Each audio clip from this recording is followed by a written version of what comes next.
Sports. My name is Gianni Infantino, FIFA President. For the best of sports, always listen to Today Sports Live on Today95.1 FM, Port Harcourt.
One.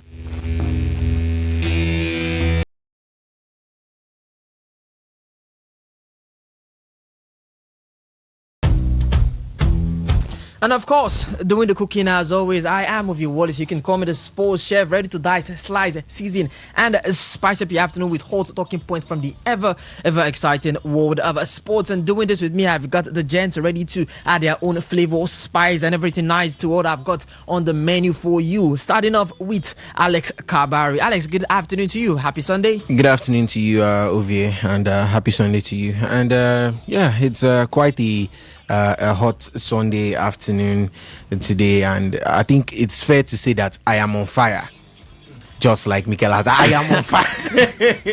If you get my reference, I am on fire. I knew where you were going I am very much on fire. Yeah, and like I said, it's quite the day. There's been lots and lots happening over the week. I always want to talk about the NBA playoffs and how it's shaping off. But then there were also major reports like Carlos Alcaraz not going to feature at the Roland Garros, which is very, very sad. You need to see Sinner's reaction when he heard that on court right after completing his game. So, yes, it's been a week of ups, a week of downs. If you're a Nuggets fan, if you're a Houston Rockets fan, I wonder what you're thinking. And, of course, when it comes down to football, too, we saw a bit of ups and downs, too, as City managed to get to the fourth FA Cup final in a row, the first ever to do it. We also saw Arsenal, saw Liverpool with pretty decent performances to get the job done. And so yes, it's a whole lot to talk about. But yes, once again, Uvi, I am on fire. I just have to remind you, Uvi, I am on fire this afternoon. Good afternoon. Well, we already know who will be bringing to heat to the conversation. And Osas, what will you be bringing to the conversation? Osas in here with the demigod in the world of sports with us this fine Sunday afternoon. Good afternoon. afternoon to you, Sas. Good afternoon to you, Wallace. I would have wanted to bring the fire, but Alex is already bringing the fire. But I want him to understand that you could still come up with the I want to cook something. Edison invented the light bulb. I want to cook something. No. In all of these things, I know where he's directed towards. I will also want him to understand that it's not going to be too far before Manchester City gets to climb that hill that seems to be too much for them. That is the Dickinson's Stadium. Yes, it's going to be make or mere, and a Manchester City who found it difficult getting past Southampton might not find it that merciful if they get to the Merseyside blue, that is Everton, and a draw could just swing the whole story in favor of Arsenal. But it's all to play for. Yeah, I understand the banter will continue to come from now even until the end of the season, but the sky is red, the clouds are white. And an honourable mention, I've got a PZ beat a Priye Izogu in the studio. Chelsea leads at 3 p.m. today. Callum McFarlane in charge. Your head is clear. No more Resenio. I don't even know what to expect in that Chelsea team, but Expect the worst. let me just say, at least are quite in fine form, so it's difficult for you to expect anything. Good afternoon to the beautiful audience in Port Harcourt and also to the guys in the studio. I think it's going to be a terrible time for Chelsea this season, but let's see how we can salvage this season, possibly win an FA Cup title and look at qualifying for the Europa League for next season. I think it will be a good, decent season for Chelsea, winning a trophy and looking at your other London neighbours, one struggling to survive this season. Then one who feels that it's actually the best team in the whole of the world and now struggling to even win one title, which is basically impossible for them to win the title. So for me, I think having an FA Cup trophy this season will be a very, very decent season for Chelsea. Yeah, fact check. Well, Fact check quickly. Manchester City are in the finals of this season's Emirates FA Cup. Please let Chelsea know. Well, for the Chelsea women, they are doing quite well. 2 goals up against Everton, 2 goals to 1 against Everton. They are currently second in the WSL, that is the Women's Super League, and they are 6 points behind City, as always, who are on 49 points. And I'm sure you're hearing that voice. The man is all smiles entering into the studio. Somto Isaac. He will lose. Chelsea will lose. It's not coming from his heart. Chelsea will lose. Smile is basically, I'll say, kind of fake for now. Chelsea will lose. Pray, you know this. Leeds, no, will not lose. We know I think this. we'll play City in the finals, and when it comes to the final, anything cap, we are not. One like thing the I'm sure Arsenal. is that Leeds will lead Chelsea astray later on this season. All I know They is will that lose. all I know See. is that we play City in the final. It will not be that disastrous the way Arsenal suffered against City. You in the think? I don't Carabao know. I Cup. don't understand. You think? I think Yes. if we go back some Did 3 you weeks, watch the second half, some 3 Chelsea weeks against Man before now. We wanted to lose that game. Okay, you wanted to lose. Yes, okay. yeah. We'll return the favor sometime when it's very. Somto Chike joins us. You must be happy. Arsenal back on top of the Premier League table. I'm not happy. Okay, you were not here. Yeah, I was wasn't. lamenting. I opened the book of Lamentations yesterday. It wasn't a Sunday. I still opened it today again, even when I went to church. Listen, I'm not happy with that performance. See, I cited a particular scenario where I think that was Martin Odegaard, where he was supposed to give a through pass to Gyökeres. He was just in the 18-yard area. What did he do? He went back to Zubimendi. The groans around the Emirates Stadium. I thought I was disappointed. He immediately started, what are you clapping for? Why are you clapping? You know they shout for these guys. What are you clapping? What are you actually clapping for? What is commendable about that phase of play that you are clapping for?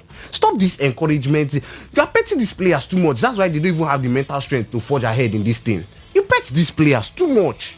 What are you clapping for? Second is good enough now. According to Osas, so anyway, he said if you guys win second position, you win second position, it will be decent for you guys. A quadruple of second position. Yeah, I didn't actually say that directly, but one thing is indirectly, sure. but he said something like that. One thing is sure here. I think some to 3 points is very important. It's important. But there are performances that will give you hope for the future. But if they go ahead performing like this and win all their matches, and maybe Manchester City performs very well but draws 1 game to Everton, and at the end of the day Arsenal wins, I think the Arsenal will league. see draw points. including City. City will drop points, but if Arsenal you will drop look at points. City and Arsenal, who do you think will drop points? I think If you watch it's the two City. teams- I think it's City. No, let's You're being I biased. think it's Osas, let's- You're being biased. Osas, let's being watch biased. the Arsenal two is teams. not creating enough for Osas, you let's- to Yeah, but get Arsenal- confidence. Arsenal- Newcastle go would have ahead. equalized though if Johan Visa had sense. If he didn't scrape all No, of his everybody head. misses opportunities. Everybody Osas, misses opportunities. No, that Arsenal let's How also watch many the two chances did they teams. create?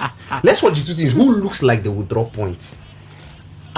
See, from the way football is, Not to be philosophical. See, the truth is, Arsenal is not good enough when it comes to the final third. They need to improve on their striking position. They need to strengthen their striking position for next season. Saka is not the Saka we used to know 2 seasons ago. I think he's struggling. The man is struggling with fitness. You look at the other side, Martinelli, Troza. You look at Madueke. These are not players that you rely on if you want to win the league title. Compared to the City side with the Doku, informed Doku, Sheki, and of course, always dependable Erling Haaland. All right, so that's it from the guys. Alex will do justice to everything football, European football, by 3 p.m. when it does take over. Till then, I'll be with you from now till 3 p.m. talking everything that has to do with other sports, from athletics, Formula One, tennis on the menu, basketball, the playoffs as well. And the communication is never complete without feedback, as we always say, as we will be needing your feedback on this platform. You can catch us live on YouTube at Today951FM, on Facebook at Today95.1fm, on Instagram at TodayFM951, on X at TodayFM951. You can listen to us audio only via the website at www.todayfmlive.com. You can connect to us also via the Radio Guardian app. Search for Today95.1fm. For the SMS and the WhatsApp portal, it's 070193399962. And for the phone line, 0810951091. So now that the guys done with their introductions, we can kick on with the show. It's time to get cooking.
All right, we start off in athletics as Ella Onojuvuevo delivered a stunning performance at the LSU Alumni Gold Meet on Saturday, blazing to a lifetime best of 22.56 seconds in the women's 200 meter.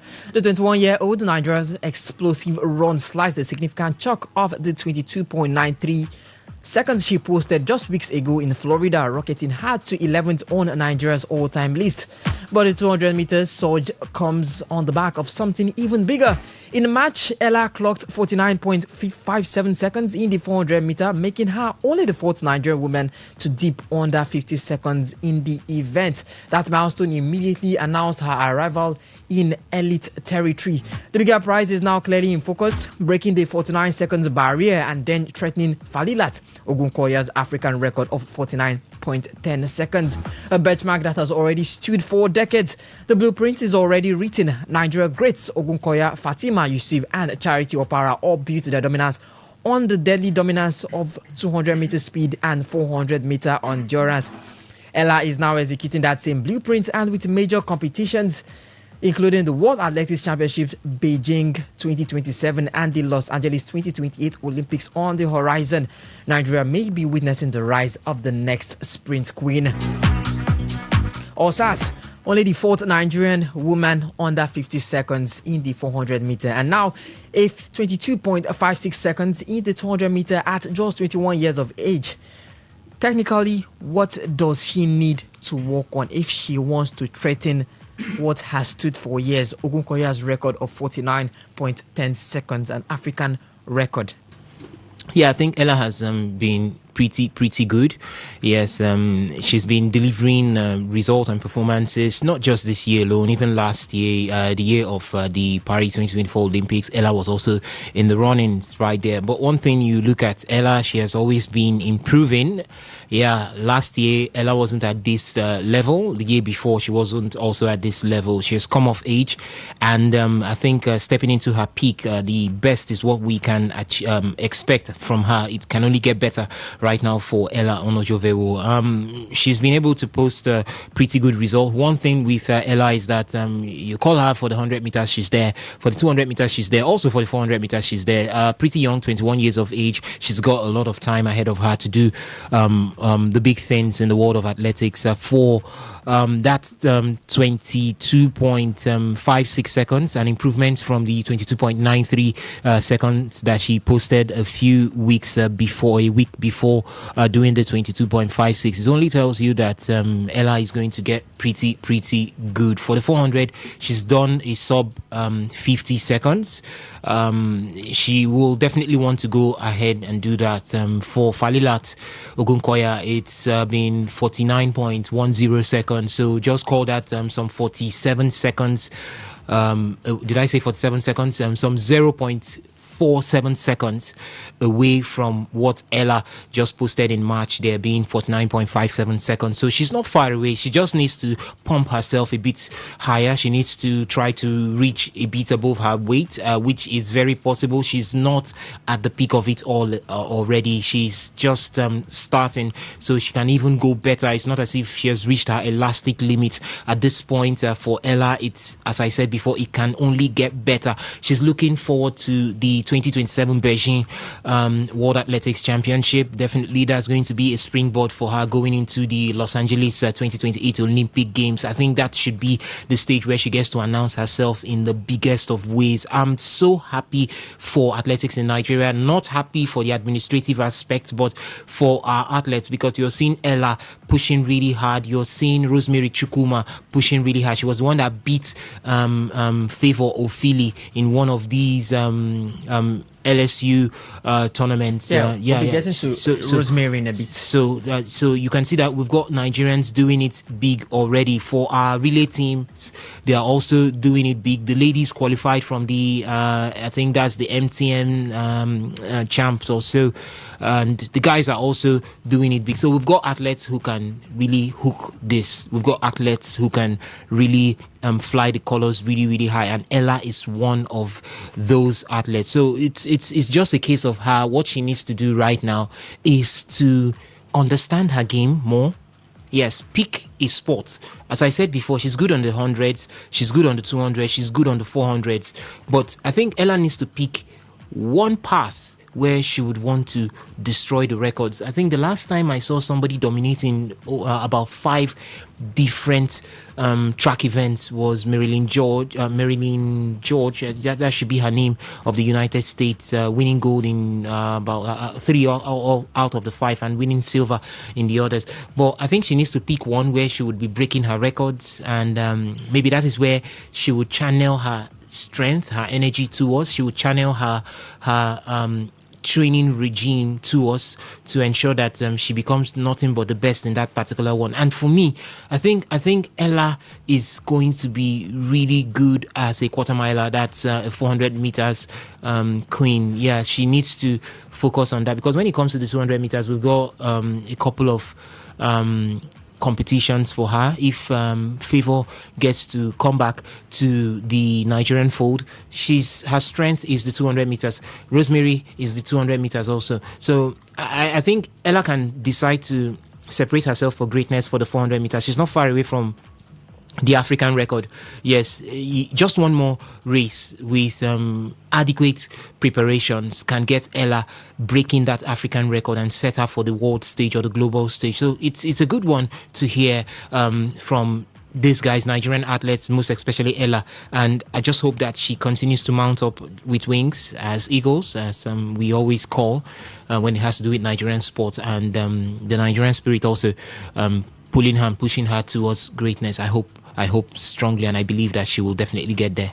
All right, Somto, do you see her doing this before the 2028 Olympic? It's what's next? Under 50 seconds, the fourth woman in Africa to do that. The African record is not that far. Beijing 2027 is next. But let's give her longer timeline. The 2028 Olympics. Do you see her doing this? And is she the next sprint queen we could have in Nigeria? The sky is always the limit for most people. But the sky is the starting point for most people.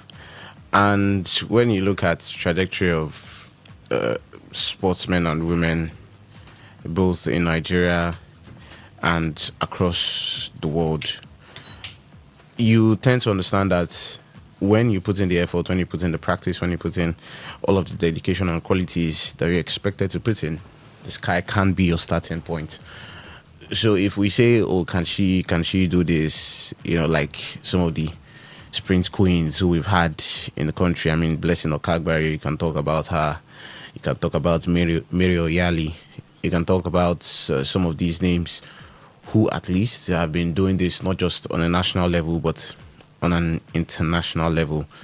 You can understand that, yes, the sky can be the starting point. Doing this on the Olympic stage and I would always say, is a lot of factors. In football, certain managers will tell you. I was not saying if she could do this at the 20. I was saying if she could do this before the 2020 Olympics. Okay, before the Olympics. Yeah, before the Olympics. Like I said, there are a lot of different factors. There's consistency. There's your dieting, practice, facilities, because we've seen situations where some of these athletes may not be able to keep up at a certain level up until when they are needed to exhume those qualities on a consistent basis. So for me, a certain number of factors have to be very, very dependent on performances like this. And with the way things are in our land like no other motherland, you do not expect this consistency for long if you actually put your hopes or your dependability on the certain powers that be. So for me, yes, it's possible. Yes, for everything you for every target you set for an athlete, it's possible because, like I said, most people see the sky as their limit, but then the sky is the starting point for most. So yes, very possible, but like I said, it's still very, very dependent on a lot of factors. Yes, and also mentioned that Rosemary Chukwuma as seconds and Thelma David third in 11.15 seconds.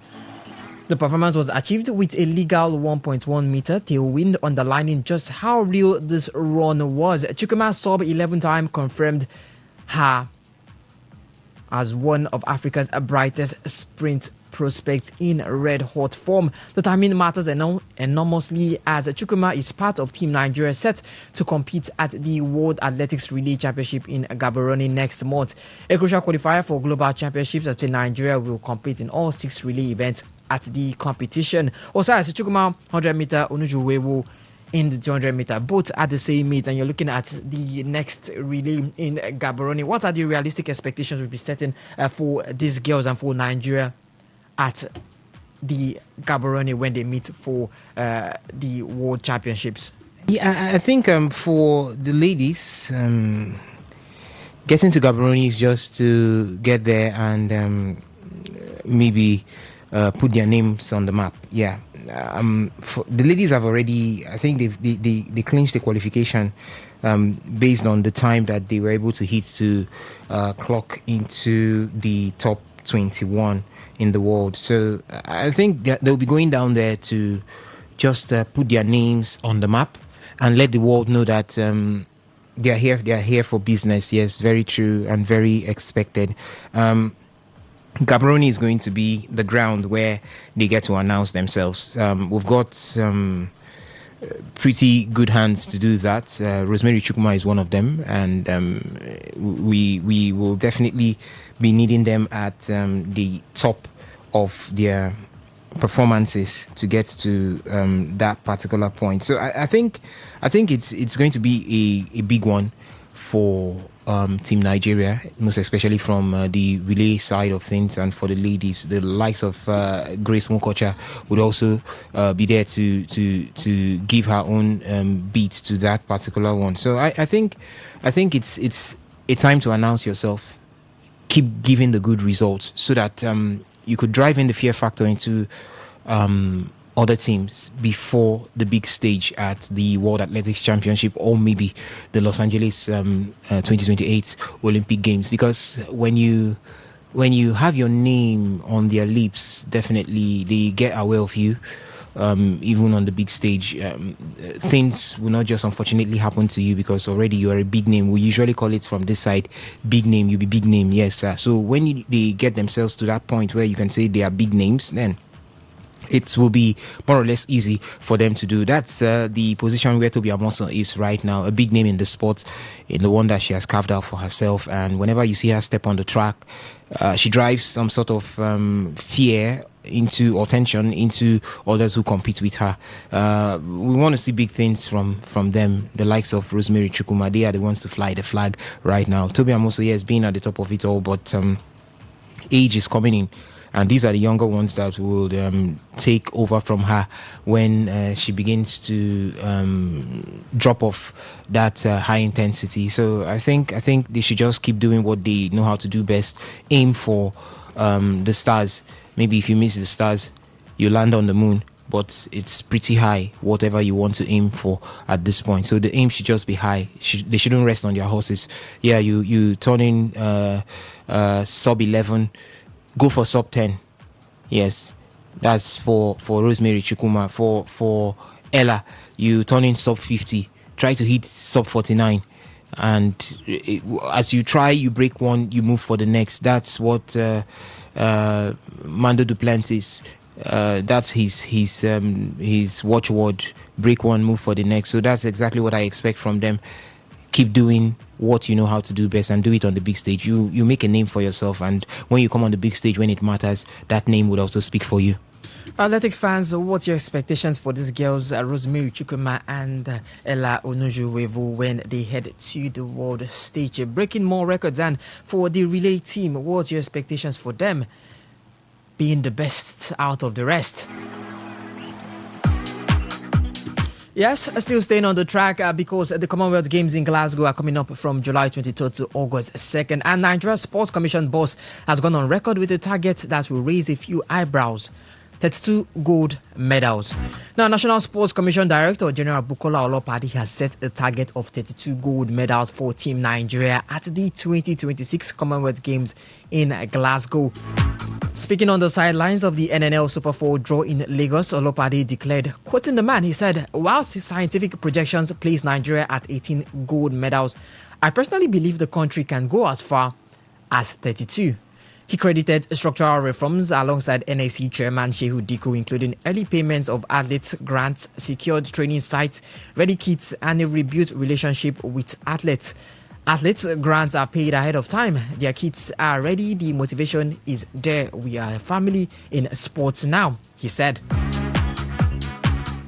Olopade also praised AFN President Chief Tonobok Okowa for transforming the athletics program and pointed to the Asaba training camp as already producing visible results. Quoting him, he said, when Chief Tony Okowa started with the reform in athletics, I said, watch out for this guy. Well, the confidence is grounded in history. At the Birmingham 2022, Nigeria delivered its best ever Commonwealth Games haul of 35 medals, 12 gold, 9 silver, 14 bronze, finishing 7th overall. Remarkably, all 12 gold medals came from female athletes. If Olopade's 32 gold projections hold in Glasgow, Nigeria could rewrite its Commonwealth Games history entirely. Alex, 18 is what was scientifically projected for Nigeria. 18 gold medals for Nigeria at the Commonwealth Games. Olopade is saying at 32 gold. 30 gold, is it realistic? Or is the man just setting up Nigeria dangerously for a massive failure? I think it's down to personal expectations, and I would always like to stick with data. Ovie, you know how we all move when you have to work with analysis, and how much importance data is to us as analysts. And I would like to stick with data that the scientists have already put out, giving you chances, or the certain number of chances they're giving you at the Commonwealth Games, how many medals you're projected to win, gold medals to be precise. You're expected to pick up at the Commonwealth Games, and I think it looks very okay if we have to look at the number of medals that has been predicted by data. But going away from it and going to someone's personal expectations, I think while it's something sort of like a motivation, a drive to push these athletes to compete even better than they currently are, at the same time I also think it's excess pressure. I think it's also excess pressure in the sense that 32 is almost times 2 of 18, where we are talking just 4 more gold medals, and you're giving them a times 2 structure. I'm not sure I would call that realistic. I think it is achievable. He's basically saying we're going to win all the competition. That's what I'm saying, and it is achievable. It can be done, but can it be done by our athletes currently with the way they are projected against other top athletes? How feasible does it look? So I mean, I guess is his way of telling them, go out there and fight for every medal. Not even every medal. Go out there and fight for every gold medal. He's not giving a chance for silver medalists and the bronze medal. He wants gold in all of them. So while I say it is achievable, you frankly do not see that sort of thing happen. How many times in history have we seen a clean sweep? So yes, we understand that his words are like, okay, yes, it's motivation. You're telling your athletes, go out there, compete in every category and try to be the best out of the lot. But at the same time, the question about it being realistic, it is simply not real. It is so unrealistic to go there and expect a very clean sweep when I would not call our athletes the very best athletes there in every category. I think it's going to be a really tough ask. I don't know what other term I'm going to use to describe that, but it's almost virtually impossible for that to happen. But if anything we could take from that is his sort of encouragement to tell the athletes, all right, go out there. It's like saying, okay, I want you to go into this season, you have 38 league games, and I want you to win all 38. That's a big stretch. You've got 19 at home, you've got 19 away. It's a huge stretch. So it's never going to be possible, but yes, it could be done. Like, it potentially could be done, no matter how difficult it is. So I don't think it's realistic, but I get the angle where he's coming from as regards trying to give our athletes that sort of go ahead to compete, not just compete in every department or in every section, but to also compete and try to be the best out of the lot. Now, Osas, the Birmingham 2022, that was where we had our best performance, 12 gold medals. But you're looking at the 12 gold medals, it was all won by female athletes. Could we see a repeat this year? Because we're already talking about Ella and Rosemary Chukuma breaking records. And what does this say about state of investment in women's sports?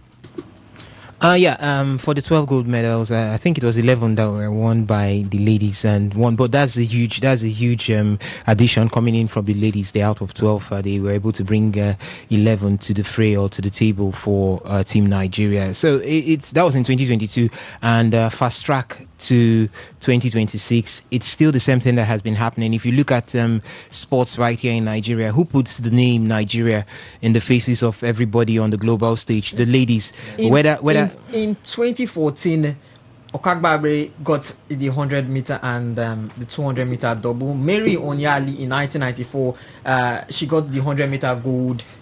Ifeya Janu, Africa's first gold in 1954. So the highlights have just been women. It's all about the ladies. Yes, it's all about the ladies. Right from historically, you just mentioned some of them right from time up until now. Yeah, sometimes the guys would want to say that it's easier to ply your trade with the ladies or at the ladies' side of things. But you must also understand that it is against ladies, so it's an equal level of competition. If you're that good from the male side of things, you would also do what you know that you can do to get yourself the laurels. But even till now, the ladies have been the ones still raising so high the flag of Nigeria. You can't.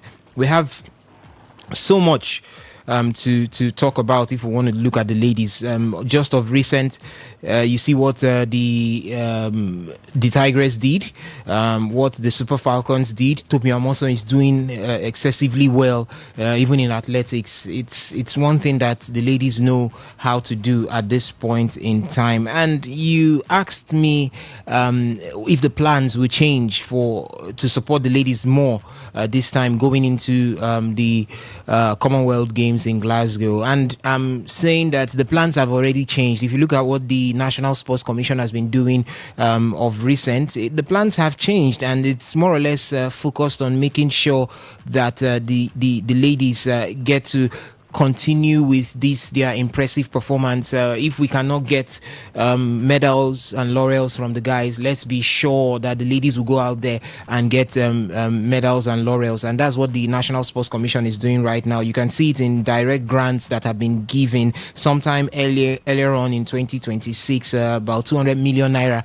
was disbursed by the National Sports Commission to 26 elite athletes, including top female stars, to prepare them for this particular Commonwealth Games. So it's basically targeted at the ladies. We've also seen massive rewards. The ones that went to the Tigress for winning the 2025 Afro basketball title, $100,000 for each of them. The one that went to the Super Falcons. So we're appreciating the ladies. We want the ladies to come up even more, putting in more effort. If you've been able to win 11 gold medals before, come this time and win 36. Maybe that is what, I don't know if we'll have 36 ladies that will be competing in 36 events, but what the Director General of the National Sports Commission, Bukola Olakwade, is talking about is wherever the ladies find themselves, they must come out with gold medals from that particular one. We've also seen institutional reforms from the NSC. We've seen the NSC supporting ladies to get into administrative positions in the IOC, that's International Olympic Commission, as well as the Nigerian Olympic Commission, NOC. So these are ways that we want to get the ladies into top places as it stands right now, and it's just the best way to appreciate them for the good deeds that they've been doing. Not forgetting the guys though. You still have to improve, find out what the problem is. Why is it that the guys are not getting to that point where they give you top-notch performances? You need to find out. But yeah, I think the NSC knows what to do.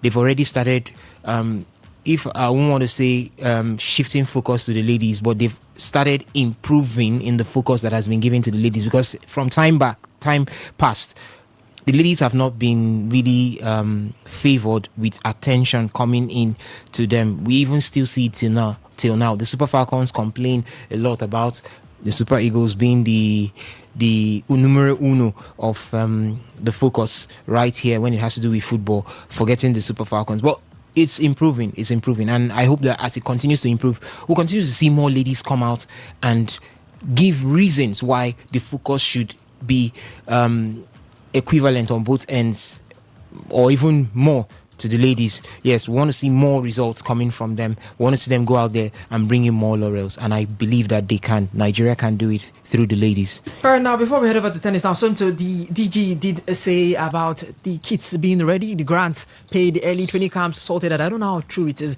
especially with what the controversies that we listened to, or before the camps at Asaba, artists coming out saying they were not paid, some saying logistics, the hotel they put them in, and all. How will this affect the athletes ahead of Glasgow 2028?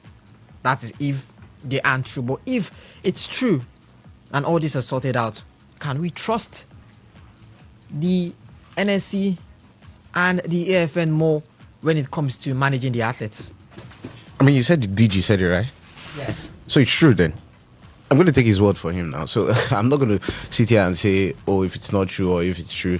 He said it. We're going to take his word, except there are contrary claims, which is the essence of the talk, that there are two sides to a coin. And if he has said it, he's not going to put himself under the floodlight so as to be the recipient of the negative energy when contrary reports comes along the way.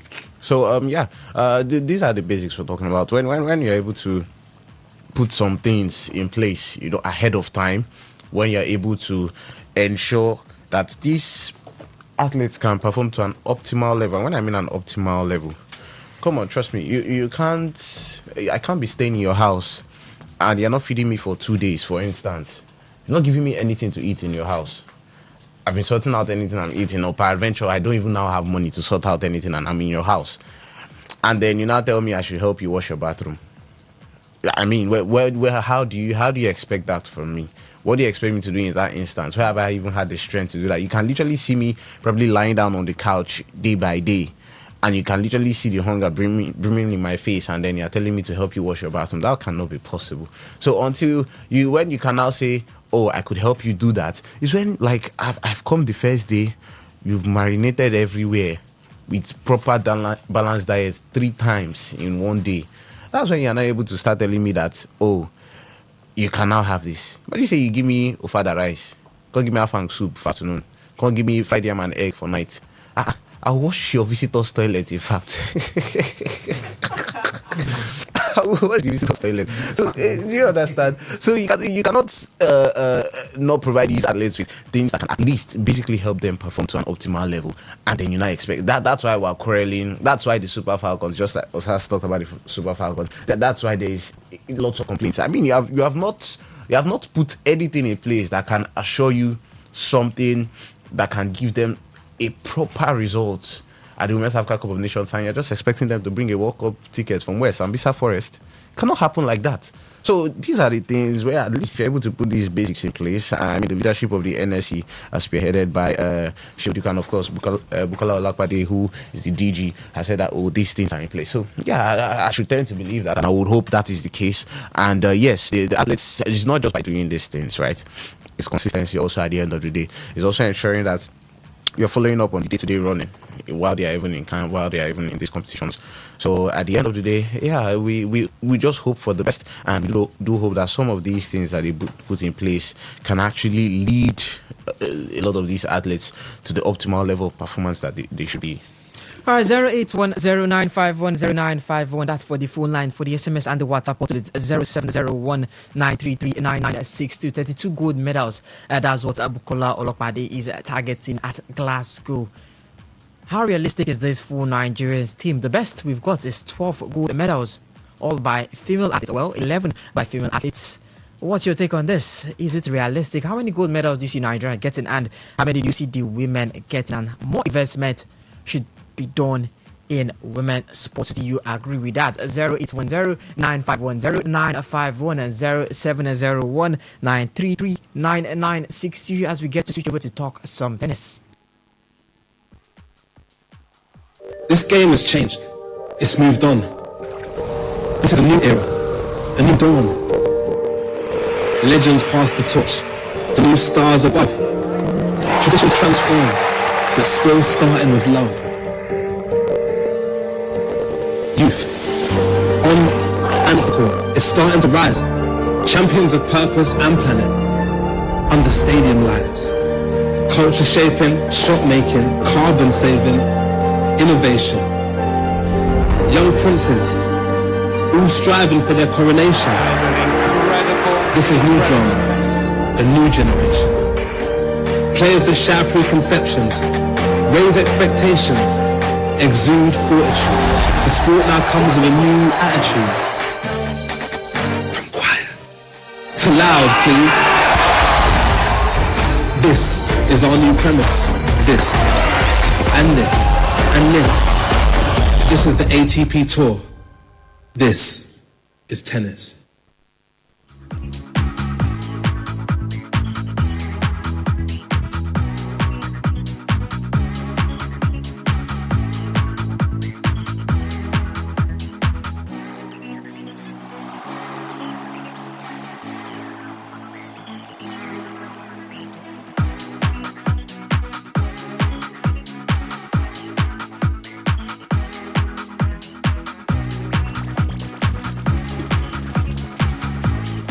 Yes, this is tennis, and the tennis world has been rocked this week. Carlos Alcaraz, world number 2 and two-time defending French Open champion, has withdrawn from the Roland Garros and the Italian Open due to a right wrist injury. The Spaniard first received treatment during a first-round win at the Barcelona Open on April 14th before pulling out of that tournament, and then the Madrid Open, and now both remaining clay court marquees. In a statement on social media, Alcaraz said, and I quote, after the results, that the most prudent thing is to be, we have decided that the most prudent thing is to be cautious and not participate in the Rome and Roland Garros. It's a complicated moment for me, but I'm sure we'll come out stronger from here. Now, this is the third consecutive clay court season in which Alcaraz has suffered a significant injury. The withdrawal means he loses 3,000 ranking points from his French Open and Italian Open title defenses. Rival Yannick Sinner is now the overwhelming favourite at the Roland Garros, and the Italian has reacted with genuine grace at the Madrid press conference, saying, and I quote, tennis needs Carlos. Tennis is a much better sport when he's around. A win at Roland Garros would give Sinner his 5th Grand Slam and complete his career Grand Slam, having lost last year's Roland Garros final to Alcaraz despite holding 3 championship points. Novak Djokovic at 38 is also lurking, needing one more major to become the first player in history to win 25 Grand Slams.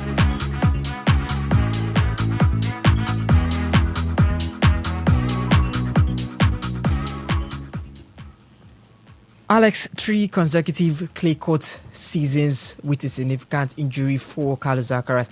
3,000 points being lost. He won't be defending either the Italian Open that he won or the Roland Garros that he won. We'll talk about the positive for the guys that are going to be in the competition. But for Carlos Alcaraz, is this a management problem? Is it a physical problem? Or is it just simply bad luck? Because I remember we were here, was it last week or last 2 weeks, talking about how it was for Yannick participating in all the Opens till he took a break in Madrid, and same likewise for Carlos Alcaraz doing the same thing. What is your own diagnosis of this? Oh, well, I have several takes concerning it, Ovie. One of them has to be the fact that Carlos plays a lot of games in a competitive season. But then at the same time, you also have to look at the factor. There's a crucial factor, even as we are mentioning the amount of games that Carlos does play in the season. There's a crucial factor there, and I believe it's something that has to be considered. And that's the fact that the season starts just around the January period. Yes, they play the ATP finals and they go on a break for the rest of the season. Yes, you could play some matches, but it's not competitive tennis. All 4 Grand Slams are done by September. They have October, November, sort of as a rest period right before the tennis season or the tennis calendar restarts again, the start of the new year with competitive matches, and it restarts just before the new year, I meant to say, and then kicks off with the first Grand Slam in January, which is the Australian Open. Now, if you look at that factor, you would understand that, he has gotten that rest period, so you wouldn't want to accredit it to rest and saying he's not resting well enough, and that's probably the reason why he's been ineffective.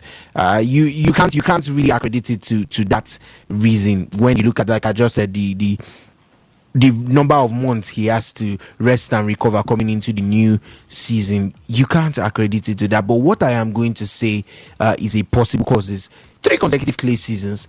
It cannot be a coincidence, Ovie. What exactly is happening that makes him injured for clay? And I definitely believe it's something that has to do with the courts. It's just like Yannick Sinner. You go to hard court, that is Sinner's favorite surface. Yes, it's not where he's won the most titles. I think it's where he's won the most titles, yes, but it's not where he's how would I put it, extremely dominant. He's lost finals there. He's also won quite a number there too. But then at the same time, he's had recurrent issues. Maybe not particularly in the Opens, that's being the US and the Australian Open itself, but he's had recurrent issues when he has to do with the ATPs, the 1000s or the 500s. You could remember just last season when the roof were closed and he immediately struggled. He had another match that was scheduled to be in the evening. One or two things happened. The roof got closed off, got sealed off to contain lighting in the stadium, and the next thing you know, he's barely able to compete. So I think it's very, very crucial when you look at what surface they play on. Yannick in recent times has shown that there's a bit of illness. I don't know if we would say it's particularly from the weather conditions or basically just how a player is feeling going into a certain tournament, but we can't attribute it to a particular place or a certain place. We can't attribute it to just certain places. Of course, we have to understand that it is the court, it is how a player is feeling or competing at the moment. And I solely believe that players have different surfaces that they struggle on, not just playing wise, but then with injuries. We said that the clay court was Carlos' best surface to play on because of his speed. It helped to maximize his speed. You would not be able, you'd be more cautious of your knees, your joints, your ankles when you're treading on a hard surface and trying to get to those balls as quickly as possible. Baseline shots, drop shots, net shots. You're trying to get, and you know Carlos is always going to compete for every ball. But we've always said that on clay court, it maximizes Carlos's speed. He's able to move around the court faster. He's able to get to those balls faster. But he also does something. It increases his risk of injury. The fact that his movement can be enhanced by the sliding effect of the court, by the texture of the court when compared to grass or hard court, also does something in his game, because where he does not have to be cautious, the number of audacious shots you've seen from Carlos Alcaraz, most of his clips, you'd find it on clay. Most audacious shots you'd see from Carlos Alcaraz, you'd find them, clips of them on clay court. So it just speaks levels about what he's able to do and how he's able to manipulate that pitch to his control, the ground I meant to say, to his control. But at the same time, it's also very, very effective in increasing his chances of an injury, because now he's playing, he's competing, but then at the same time, what happens to the practice rounds, the ATPs? He's even had to skip a couple. Just lost one to Yannick at the start of the clay season, and skipped a couple, hoping to be back for maybe the Italian Open where he's defending, and of course the Roland Garros where he's a two-time defending champion. It just means we are set to see definitely set to see a new winner this year at the Roland Garros, and it's really sad. It's really sad. But like we said, there are lots of causes, and you could look at it as to why people tend to struggle on different surfaces. You could go on and list at least a couple prominent names and places where they seem to have struggled or picked up most of their injuries from. When you look at the calendar, the tennis calendar, the tennis season, there are certain players that it gets to a period of time and they are almost always injured. We barely see Holger Rune towards the end of the year. What exactly happens, and why is hard court not maybe the best surface for these players to play in? So it's all about where they play, how they train, their conditions before each and every game. And I think when you put all of that into consideration, then you now have to throw in moderation there, because I believe that is key. Moderation will always be key. Monitor the number of matches you play. Okay, we were already talking about Yannick and the number of games he played going into Roland Garros that he said to go into now, and it was looking like a lot already. It was looking like a lot because he had to compete. He knows the number of points he's not defending, but the number of points he's lagging behind Carlos and trying to play catch up. And we all know what Yannick is trying to do there. But he goes on, And he's doing it, and who can tell? Who knows if Yannick would be fit enough for Wimbledon for the grass season? Who knows if he'll be fit enough for the end of the year, the ATP finals or the US Open? You never can tell. So while I like to think it is down to how a player is feeling or playing at the moment, I think there are also definitely certain factors that has to come into play here, where it regards the surface they play on and their training regimen. How much of it is going to be extremely strenuous? We've seen players finish games on the court and go back and say the number of training sessions they had coming into this match because of whichever player it is they were set to face, or the feature of the person. You're playing a Carlos Alcaraz, you will train. You're playing a Yannick Sinner, you will train. You host numerous training sessions. How rigorous are those training sessions in the build up or in the lead up to those matches, and how much of it does it affect the players when they get on the court to be able to actually compete in these games? And those are the things, because at the end of the day, like I did say, moderation is always going to be number one in those things. You have to look at a certain number of factors, but you have to moderate those things. Okay, I think I can sit this competition out. Whether points, whether no points, I think I can see this competition out. I would not be playing or training a little bit too much. Let's say you've got 2 days rest or 48 hours rest. In that period, they could have 3 training sessions. But at that time, you make that decision that, okay, I want to cut down and sort of increase my health level. So why would I want to play as many matches as I had been playing before? No. And then they reduce it and they play me like what? They train maybe like 1 or 2 sessions. One could be tactical analysis of your next opponent, and the other could just be a little training session just to keep yourself fresh and afloat. So it's a number of reasons over here, but I do think that it cannot be coincidental, and it has something to do with the surface he plays on, how much of an advantage it is to him, and of course, how much of a disadvantage it also poses at the same time. Right now, Carlos Alcaraz out, Sinner looking like the favorite. Does he finally clinch it with Carlos Alcaraz gone? Because last year, the man was 3 points, 3 championship points. Me and Alex and I were watching the game, and I was devastated as a Sinner fan for him to lose 3 championship points. We saw how fatigued he was. We saw how Carlos Alcaraz was getting the momentum with each break point, with each comeback, with each serve. This time, there is no Carlos Alcaraz to stress you. But there's Novak Djokovic. Yeah, is that even his strength too? Except his hard court, that's when he can even sort of peep in Novak Djokovic, or even grasp too, when he can peep in Novak Djokovic as a very, very hefty threat. But you know that kind of thing where the Bible says, I'll prepare a way for you, even in the darkest spots. And see now, it's almost like there is a way that has been just prepped for him en route to, for me, winning Roland Garros. When I saw the news of Carlos Alcaraz not being able to compete, it almost brought to stark realization where we talked about before the Barcelona Open, where he was having niggles, and it seemed like it was something that was going to blow up to something more serious. But then he said he was going to at least rest out for a while, see how this could pan out. And up until at the tail end of the week, when I saw that he's not going to be participating at Roland Garros, where you'd say, this is his trademark zone. This is where he has to bring out those insane qualities. He has already done it in the Australian Open.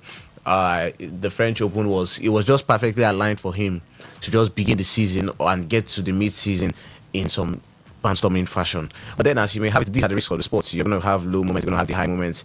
I trust you to say that. I will not say 50%, but I can tell you 20-30% people who are going to Roland Garros want to see Carlos Alcaraz strut his stuff on clay court. A lot of people who are going to Roland Garros want to see the best player on clay court. And it's not just about just playing on clay court or just moving on clay courts, hitting the ball with the racket and all that. It's just there are some otherworldly qualities. It's just like when you see Rafael Nadal. Yeah, Rafael Nadal first of all on clay. But I wanted to talk about Roger Federer in SW19. My goodness, you're going to see untapped qualities that you had not seen all season. And need I even remind you about that quality final between Roger Federer and Novak Djokovic? that was otherworldly tennis. So there are some certain, yes, in as much as if I want to say it's not just court, what's really the special thing there? There are certain qualities these players, there are certain zones that these tennis players get into when they just operate on their favored type of court. And for Carlos Alcaraz, clay is that court for him. Clay is where Carlos Alcaraz is undisputed. I think Yannick Sinner is world number 1 now. So I mean, it was always supposed to be redemption. This particular period in time after Sinner won the Sunshine Double, this particular point in time was supposed to be redemption for Carlos Alcaraz. It was supposed to be a way for him to get back into the peak of things. And winning the first Grand Slam of the year, the second Grand Slam of the year was just waiting on a platter. For me, he was waiting on a platter because I didn't see any other player was going to do. Yes, Sinner was getting his mojo back, getting his confidence back because of the Sunshine Double, also how he's also performed after that. But then, this is clay we're talking about. This is Carlos Alcaraz we're talking about on clay. For me, this is where he was actually going to get his redemption. So it's ultimately so sad to see him that at this point in time, he's not going to be performing at Roland Garros because, like I said, 20% of people heading there. I mean, let's even talk about the Madrid Open. 90% of people that were going for the Madrid Open to watch the Madrid Open were so disappointed that Carlos Alcaraz was not going to be in that tournament anymore. And then he now forwards to Roland Garros. And it's just sad that this kind of thing happens just once in a year. And he's not going to be participating in it any longer for this year. So it's going to be next year at the end of the day. So I wish him speedy recovery though. For Yannick Sinner, it's so clear. Like now, the way it's so clear. You talk about Novak Djokovic probably putting in a dent on that. Some other players, Alexander Zverev, another player who might want to put in a dent on that. Well, it seems like it's just finally poised for Yannick Sinner. For Sinner now, it's the fact that after the Australian Open, which everybody was particularly, I don't want to say disappointed, but be surprised how things had panned out from then. But he's bounced back. He's bounced back after then, and it seems like he's going to take that bit of confidence going to Roland Garros, and it seems like the odds-on favorite as it stands right now. Alex, you like the mention of Alexander Zverev in that conversation when it comes to winning the Roland Garros. Who could be the other worthy name apart from Sinner and Djokovic, if not Zverev? The question I've always asked is who takes down Yannick Sinner and Carlos Alcaraz in a 5-set game? They could give you the first 2 sets. What did we see? What did we see? No, I mean apart from Novak, obviously, who has already beat him. What did we see in the ATP games? I think right at the start of the season, right after he got knocked out by Novak Djokovic at the Australian Open, the next ATP 1000, he also got knocked out. The name of that player who knocked out Yannick just escapes my mind right now, but he also got knocked out of that one, and it was sort of everybody questioning, okay, is this going to be a very disastrous start for Yannick to this season, and is it a sign of things to come? But then I'm also asking the question, that was a 2-1 victory and a 2-1 loss on set for Yannick Sinner.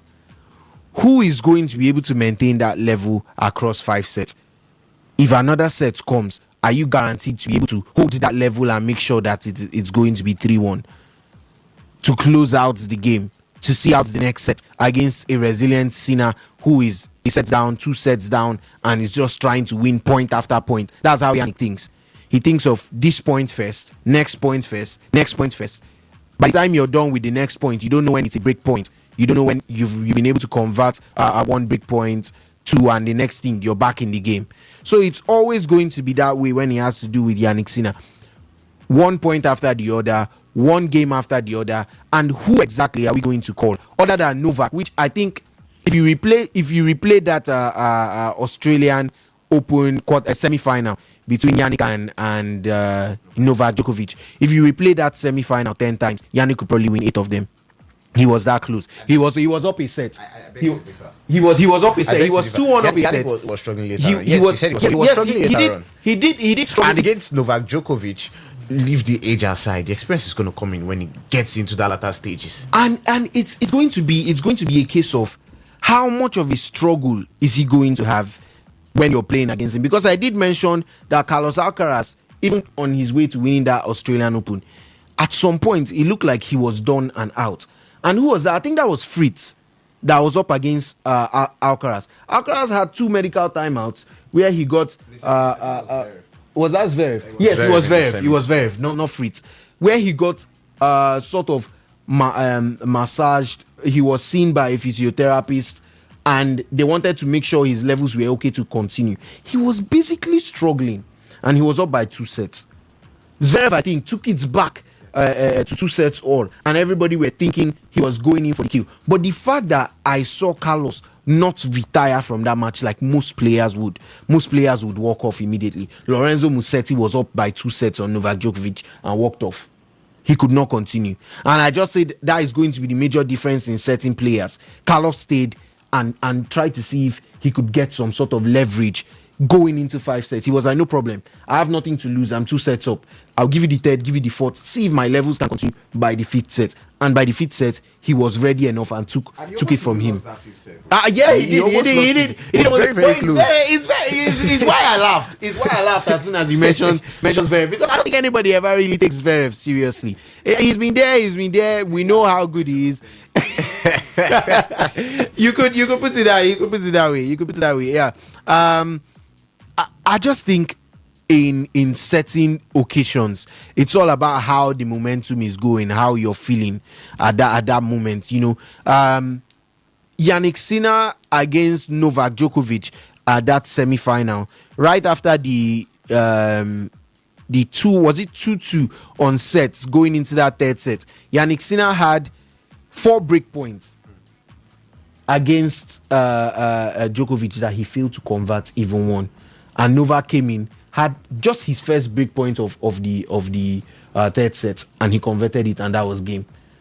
So it's all about those moments. It's the same thing I said last year. We played that final, the Roland Garros, 3 championship points versus Carlos Alcaraz in a final. When are we ever going to see Yannick Sinner have 3 championship points and not convert it? So the chances of that happening are like very, very little, which is why I say, okay, you replay that again. I think probably maybe you might not want to agree with me in terms of 8 out of 10 times, but you could definitely say the majority of the times he would probably have enough in his tank to see out that game, to have those number of break points and to be able to convert them. And that's just the truth of the matter, which is why everybody knows what Yannick is up to. But I do think, yes, it's a perfect opportunity for him to take this one. I can't think of any name of you. You mentioned Zverev, I laughed. Taylor Fritz is just not only has Taylor Fritz not just been there, but his levels seem to have dropped. And it's a conversation I don't think we've had yet regarding Taylor Fritz and how good he was going into the start of last season, even rounding off last season. But coming into the season, just from the ATP finals into the season, his levels look to have dropped. The last good match I watched Taylor Fritz play was in the King's Cup. I think that is the one where he's done country by country. So Fritz of USA was matched up against Carlos Alcaraz of Spain, and he helped USA take a 2-0 lead on the series or something like that. That was the last good match I watched Taylor Fritz play. It's worrying. Ben Shelton ended the year on hot form 2025. Where's Shelton? Karen Kachanov, Brooksby Jensen. These players did very, very well enough to give themselves that bit of strength going into the end of the season. And then coming into this season, they are nowhere to be found. So, we are not saying something cannot happen. A story can happen. I mean, there was Federer, there was Nadal, and there was Djokovic. Yet we see had people like Martin Del Potro come in and win titles. Wawrinka Stan come in and win a Grand Slam or 2. We're not saying guys too. I think I'll throw Musetti in just because he has shown he can maintain his levels. He's still maintaining his levels so far. So we could probably throw Lorenzo Musetti into that list. But I'm just looking at the overwhelming amount of people who are falling off as regards the ATP side of things. It's very, very worrying when you look at it. The top 10, none of them looks recognizable. There's a level that is slightly maintained by what's his name, Felix Auger Aliassime. There are guys who will always battle and give you their best. The likes of Francis Tiafoe, he would want you to take you to at least a 4 or 5 setter if he's going to lose. Gabriel Diallo, who else am I going to call? Talongri Expo. The likes of these players, they are sure to give you a very good game. But then at the end of the day, how many of you are going to not just give a good game, but compete?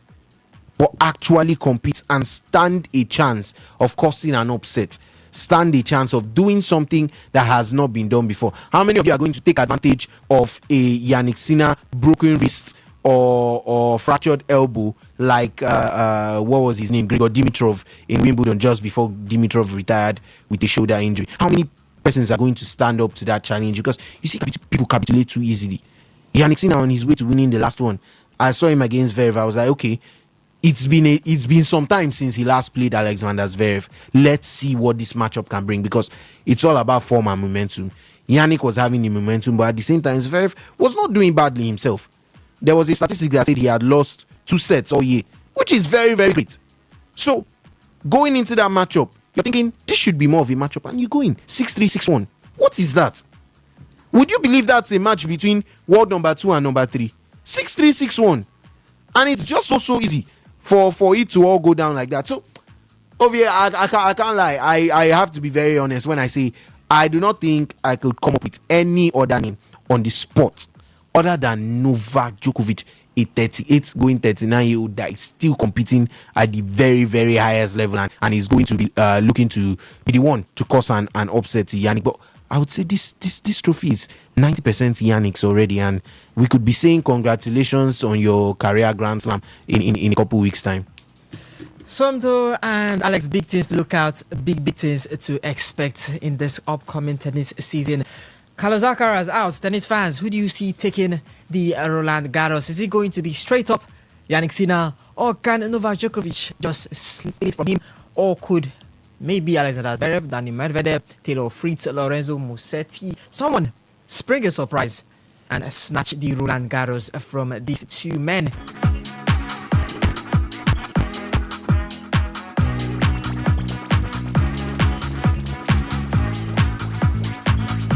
Lineup, we've got Marco Correa on the left back, Malo Gusto right back. The centre back pairing, we've got Trevor Chalobah and Tosin Adarabioyo.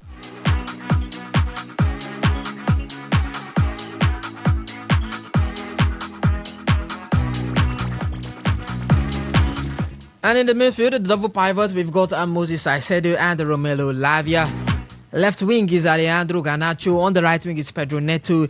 Right behind the striker is Enzo Fernandez, and the striker is Joao Pedro.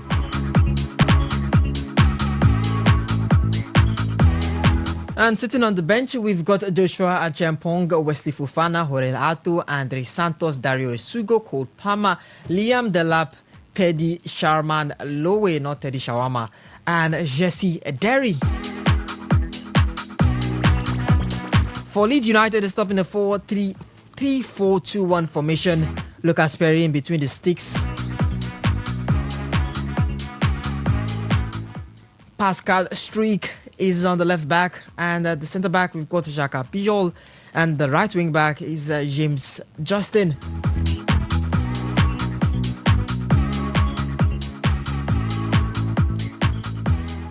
For the left wing back, we've got Gabriel Gudmundsson Tanaka in the midfield, as well as Etienne Ampadu.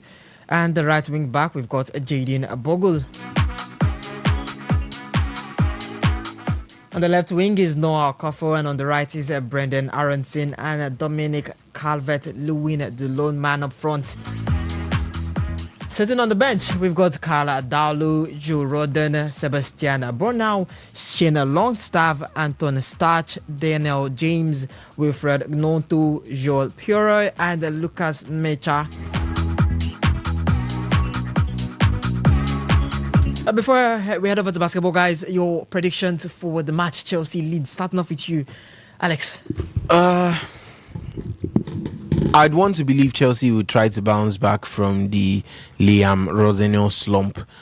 And the only way to bounce back is by getting yourself a goal. I don't care anything about their performance or, we actually played good football today, and you still go on to play maybe a goalless draw or you lose by a goal. The most important thing today, the narrative for them today, has to be getting on the score sheet.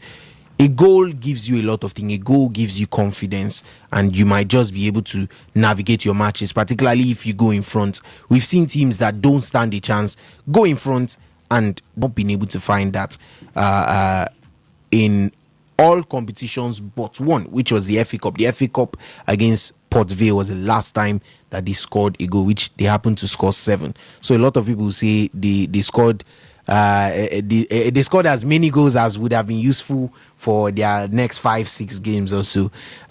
Interesting one, a very interesting clash, because I think Leeds bring that sort of personality that we need, that hustling spirit, trying to fight and win every ball. So I think it's a very interesting setup. But we also have to remember, Chelsea have not beaten Leeds this season. It was 1-1 at the Stamford Bridge, and it was 3-1 at Elland Road. I am going to go 1-1 full time, and Chelsea to win this match on penalties. Somto, what about you?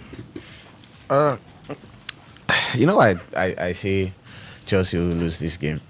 I'm not trying to come at Chelsea or anything. No, I'm not trying to be funny. I'm serious. You don't come at Chelsea. I'm being realistic. You know, I'm not going to sit here and say, when we started this, I'm the realistic one who would say, listen, I didn't like the performance of that team, even if I support that team. And I can tell you categorically that this Chelsea side will be beaten by this Leeds United team. It's not Leeds, not new. What? Who is the new manager? Do you know he doesn't have a UEFA Pro license? He was asked in his press conference yesterday, and he said no, he doesn't need all that. He just knows that there are players willing to fight for him. Now I'll tell you why I'm looking at a Leeds United winning this thing. You know what they call the magic of the FA Cup? Manchester City could have lost yesterday. They needed. Did you see Nico Gonzalez's goal? They needed a bit of luck, and they needed individual brilliance. That bit of luck was the equalizer, which had that deflection from Doku's shot. And then the individual brilliance was that rocket of a shot from Nico Gonzalez. Now, where is the magic of this season's FA Cup going to come from? It's in the second game. This is not at Stamford Bridge or with new manager bound. So this is not at an away ground. Yeah. It's on a neutral venue. So all that new manager bounce, all those factors that we want to put into place regarding what could be the obvious is thrown out the window. Now, what is not the obvious that I should look at when I talk about the magic of the cup? It's not every season that you see, the top teams playing the FA Cup finals. There are seasons, whether we like it or not, the FA Cup is the oldest club competition in football, and there has been that spin of a magic of the FA Cup. Last season, who played the FA Cup final? Crystal Palace against Manchester City. Where did Crystal Palace come from? From which sordid universe did Crystal Palace just come to make it towards the final of the FA Cup and win that FA Cup against Manchester City? I'll take you to 2020-2021. Leicester City played in the final of the FA Cup that season. I'd even want to stroke in a Manchester United team in 2023-2024 who were awful that season but made it to the final of the FA Cup. You can go on and on with a list of teams that have made it into the final of the FA Cup. Watford made it into the final of the FA Cup in 2018-2019. And you can actually see that a lot of these teams who have been making a date in the final of the FA Cup, yes, you might say they're not the biggest star names. Crystal Palace also made it in 2015-2016. They're not the biggest star names, but at the end of the day, there's just somewhere where the magic of the FA Cup comes from. Because even in 2014-2015, Aston Villa made it into the final. I'm not coming here to come and tell you the result of the final. I'm coming to tell you how it will lead into that final. That it is rare you see two top level teams, but always expect the unexpected, always expect that conscious bit of surprise. In 2013-2014, Hull City made it to the final of the FA Cup. Where is all of this from? Is the semi-final. The semi-final is today. 2012-2013, Wigan made it to the final of the FA Cup. So who says Leeds United against a Chelsea team that is not up to standard this season cannot make it? Now, Chelsea Football Club are on a 3-game losing streak. I'm not talking about not talking about whether unbeaten or losses or a few draws decided. They've lost their last 3 games on the bounce. In the Premier League, they've lost their last 5 games on the bounce without scoring a single goal. Did you see that performance against Brighton? Yes, there's an aspect of players don't want to play for the manager and all of that.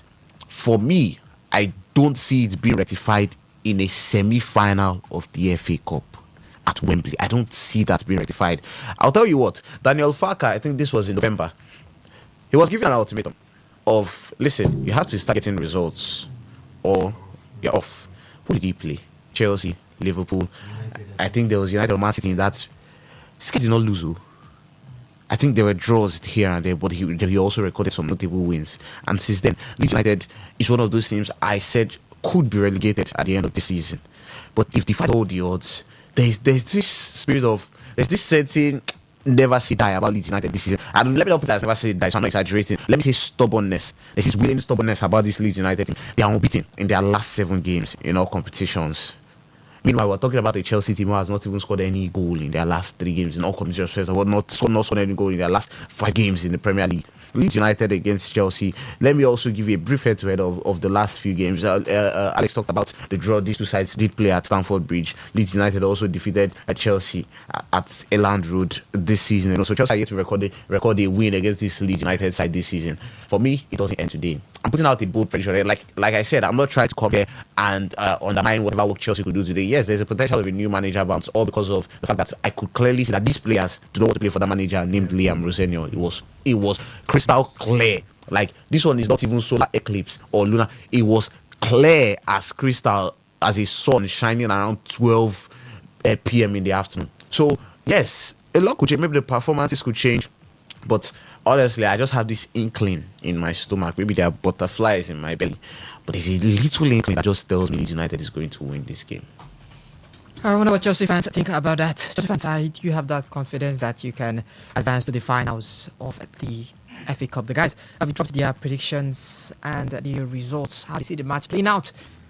08109510951070193399962. We also talked some tennis as the Roland Garros will be without Carlos Alcaraz, making Yannick Sinner the outright favorite. But Novak Djokovic is there at the corner. Anything could happen. Hello, caller. Good afternoon. Hello, good afternoon. Yes, this is Tinda from Tinda. Yes, give it a thought. Yeah, the threat of England. Oh, your guess. The statistics is over 100. You shouldn't be talking about Chelsea in that manner. Understand? Please. You shouldn't be talking about Chelsea. His statistics is all against Chelsea. And he forgot that Chelsea is the dread of England. Hello? Yeah, I can hear you. He has forgotten that Chelsea is the dread of England, the dread of the world. You understand? He shouldn't be using all that statistics. That statistics is wrong. 0/0. You shouldn't continue with that Chelsea statistics. Tell him that Chelsea is going to leave the Cup. All right. Thank you. Well, that's his thought. He's giving out what he could give out from his own side, from his own opinions. But we've got to go on a break, pay some bills, and when we come back, we head over to talk basketball, the Tigress, the BAL it started, and then we head over to talk about the playoffs before Alex takes over and talks about everything that has to do with European football.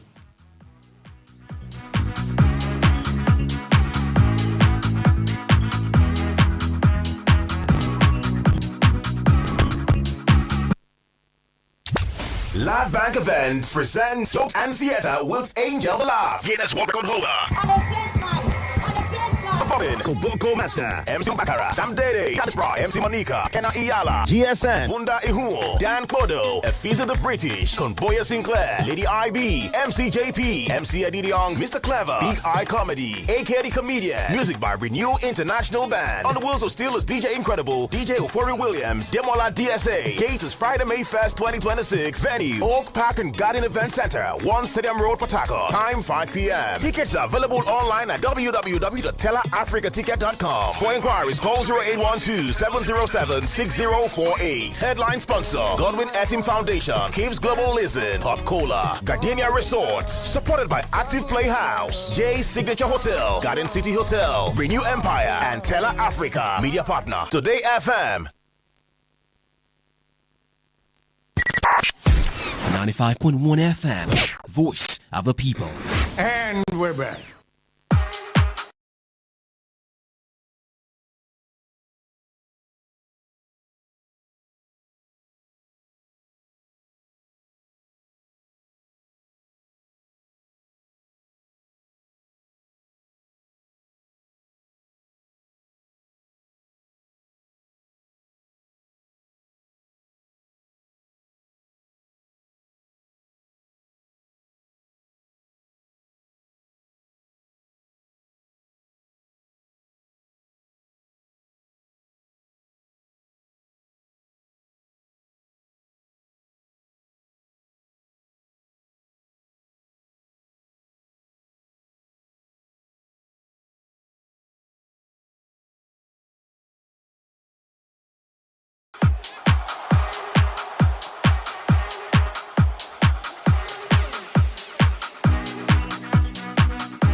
Yes, we are back. It's the Today's Sports Live on the only station committed to bringing you premium news, talk, and sports. Today 95.1 FM. Of what is the sports chef still handling proceedings? I've still got Somto Isaac and Alexander Kabari with me in the studio, dishing out the best analysis you can find anywhere in the South.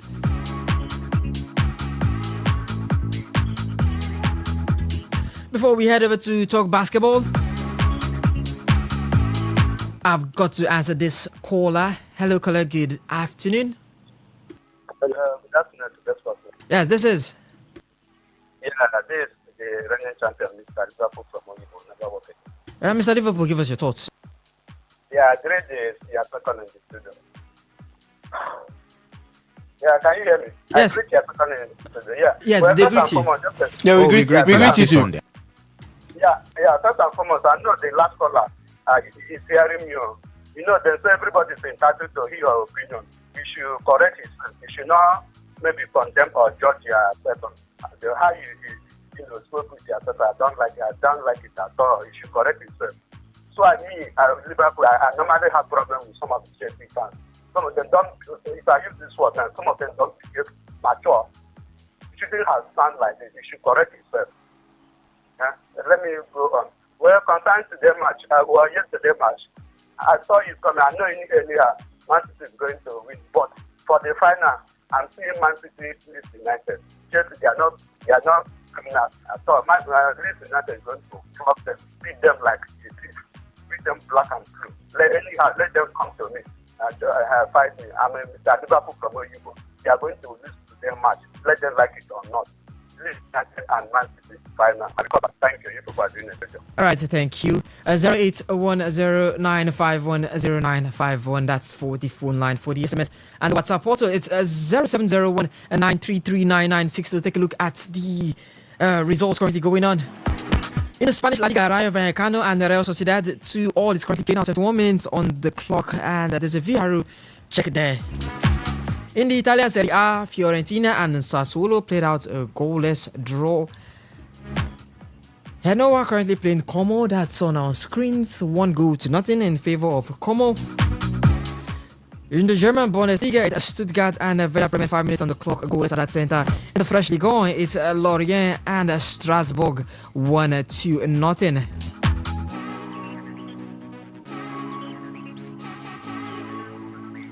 Yes, we move on to the basketball stories. Starting with home as the Tigers opened their US tour with an 89-63 defeat to the Los Angeles Sparks at the Vieiras Arena in San Diego. A historic first for African women's basketball, but a result that exposed the gap between Nigeria's ambition and their current execution. With head coach Rena Wakama absent due to her commitment with the Chicago Sky, assistant coach Wani Muganguzi left the side and the Tigers never led at any stage in that game. The statistics were blunt. Los Angeles shot 49.2% from the field to Nigeria's 37.0% and 35.5% from three-point range versus the Tigers' 16.7%.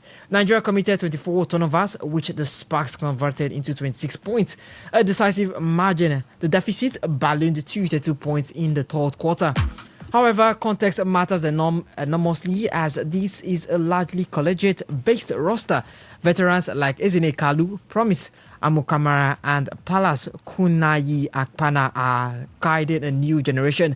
Players including Suzy Rafiu and Regina Donano remained unused. Next up for Nigeria is the clash against Minnesota Lynx on April 27, with the ultimate goal being the 2026 FIBA Women's World Cup in France. Berlin, where the Tigers face South Korea, Hungary in Group B.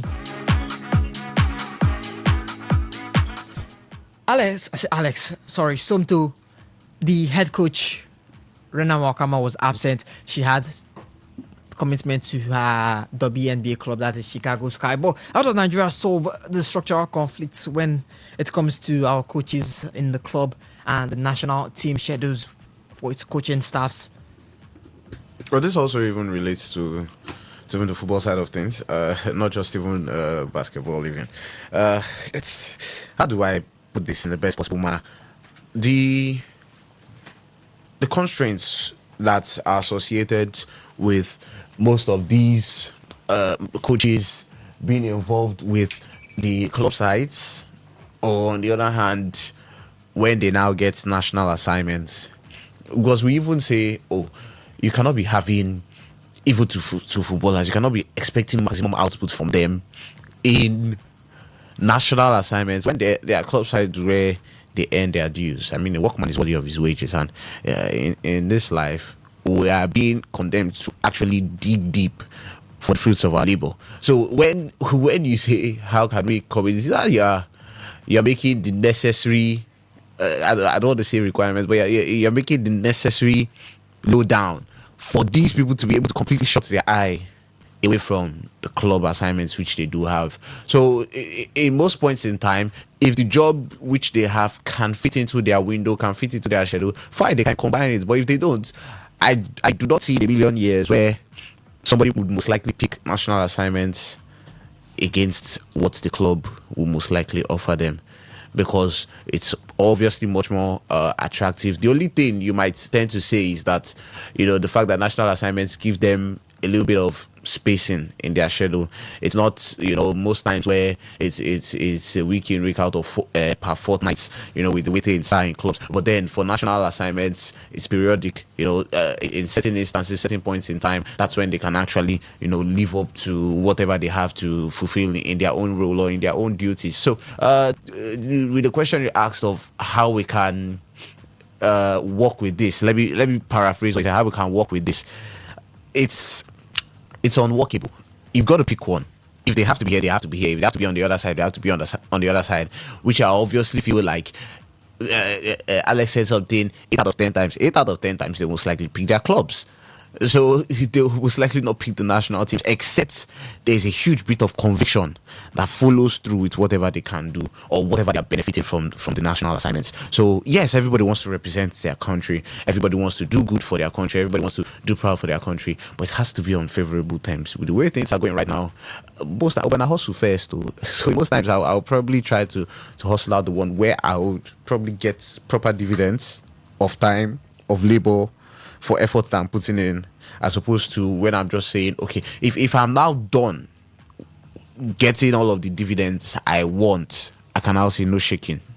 You get, I can have a leeway for it at the latter points in my career. That's why a lot of people are saying, oh, it's the latter point in his career that Pep most likely want to coach the Spanish national team, which there is no really sense of truth to that. He's just focusing on what he loves, what he wants. So anyone you love, anyone you're comfortable with, let them do it. If there's a very good amount of conviction coming from the national assignments, then yeah, you can go for it. But if the schedule can allow you combine, it's a free will. I mean, if these footballers, these basketballers combine their own schedule, but then it's not like them being a player, them the coaches being coaches is quite different things.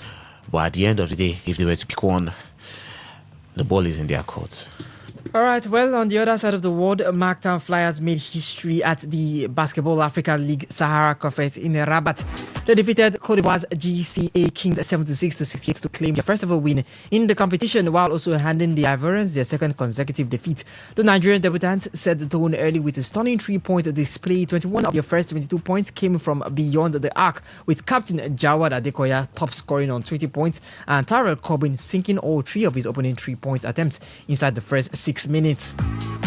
Bench player Ogbodeje Abba, the 2025 Nigerian League MVP, chipped in 13 crucial points and was the heartbeat of the team's resilience during GCA's 10-0 fight-back run. Abba said, quoting the man, "Nobody believed we could win. Here we are. Let's keep pushing." Marktown, based in Makurdi, only arrived on the national scene after winning the 2025 national title with a shock 74-72 victory over River Hoopers, as the Flyers will face FUS Rabat next as they chase a place in the 2026 BAL playoffs, with the top 4 teams advancing in the round-robin phase.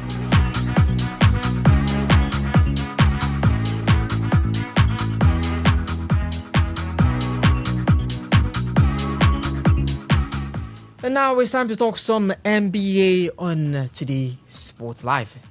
You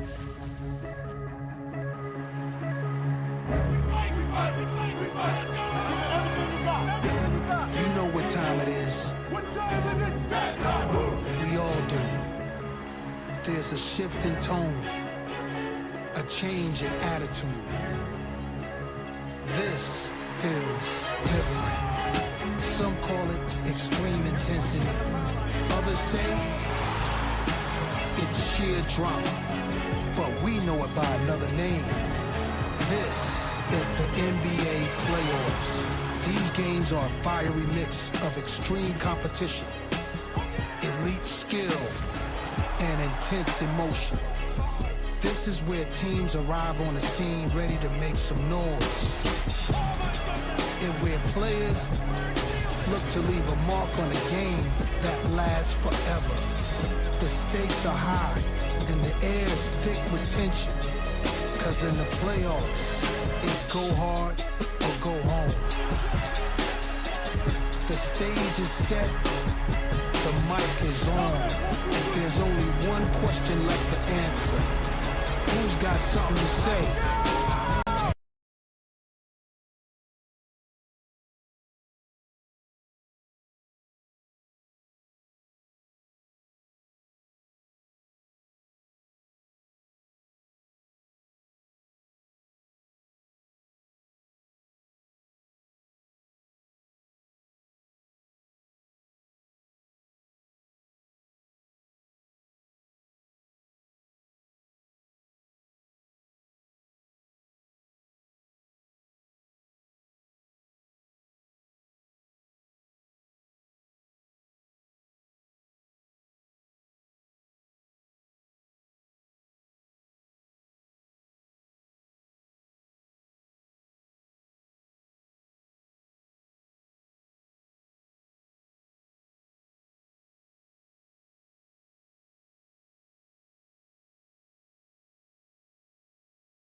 dropping 29 points in 45 minutes as the Los Angeles Lakers beat the hosting Rockets 112 to 108 in overtime, taking a commanding 3-0 series lead. In doing so, the 41-year-old set the new playoff record for most minutes played and most points scored by a player at his age, breaking the marks he himself had set just one game earlier.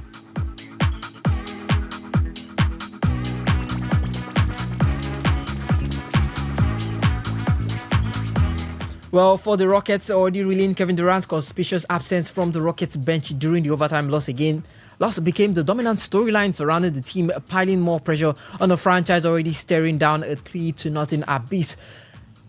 Durant has been sidelined with a sprained left ankle since Game 2, but his decision not to sit with the teammates drew heavy scrutiny from commentators and fans across social media. Coach Ime Udoka clarified after the game that Durant was inside Toyota Center the whole time. He was in the pool getting ice, running and doing a treatment that physically cannot be done courtside. Udoka said, quoting him, he was getting treatment around the clock, adding that there is some soreness but steady progress since the Game 2 injury. A final call on Durant's availability for Game 4, which is today, Sunday, won't be made until he completes his workout in the morning.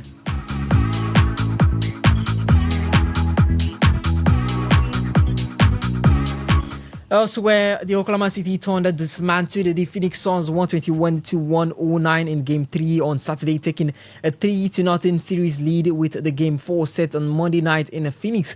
Shai Gilgeous-Alexander delivered a playoff career high 42 points of 15 on 15 of 8 shooting alongside with 8 assists, playing without injured backcourt partner Jalen Williams, who sat out with a hamstring injury. SJ hit his first 9 shots and safely carried the Thunder affairs from start to finish.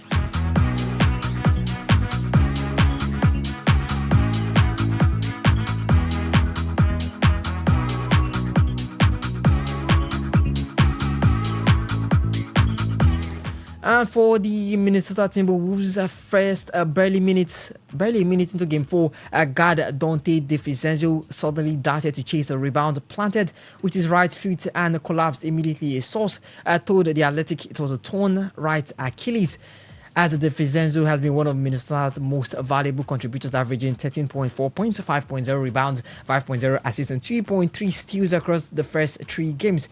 He had played all 8 regular season games this year, making a career milestone. And then the bigger blow came for Minnesota Timberwolves star Anthony Edwards, the leading scorer. I almost said goal scorer there. Left in the second quarter after attempting to block a shot. His left knee buckled as he came down, and he did not return.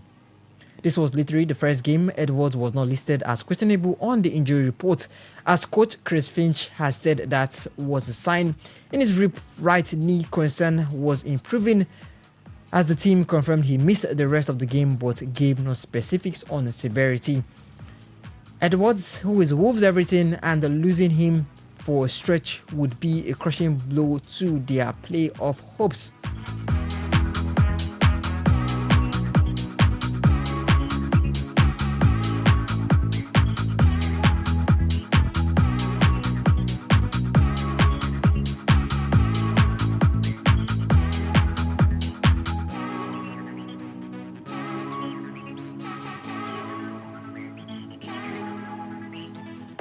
Now, Alex, LeBron James, this is a 41-year-old billionaire playing like he's 20 and broke. He's on fire. I was watching that game against Rockets. Yeah. The steals, the blocks, the transition, the way he was running, though, I was like, Yeah. are you sure this man is still 41 years old? No. If 41 years old, isn't meant to be moving like this. And he's doing this without the supporting cast of Austin Reeves and Luka Doncic, who combined average about 60 points per game. Combined. That's, you're losing, you have about 60 points sitting on the bench, not eligible to play. And he's doing it all alone. Well, there's not much you could say regarding LeBron James. I mean, it's It's something we spoke about for a very, very long time. Ovie, you can remember that NBA finals. Klay Thompson said something while they were 3-1 up. The rest is history. We know what happened between the Golden State Warriors and the Cleveland Cavaliers in the 2015-2016 season. Or should we just say, yes, it's 2015-2016 season. And the rest is history. LeBron has shown time and time again that he is that person. He called himself the chosen one in high school. Ovie, I want you to think of how mental it is. He called himself the chosen one in high school. It's one thing to talk and it's another thing to follow up, and that is precisely what he's doing. Look, there's one thing you can always give LeBron James, and that's the fact that he makes everybody around him look very, very good. His teammates look superb. Everybody plays better because LeBron James is on the court. We are seeing elite plays all being drawn up by that man himself, LeBron James. He's getting into shooting positions, his ball handling.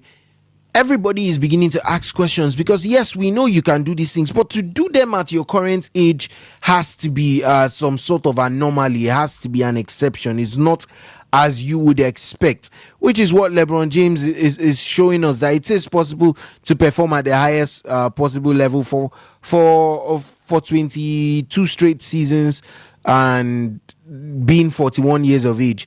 It is possible to perform at the highest level, and it's also possible to do that without the best of your teammates around, without having really good teammates. It's possible. He's shown that time and time again, which is why I believe he has to be the greatest, or one of the greatest basketball players to have ever held a basketball and stepped on the court. I mean, he's won the chip with 3 different teams, but just talking about his performance against the Houston Rockets, Ovie, you said a lot of things. His steals, his dunks, his passes. But did you look at that last play? That last play, just as the Houston Rockets were looking to progress the ball up the court with about 25 seconds left, right after he got the 3-point shot off. And they got back again on the court. It was about 13-14 on the shot clock, and he was still there again. His presence was still there again. What the amount of pressure that was immediately put on the ball handler, Reed Shepherd of Houston Rockets, in stopping that progression. He didn't get close enough to foul. And that's one thing I always say. How many people have that mental awareness to, one,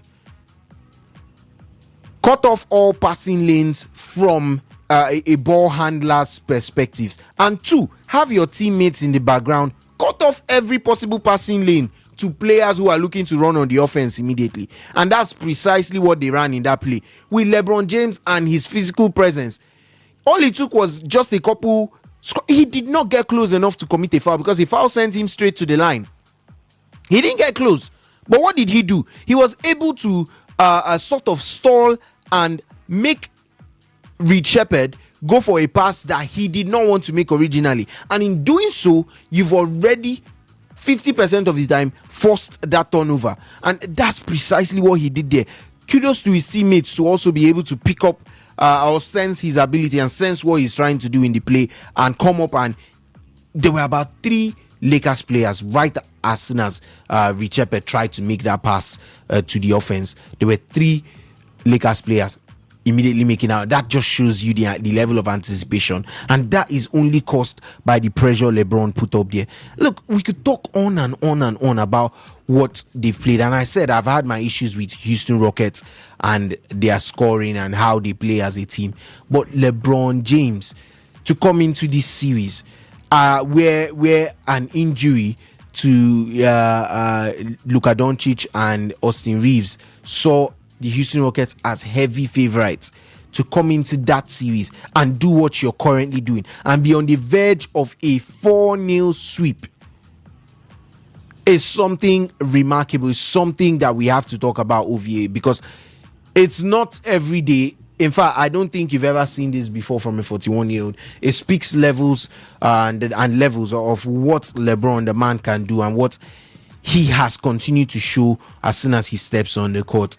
look away from the statistics. Like I mentioned, look away from the statistics. Look away from the number of clear and clever plays that he made, and you'd still find intensity in his game, the desire to chase down every ball, to show that level of pressure, and to also show that level of composure when needed, is something absolutely exquisite.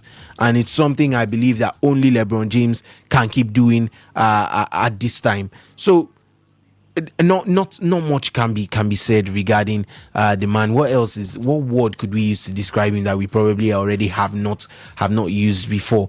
He's just ethereal. He's just ethereal, and he's an unbelievable player. As Lakers now cruise to a 3-0 lead on the series and are looking to lock it out. They could lock it out by midnight today when they get to play the Houston Rockets, and they'll be looking for possibly just taking that 4-0 lead. I always talk about how that is key, because you could easily get a 4-0 lead, and the next thing you know, the tie is done. You get important rest. And look at the first series of games. Top seed Pistons are down 2-1 to Orlando, to 8th seed Orlando Magic. It's what I talk about when I say the importance of finishing or killing games off early on. Don't let games linger on. I gave you an assurance that OKC, having taken the first game, would go on to see off this series immediately and wait and have enough rest period for their next opponent. And that's precisely what they are doing. They've gone to Phoenix Suns without J-Dub, and they are still able to get that victory there. So be able to come out there. It's playoff series. Come out there and show that bit of personality that you want this series to end as soon as possible. And that's what LeBron is doing with injuries. So, I mean, kudos to the man. And we are running out of words to describe to what he's currently doing, frankly, OVA. I don't know what else we want to say regarding LeBron that we have not said already, but... Like, the man created a player that he could he could throw an alley-oop to. It's unbelievable coming into the league, your first couple of seasons, where your son is being introduced with you in the crowd, and you're standing and you're looking all proud and all that, and then the next thing, some 18-19 years later, you're throwing an alley-oop to your son to take a 3-0 playoff lead. I mean, it's frankly very, very exceptional, Uwe. All right. It doesn't look like the Houston Rockets are going to be making a dent into the Lakers' lead, even if maybe we see what's his name, the Houston Rockets, KD, come back for a game 4. Could this maybe be a game 5 at best for you?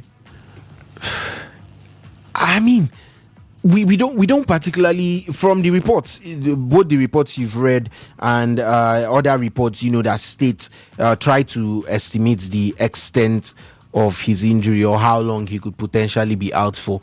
There is still no I would say clear return date for the man Kevin Durant. There's no expected return date. All they know is that he's training, which means to some extent he's getting and feeling better, and that's always positive news when you look at these players trying to get fit and ready for the playoffs. But I mean, at best I see it going to, like you said, a game 5.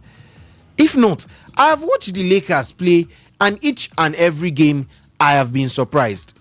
Ovie, game 1, they go into that tie without the 2. I'm curious to see how they'll set up, and they absolutely blow my mind. They not just set up well, but they take a commanding 1-0 lead. Game 2, I'm thinking, okay, this has to be the game where the Rockets bounce back. They look like the odds-on favorites. Kevin Durant is back on the court. Everything looks to be going their way. And the Lakers still, they don't win. They don't just win. They blow through them in game 2. I'm thinking, okay, this is game 3. Yes, reports have stated there's no Kevin Durant, but it is at home, the Houston Rockets. In those kind of games where you see someone trailing down to, look at Toronto Raptors versus Cleveland Cavaliers game 3, Toronto's first home game of the playoff series. Look at exactly what they did. They raced to a 12-point lead. And then right at the end, they blew the Cleveland Cavaliers away. I think winning that game by as much as 18 points. So you'd expect same from the Houston Rockets, but they have a problem. And I will always keep stating this problem, Uvi. The Houston Rockets have a scoring problem. They get as close to the bucket as possible, easy layups, and they still do not make them. And that is a huge problem when you have to reduce a deficit. That's a huge problem when you have to try to claw back from a losing position. But on Thursday night, I saw yet another problem. Or should we say Friday morning? I saw yet another problem with the Houston Rockets and how they play. They had a 6-point lead with 25 seconds on the clock, which means all you have to do is advance the ball, delay, and wait for contact, wait for the foul. You could delay the shot clock. It is 25 seconds on the clock. Your shot clock means you have 24 to get a shot off, affording the Lakers only 1 second of playtime if they do not foul. The game plan there should be so simple, and I think that has to go down to Ime Udoka and how he's setting up that team, because that is horrible game planning. What exactly are you looking for when you make such a pass, being 6 points up and 25 seconds on the clock? Look at the second play. You call the timeout and Rich Shepard immediately does what he did. What exactly did you coach? Where exactly did you tell your players to line up at? How are they supposed to receive the ball from the inbound and get it forward to offense quickly? It's a huge problem for the Rockets because they are not impressive. They've not been impressive. I've watched them all season long, and I've said their greatest point would always be their defense, because they played better defense than probably anyone else, and that's their greatest point. But apart from that, they've not been impressive. They go forward, they lack the ability to score as much as you'd expect. They miss easy shots and take too many of them that do not fall. How does someone miss 10 threes and is still shooting? Jabari Smith, 1 of 12 from 3. Why are you still shooting threes? It is just simply a coaching issue, because when 1 or 2 things are not working for you, you should be able to tell your team, readjust. This is what you do. This is what has been working for us on the nights. This is why we've been able to get buckets.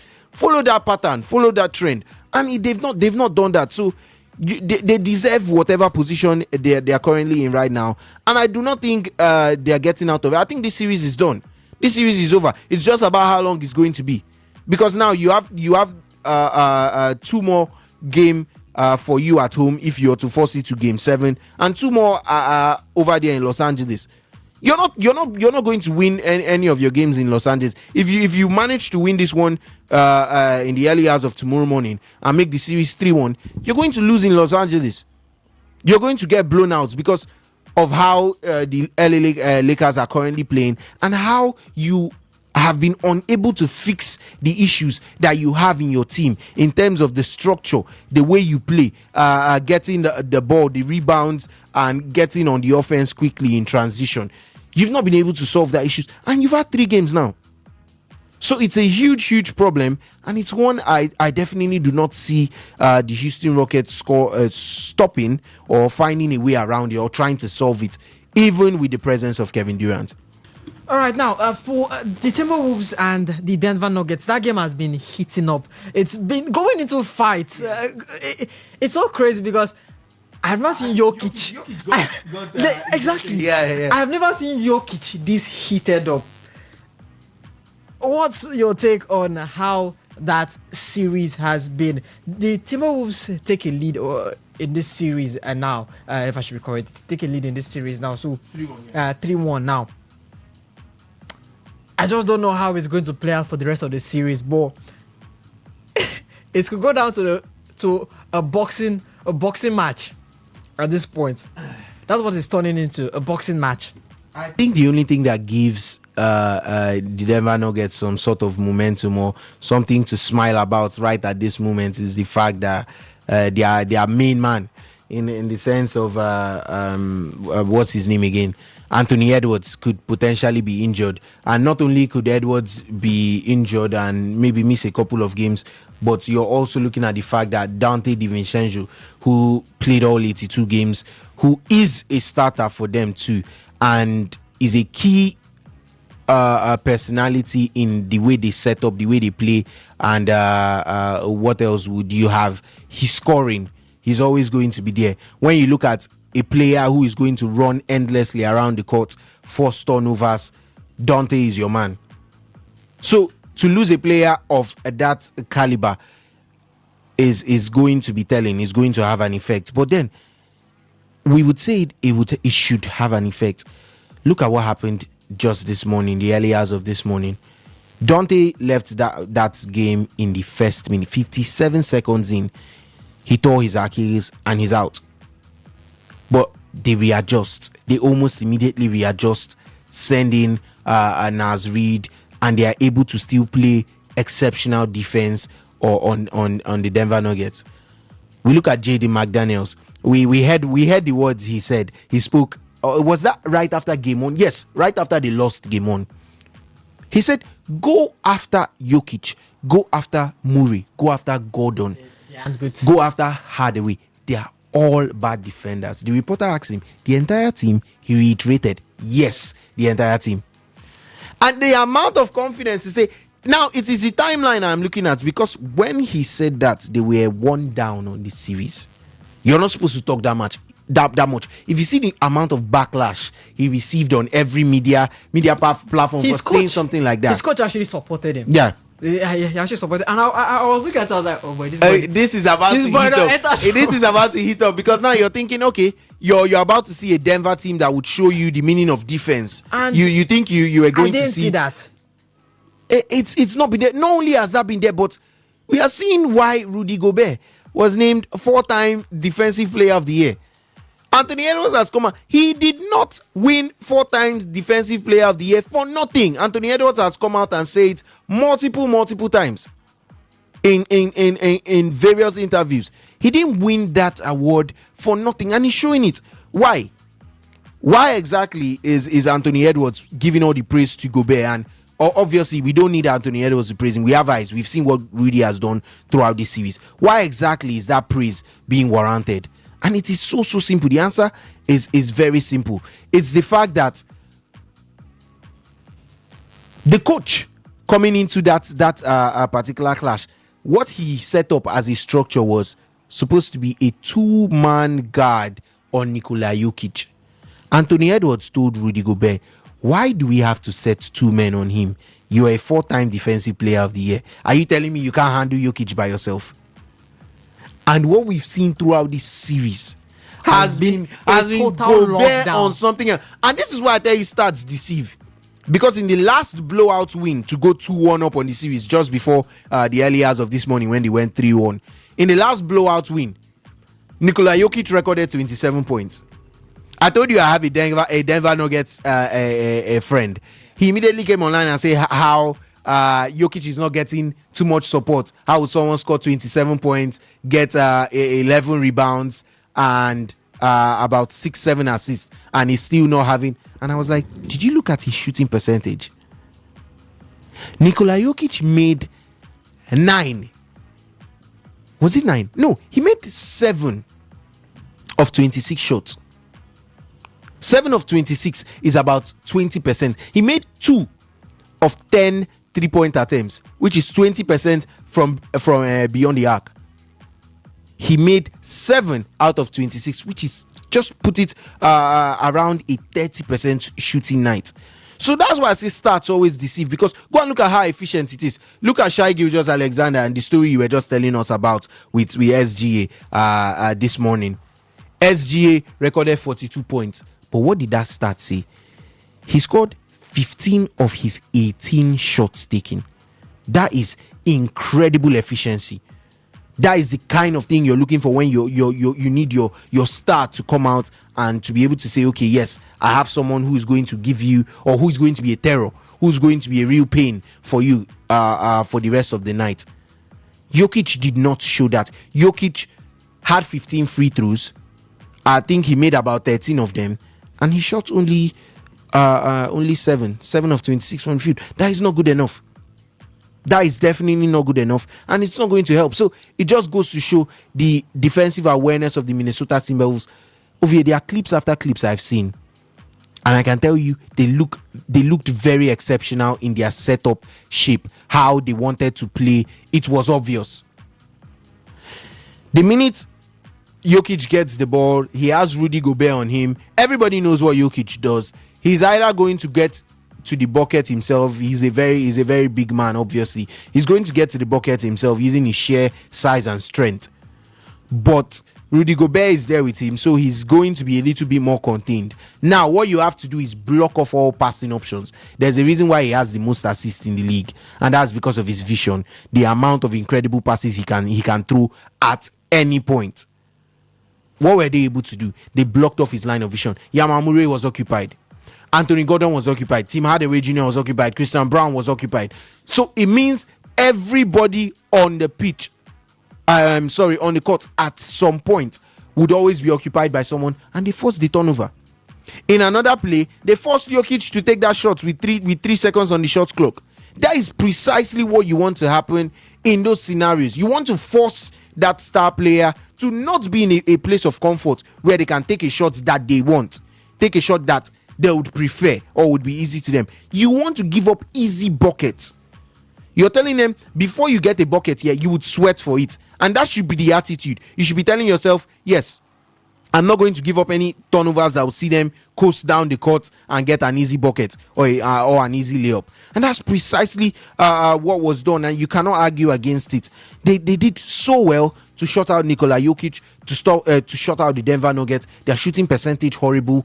Everything on the night was just very, very bad, you have to say.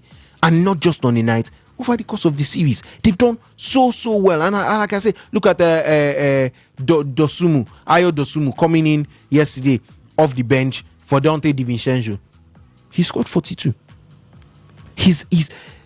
You're looking at it, you're saying he may not be that important, but one player picks an injury, someone else steps in and fills it up, fills that void almost immediately. So there's only one way I see this series ending. And frankly, I think Denver will take it back home for the next game and make the series 3-2 to sort of give them that confidence. But I think Minnesota will close it out at home immediately after that. So it's just going to be another season of what exactly is going to work with these Denver Nuggets and how much truth is in what Jaden McDaniel said about their whole team being very bad defenders. All right, Chelsea and the leads on our screen, 10 minutes on the clock. It's goalless at that center. Chelsea pressing on to get that first goal. But Alex, let's put closure to this, talking about the NBA playoffs. Looking at the matches today, Raptors against the Cleveland Cavaliers. The Cleveland Cavaliers lead that series 2-1. And then there's the Portland Trailblazers against the San Antonio Spurs. It's going to be at home for the Trailblazers. They lose that series, or they're losing the series 2-1. When Bayama is doubtful for today, can Portland capitalize on that? Especially when Wemby was out last time, they couldn't do anything. And for the Cleveland and the Raptors games, how do you see that match ending? They are all very, very strategic games in the sense of what happened or what played out in game 3. Now, it's about who wants it more and who wants that bit of comfort. One, there is the Cleveland Cavaliers who took a 2-0 lead, won both home games, and then lost the game 3 to the Toronto Raptors, who had to claw their way back into that one. Now, game 4 for these teams is about who is going to make more of an impression. If the Cleveland Cavaliers can come away with a win there, they've gone 3-1 up. It's a commanding series that they take back home. If the San Antonio Spurs can also do the same, it's also they're also in a commanding position, and they take that series with the potential to kill it off at home. But then at the same time, you're saying, because it's not one on paper. No, none of the matches there are going to be one on paper. So you're asking yourself, how much of it do these teams have in their bag to be able to get that crucial victory? We saw Knicks, we saw Atlanta Hawks. Series is currently tied 2-2. We saw the whole ruckus and rumble around it. But if you look at the fact that the Portland Trail Blazers played the San Antonio Spurs away from home and got one win out of the 2 games they played there, then I think this Portland Trail Blazers and their fans can have a little bit more hope going into this particular game, because they will know that yes, we should be able to do something at home. At least for one of the games being played, we should be able to potentially cause something to happen at home there, and I think they have that hope, they have that belief, and I think they are well placed to probably beat the Spurs this evening. But for the Toronto Raptors, like I said, it was a close contest for most of 3 quarters between them and the Cavaliers. They blew away the Cleveland Cavaliers right at the end of the 4th quarter, and that was where it was no longer a contest. But other than that, it was very, very much a contest for the major parts of that game. What are the chances that is going to happen again, and maybe they won't get an is in? Oh wow, Leeds almost took the lead there. Leeds United almost led against Chelsea. That was quite the stop from Robert Sanchez. One-on-one. I think that was Brandon Aronson there. Played through and clean on goal. Robinson Sanchez makes the save with his foot. So, yeah, as I did say about the Cleveland Cavaliers, they have to fight back. A lot of people have been saying they have the best backcourt in the league with James Harden and Donovan Mitchell, and it probably could be true, with the exception of maybe a J-Dub and Ishai, a Tatum and a Brown. But they want to take control of this tie. They've lost the last game. I like to look at momentum. They've lost the last game. They'll come into this one and say, okay, take a 3-1 lead back to Cleveland and you can finish it off early enough. Same thing for the San Antonio Spurs. Take a 3-1 lead back to San Antonio and you could potentially finish this off. So yes, there are lots of questions about these teams and their ability to go there and do exactly as data would back them to do. But at the same time, you would also think that there should be more to your game to be able to take this lead that is very much necessary when you regard playoff basketball. So Cleveland away to the to Toronto Raptors in game 4. It's still at the Raptors home, but I think them losing game 3 would give them that sort of extra boost they need to go on and win this one. However, the San Antonio Spurs, I think that series will be tied this evening. I think Portland will find a way to pull it back and not be in danger of getting mini swept if they hand over a 3-1 lead to the San Antonio Spurs. So I do think Portland would win this one, and the main reason why I'm giving them that is because of the fact that I was impressed with how they played at home, I meant to say away from home, and how out of 2 games they were able to claw one away from the paws of the San Antonio Spurs. I expect them to do the same at home and win one of their 2 home games and sort of prolong their stay in the playoffs, even if it looks like the San Antonio Spurs would get the upper hand at the end of the day.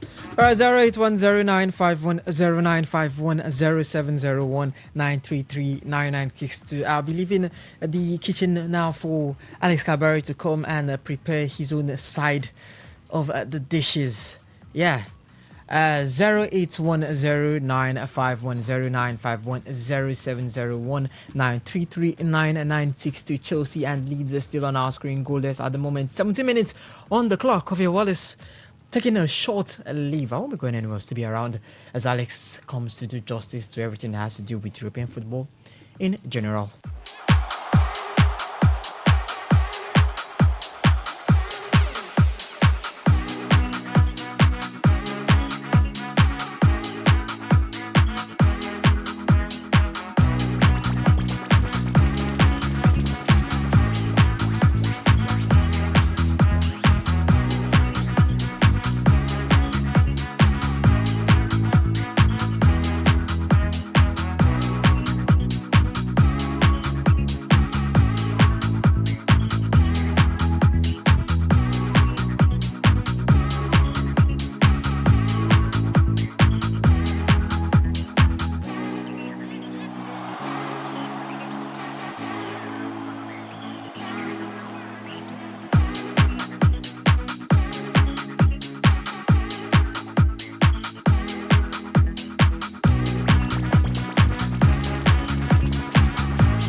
All right, a very, very good afternoon and a happy Sunday to you too. It is that time yet again. Yes, it's just about 3:30 in the afternoon, 10 minutes to 3:30 in the afternoon, and it's that time where we get to talk everything European football. Yes, we've had lots and lots to discuss on the menu today in the first part, but this is that part where we switch over to the football side of things for the next 1 hour 10 minutes or so, up until 4:30 on the hour, where we'll switch things over to the local scene. I am Kabari Alexander, and of course I do not do this show alone. I still retain the guys with me from the first part. I have Ovie Wallace here in the studio, and I also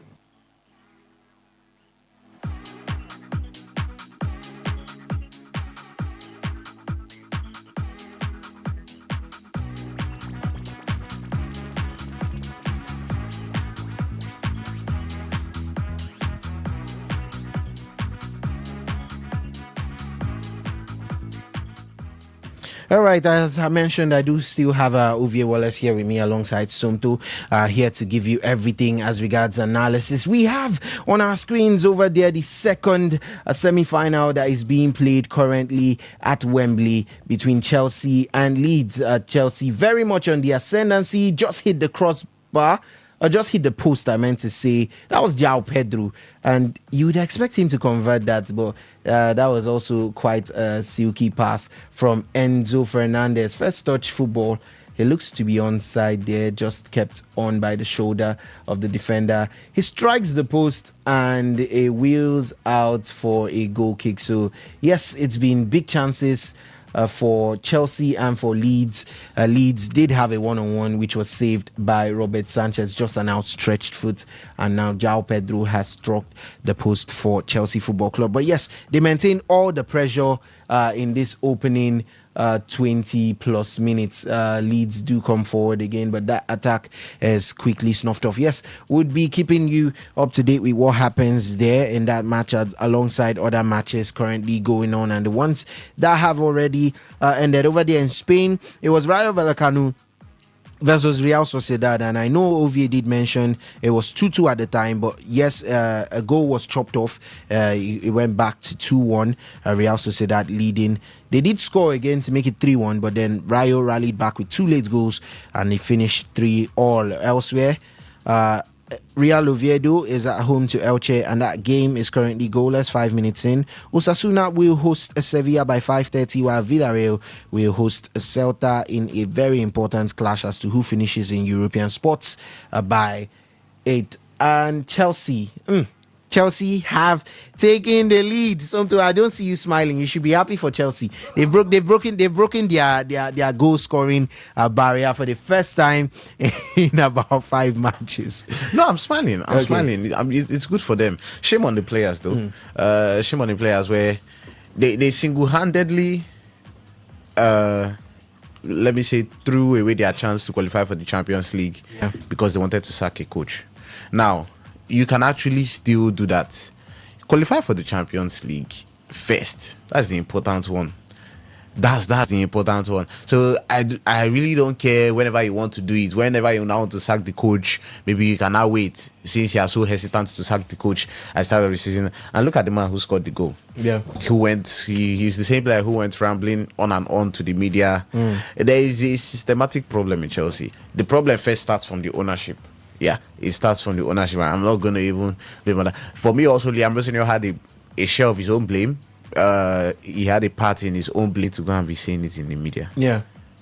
They will just do whatever they have to do behind the scenes.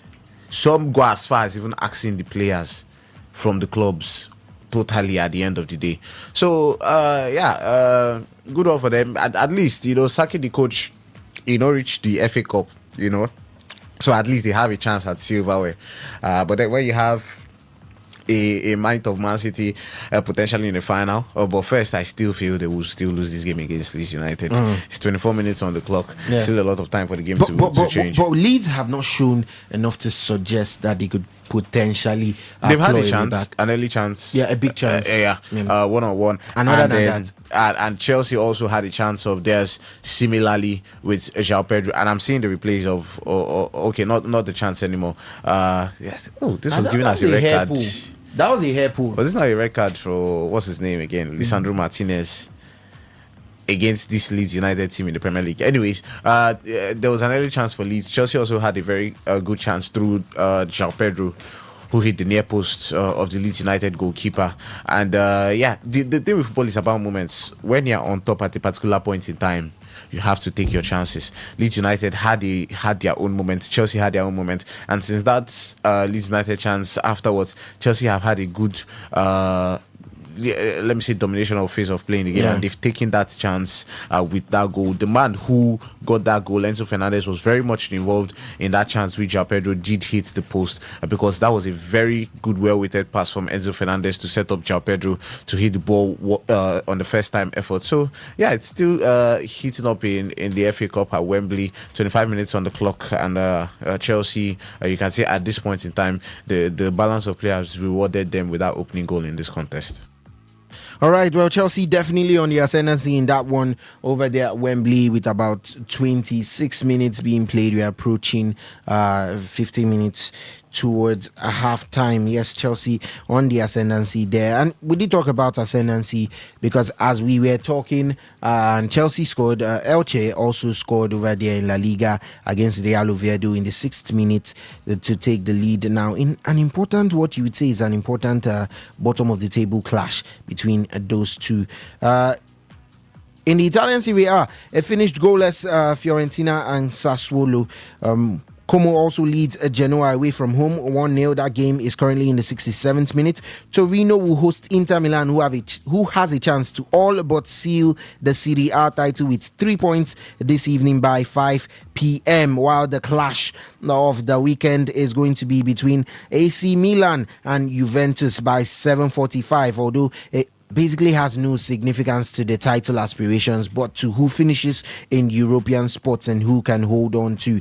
It's halftime in the German Bundesliga, and the side Stuttgart, who had to play 120 minutes against Freiburg to make the DFB Pokal final, currently held back by Werder Bremen 1-0. Dortmund will also play host to Freiburg, who also did play that 120 minutes. So you could see the exasperation in play over there as we head into the very, very important part of the season. Over there in the French Ligue 1, Lorient lead Strasbourg by 2-1. Le Havre will host Metz, Paris will hold Lille, and Rennes will host Nantes by 4:15. That is a goal rush kickoff at 4:15 for all three of those fixtures. And by 7:45, Marseille will be at home, looking to turn things around after back-to-back losses at home to Nice.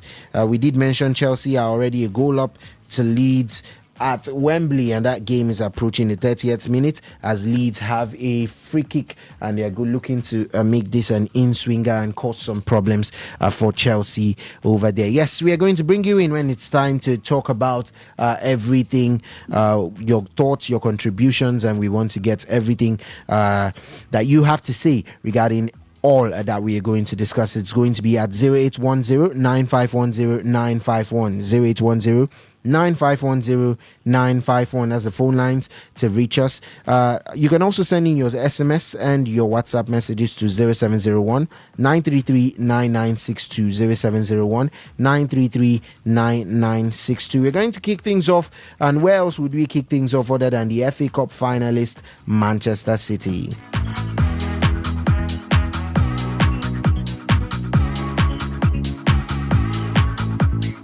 Now, I'll take you back a year ago where Man City were in a state of turmoil. By this time, staring at a first trophyless season since 2017, and barely 12 months on, Pep Guardiola has reshaped and galvanized the side that now have a real chance of becoming just the second English team to claim a domestic treble of trophies. And yes, if you guessed correctly, the other side to achieve the feat is still Pep Guardiola's City in 2019. Now, the Spaniards' troops have already lifted the Carabao Cup at Wembley this season. They remain in the Premier League title race and are now set to return to the National Stadium on Saturday, 16th of May, after sealing a record fourth consecutive FA Cup final appearance. But they did it the hard way, coming from behind with 2 late goals to edge past Championship high flyers Southampton and avoid what would have been an embarrassing defeat. City's recent finals in this competition have brought mixed results as they beat Manchester United in 2023 and read to claiming the ultimate treble, but they lost to their rivals the following year and then were shocked by Crystal Palace last May. Pep Guardiola, speaking about the possibility of the treble, said it's too far away.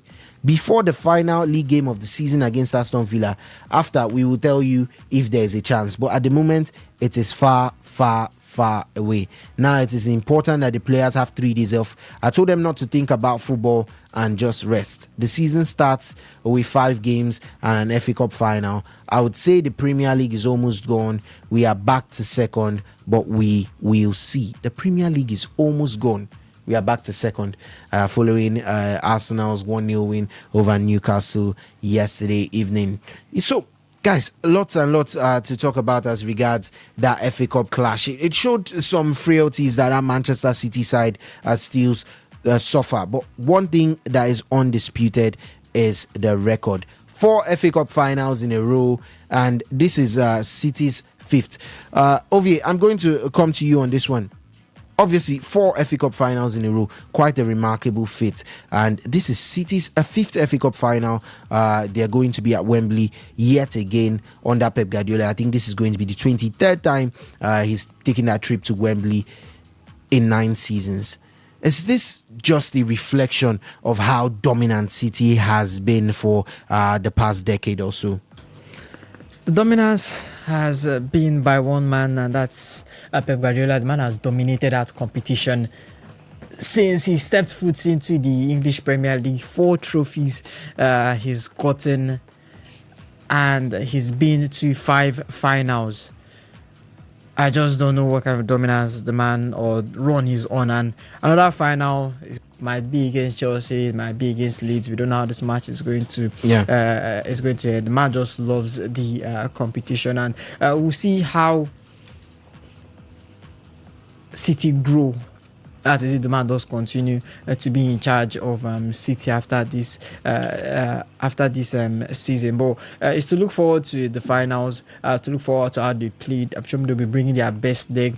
Even with you have to look at that game against Southampton. The man didn't joke with the players that he brought on. Gianluigi Donnarumma still in between the sticks. Marmoush was not getting the goal. The man brought in Haaland early on, Ryan Cherki early on, and that's how they were able to get those a few chances. And then those 2 goals later came in, and you have to do Nico Gonzalez's goal.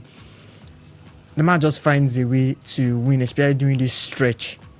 And I just look forward to see what will happen in that final, if it's either against Chelsea or against Leeds United. Okay, and I did mention that they had to do it in a very, very difficult way. They came from a goal down to beat Southampton 9 minutes after going behind, and it raised a lot of questions. Sonto, how important is it that you field your best players in cup tie games? Are you allowed to have a breather where you sort of rest players? You can say, okay, this fixture, ideally we should win this, and you tend to rest players, because we saw City struggle with creation. They started creating chances in the second half. Cherki was a one-man army in the first half.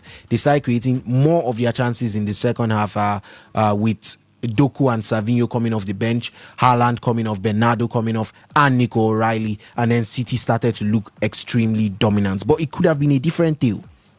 How important is it that you start your best players in cup tie games? Just a word on Pep Guardiola. This guy is the greatest manager of all time. See, God, can we even overstate what Pep has done? Yeah. First ever manager to reach 100 points in the Premier League. First ever manager to win the Premier League title 4 times in a row. It's Manchester City side are the first team to reach 4 FA Cup finals in a row.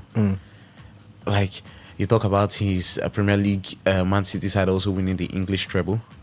Sorry, also the first team to win the English quadruple. What is supposedly the best league in the world. And it is only on 3 separate occasions that any manager has stopped him from winning the league for all of his time in England, which is getting to a decade now. Yeah. And those three managers, the first time was his first season, where he was still trying to get his footing into the Premier League. Yeah. The second time around, you can say, yes, it happens. There are times where you're going to have an off season, even with the greatest teams in the world. And the third time, he was obviously dealing with divorce last season with his wife and every other thing. So whatever Guardiola has done, it's not just even on the fact he manages to win trophies, but even in the overall style of play. Yeah. This guy is something else. And when I watched his documentary, his Barcelona documentary, giving stories of how he also moved to Bayern, he just moved to Manchester City. He wanted to come and play in the Premier League like Spain. And that was what he got taught a bad lesson in that first season. Yeah. And they had to tell him, see, you can try it, fine, but there has to be a balance. That was why you now saw his Man City team being known for playing with the high press, high intensity in the Premier League, but still being able to build from the back. Now, yes, Victor Valdez, when he was in Spain, wasn't the best of goalkeepers when it comes to shot stopping, but was very good with the ball at feet. Same thing with Ederson. He had to go and get that thing that will make it complete, that, yes, you are playing with 11 players. Yeah. It's not 10 players, one keeper. You're playing with 11 players on the field.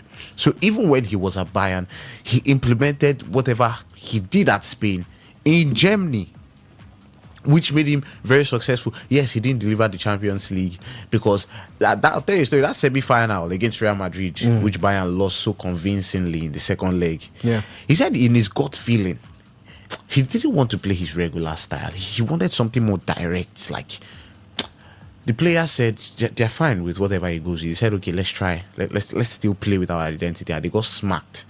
And that was when he said he was never going to be listening, that he's going to listen to his gut feeling. Yeah. That's why you see most times he will tell you that he in the Champions League final, he did not start with any defensive midfielder. Yeah. But then, that was the first time, 59 out of 60 games, where he did not start with the defensive midfielder all in that Champions League final. Then you now talk about his gut feelings. So he says anytime he works out, fine. If it doesn't work out, fine. Yeah. But all in all, this guy is just too good. Now, talking about the second team stuff, I could understand Man City using the second string 11 yesterday, because, I mean, they played against Burnley in midweek. They have a very, very heated title race coming up. I mean, in the semi-final, you're playing a team in the Championship.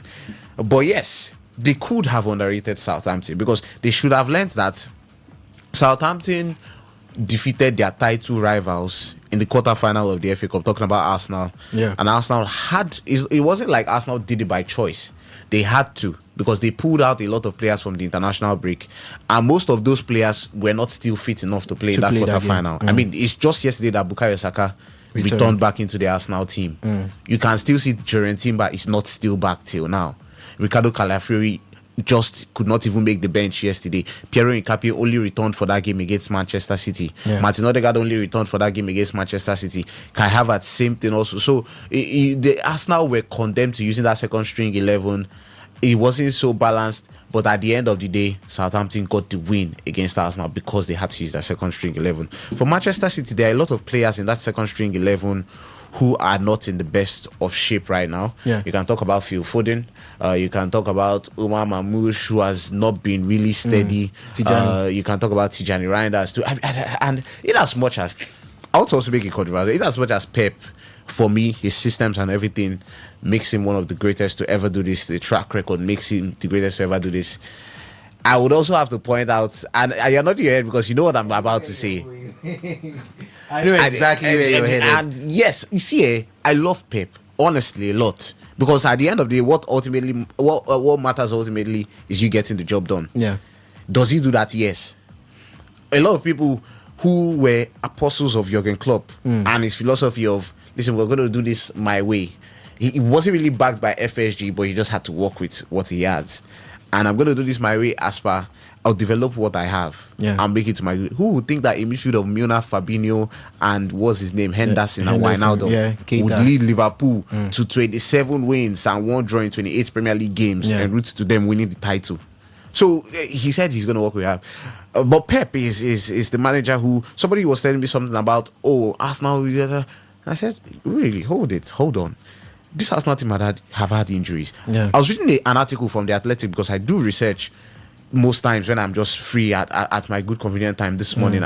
Arsenal have fielded 27 different front fours this season. 20, like, I'm not saying 27 different players, Yeah. 27 different combinations. I'll tell you an interesting thing. Saka, Havertz, and Odegaard have not played since December 2024 together. Havertz and Saka have not played together this season. Havertz went off injured in the first half yesterday. Saka came on in the second half. So Arteta has, in as much as it hasn't been a very smooth season, but he just needs to get the job done, and he's trying to do that. He has had different combinations. The Arsenal players, talking about Zubimendi and Rice, have run themselves to the ground. You can see the other players. Trossard was in very fine form at the start of the season. He's not there any longer. But he didn't go to the January transfer window all because of Daddy Sheikh. I need like extra 200 million to go and spend. Now, in the summer, Pep got arguably the best player that is not playing for PSG from the French League the Serie A player of the season from last season. He got these players into his side because why? Man City were looking for fresh legs in the midfield because Kevin De Bruyne had left, Ilkay Gundogan have left. They've not really been having good replacements for them. What happens when Tijani Reinders has hit a bit of a patch? What happens when Czech is performing good and fine? What happens when Kusanov, who they had signed in the previous January transfer window, had hit a patch? He goes again to Daddy Sheikh. I need like another 200 million, and he goes and signs the two best players in the mid-table level of the Premier League. Talking about Maguire and Antoine Semenyo. If I tell you the wages that Gueye and Semenyo are earning, why do you think Liverpool did not even go there and say no, we cannot compete with this? So sometimes City have needed to use their financial muscle to get whatever they are getting now. No team in the Premier League can compete with that except Newcastle, because yes, it is Asian money they are dealing with. No team in the Premier League has Asian money like Manchester City, which is why you keep wondering where is 115 charges coming from. But on a good time, Judgment Day will come and City will face the music. But now about to brass tracks of dealing with the second string 11, they were condemned to use it because they have games coming in thick and fast. Now, as a result of reaching the final of the FA Cup, City are going to need to reschedule their game against Bournemouth.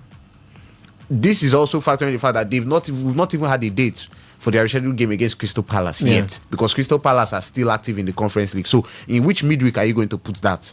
So, at the end of the day, imagine they now had to combine this. And if you guys remember, when City qualified for the Champions League round of 16, I was praying that they should qualify for the quarterfinals. Why? It was a biased part of me because I'm an Arsenal fan. And I said, in that run, they're going to face Liverpool, Chelsea, Arsenal, Bayern, and then the Champions League quarterfinal is going to come in between it with Bayern Munich, who is arguably the best team in world football right now. So it was going to be a world of good that before that supposed title deciding game at the Etihad last week, City should have played the quarterfinal second leg before that one. So there was going to be a bit of headache. Like, am I going to go full force if I lose the first leg and then full force against Arsenal in the second leg? That was why it was lucky for Arsenal that they got that deciding goal against Sporting in the first leg. Then they could just manage what they have. So from now on, that's why a lot of people are saying Arsenal might not go the distance in Premier League, because they have to go to war against Atletico Madrid in the Champions League next week, play the second leg, and then you have in the middle of that a key game against, I think it's Fulham this weekend or next weekend.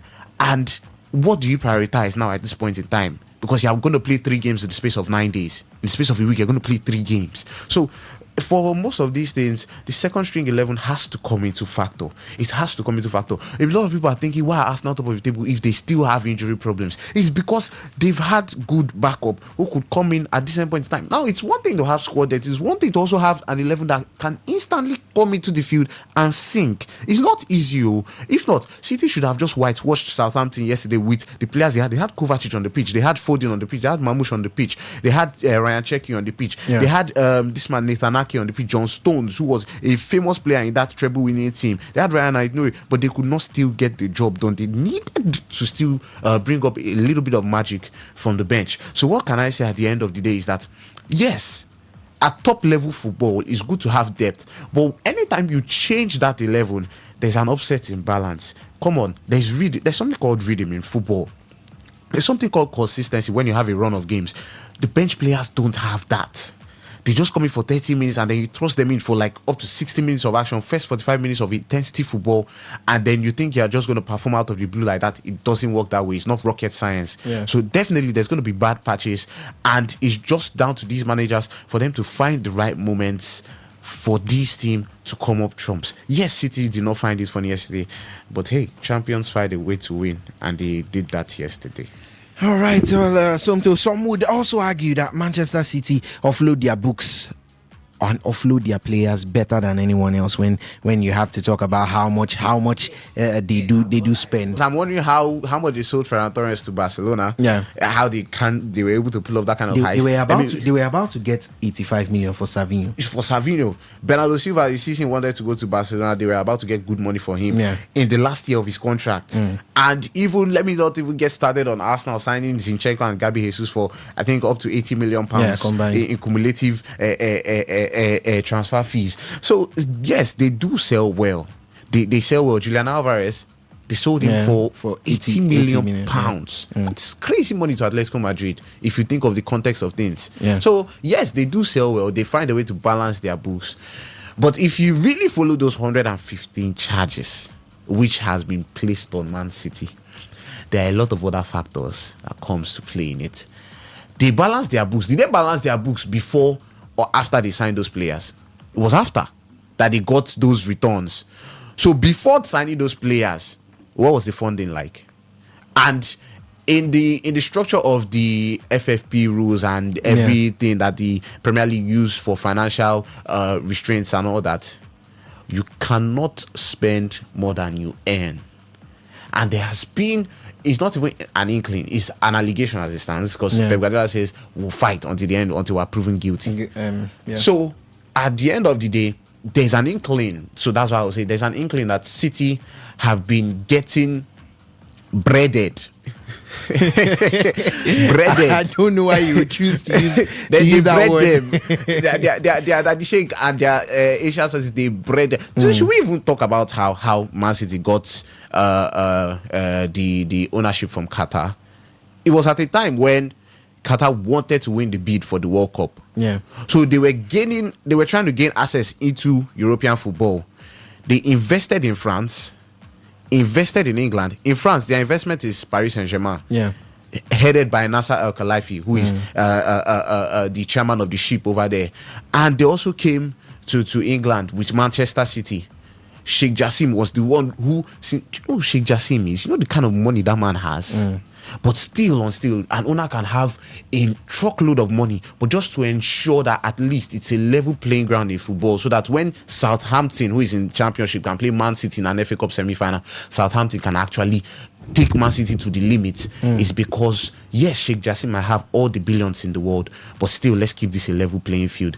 Do this on the basis that everybody can compete together on a level playing field. So I don't want to get into the history of the documentary of how, you know, Qatar wanted to win that bid for the World Cup.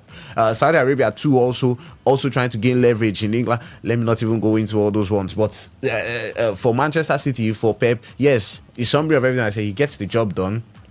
Good for him.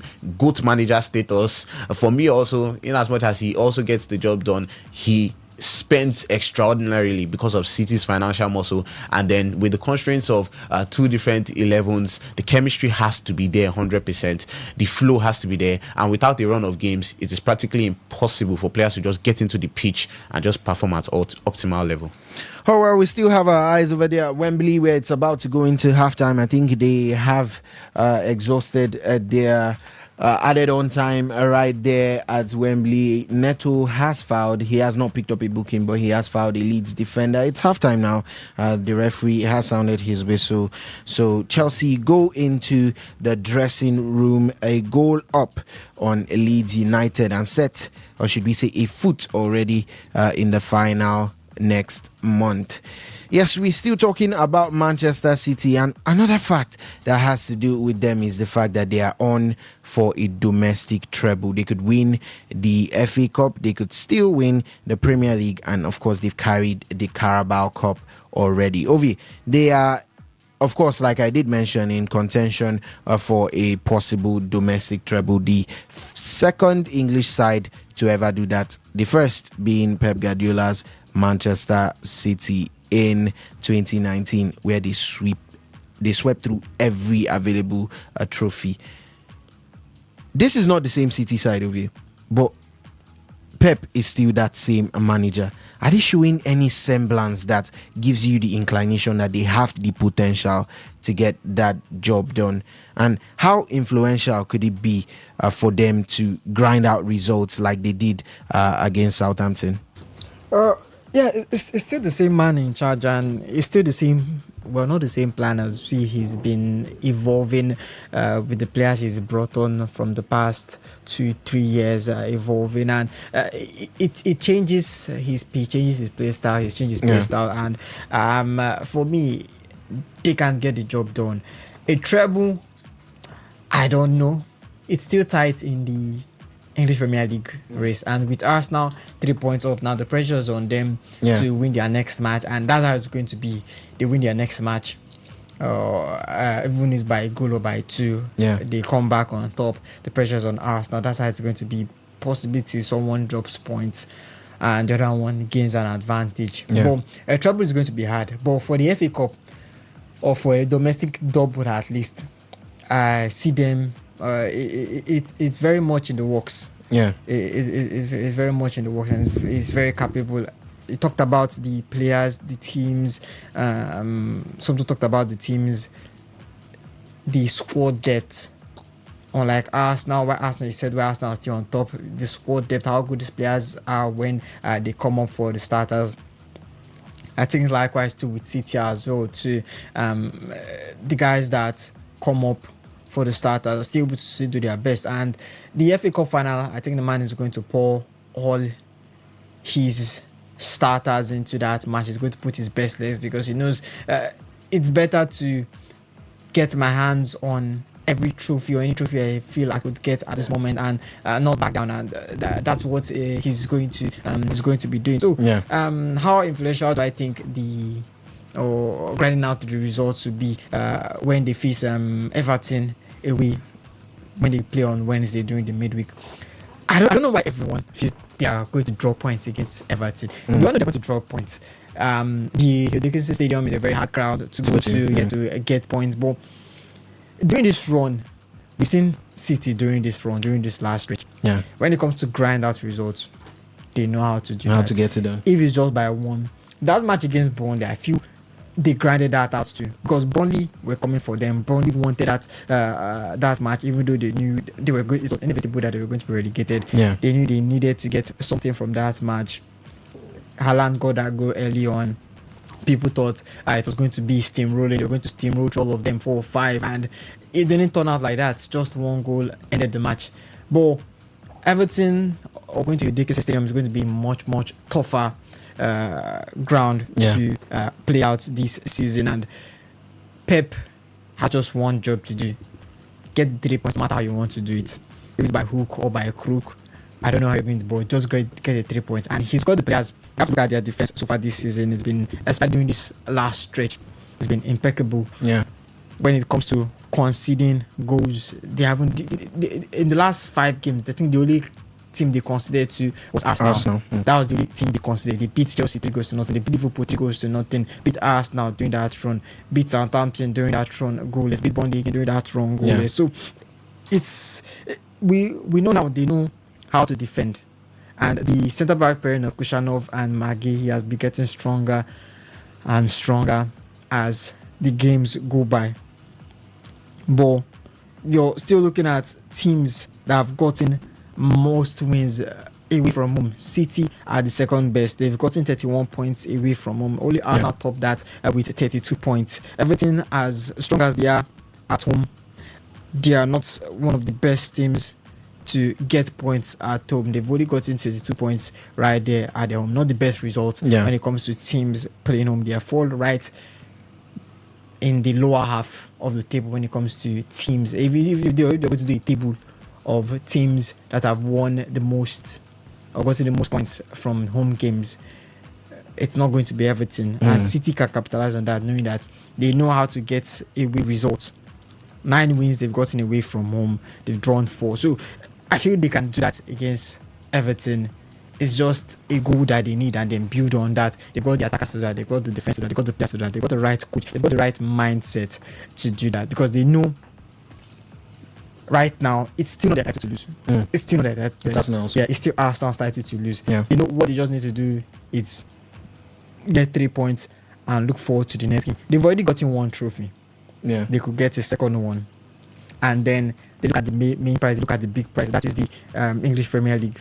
And it's to keep on building on the remaining features they've got, the Crystal Palace, the Everton, and all the away games. They take them a game at a time. And that's the mindset you want going forward. That it's just to take the games at a time.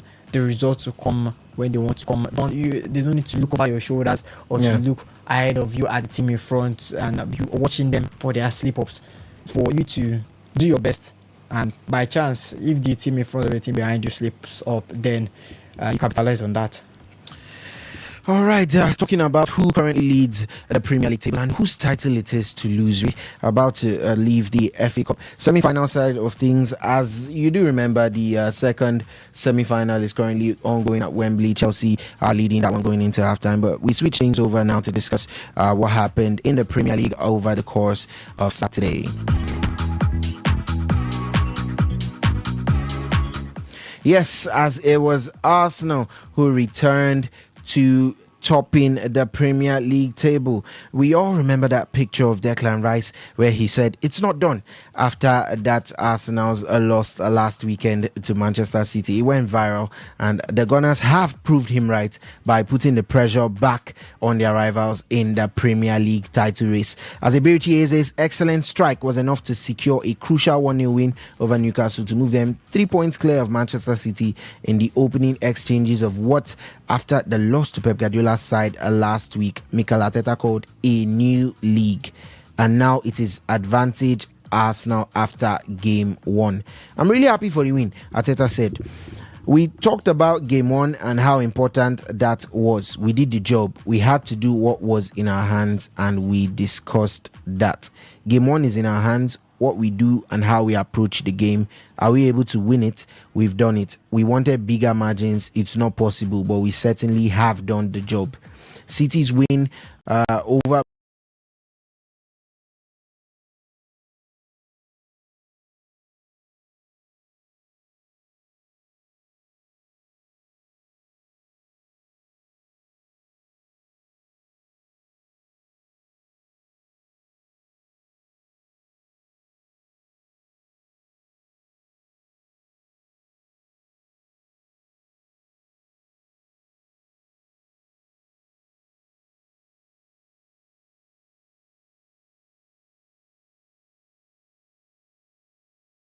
Burnley in midweek meant Arsenal slipped to second place for the first time since October, with the two teams level on points and goal difference, but Guardiola's side top by virtue of a goal scored. That put a huge amount of pressure on an Arsenal side coming into the game with Newcastle after back-to-back defeat for the first time this season.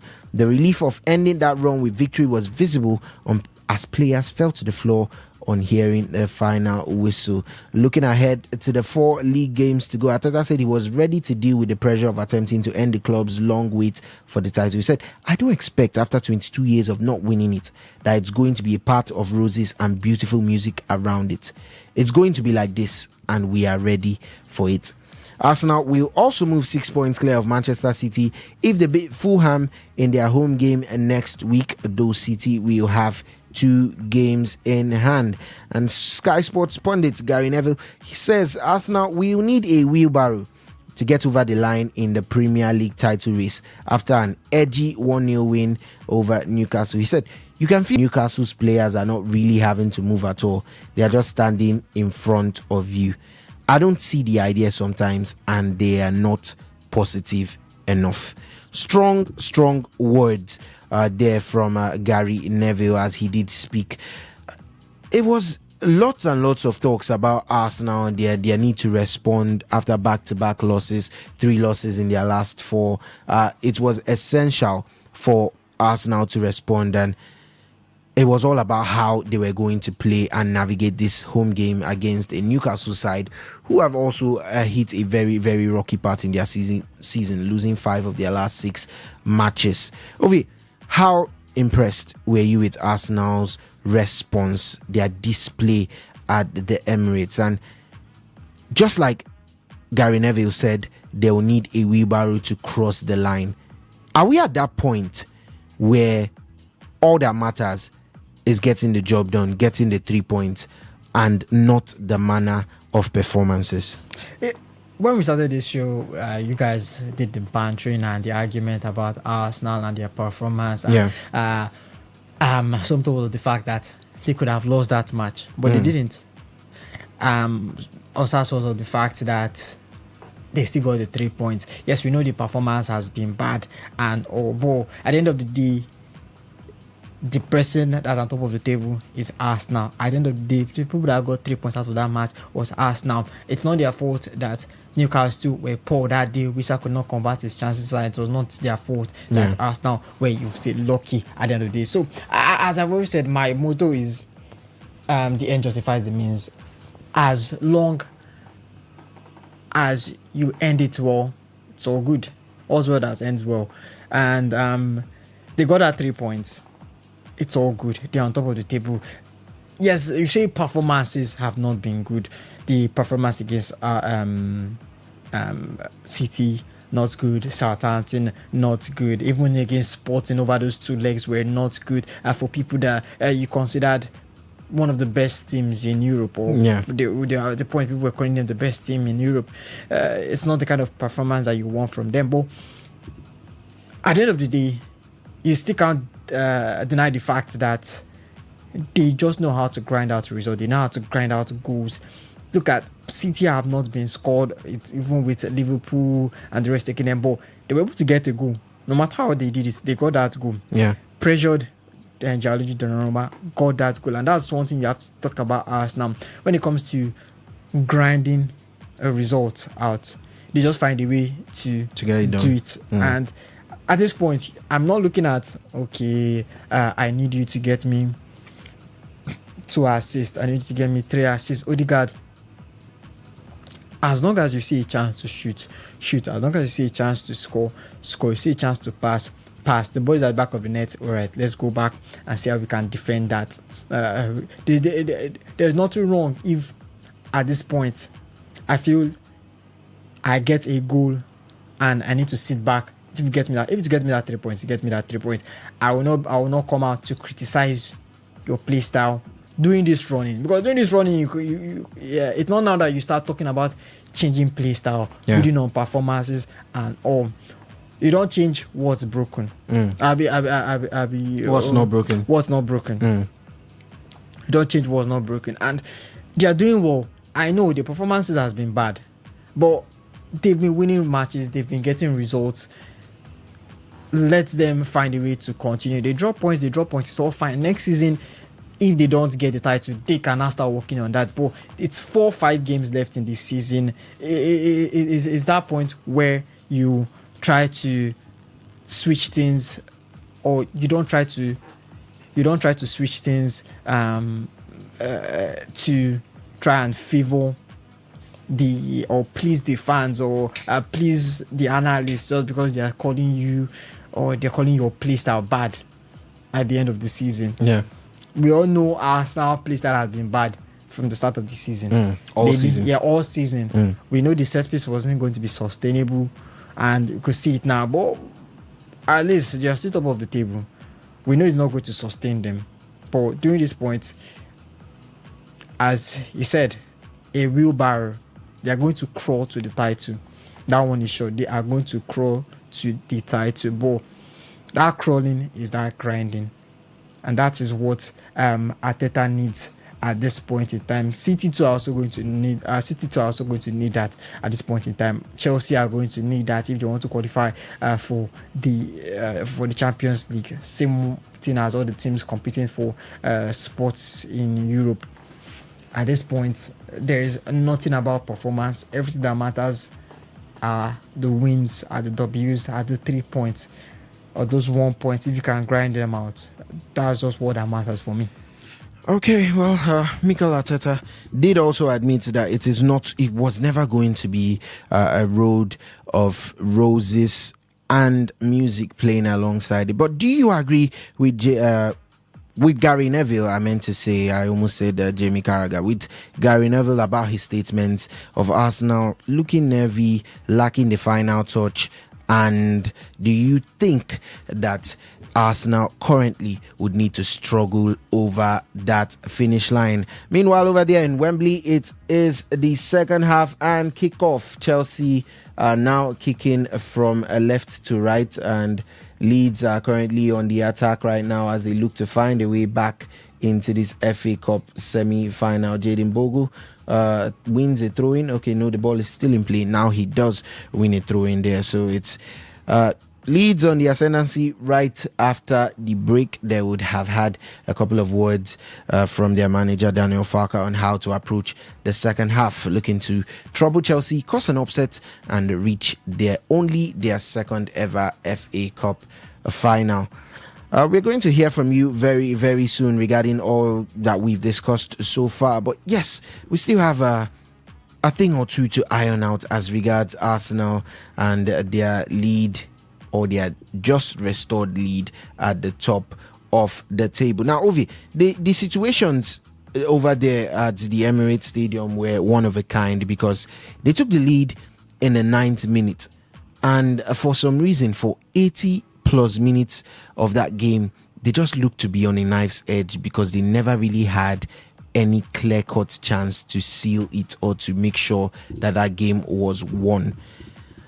How much of those nerves would you say impacted the team, and how much of it is being created by the team in the dugout, or the team on the sideline? How much of those nerves do you think are impacted into the team, and how much of it tends to grow as the game goes on without trying to kill off the match? Well, there are going to be nerves when, after a poor week, you're second on the table. Of course, there are going to be nerves, but it's how you battle those nerves, how you overcome those nerves. And Arsenal in that match against Emirates, yes, you see chances created, no big chance created. They had 11 shots on target in that match. Yeah. Of course, we have to talk about their corner kicks, creating more chances for those corners, but they didn't really have any clear-cut chances. And the one by Eberechi was probably one of the only two that they had that was directly at the goal. But they got that, and for Newcastle, you couldn't say the same. Newcastle had 2 big chances. They didn't convert them. If they had converted those 2 big chances, it would have been 2-1. The nerve builds on as the match goes deeper, as it grows tiring. But that conviction to still keep it, and knowing that at the end of the match, if you secured all 3 points, the boost it gives to the morale of the players, what it does to the team, what it does to the dugout, what it does to the fans. Knowing that you saw after the match, the fans were jubilating, knowing that they are 3 points up, you're on top of the table. Anything could happen now to City. Now the nerves have shifted now to City. They've shaken the nerves off them, and now it's on to City to try and see how they can do the job and do the business. But I don't think you see the whole 75 minutes without killing the game off. Yes, we know teams find how to kill games off during this point in time. Yeah, because the other team is also coming at you, and unless you are Bayern Munich that are running riot at the in the German Bundesliga. Yeah. A team that was Mainz 05 were beating them 3 goals to nothing. They came back 4-3. 4-3 to win. Yeah, 4-3 to win that game. They've already won the league. They are far above the other team when it comes to quality and quantity. But it's the Premier League, it's really, really hard. Everyone has got that nerve. Everyone is fighting for something. Newcastle, they are fighting to better their season, and if possible, find a way to sneak themselves into a continental sport. Yeah. And for Arsenal too as well, they are fighting to better their record and to win the English Premier League title. So both teams have got nerves, and if it was Newcastle that got that one goal, I tell you, they won't be finding a way to gather more chances, especially when they had Anthony Gordon out. They had many of their players out. Yeah. What they will need to do is get that goal and find a way to try and hold it out till the end of the match. As I said, people already know how well Arsenal play their corners, so they already found a way to block it out. For Arsenal too as well too. If the first goal was coming, it would be good. If the second goal came in, that's even better. But they just couldn't find a way to get those goals, no matter the effort they put in. So if I'm not getting the goals, I shouldn't let them score. That's how it works. If you're not scoring, do not be scored. And they did that all 90 minutes or 75 minutes of that match.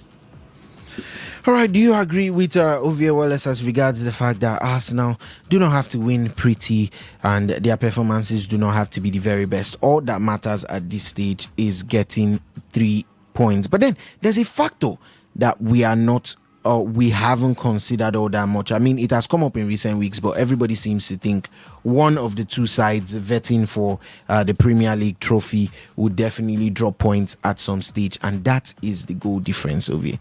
That's the goal difference.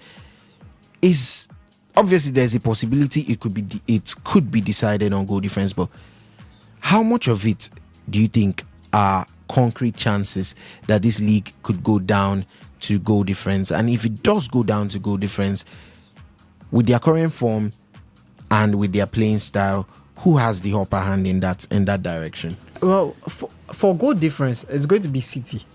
If it goes down to goal difference, it's going to be City, because City have scored the most goals. You're looking at the last 5 matches, they've scored up to 15, 20 goals in their last 5 matches. Unlike Arsenal, who have mustered at best 2 or 3 goals in the last 5 matches. So you want to compare them. You want to compare where their strikers are on the stats table. Yeah, Haaland is there topping the stats table. I think Arsenal, the best they have is Vitor Gyökeres when it comes there, and he's not even in the top 5 when it comes to goals scored. Yeah, he's not even in the top 5. Best he's got is 12 goals.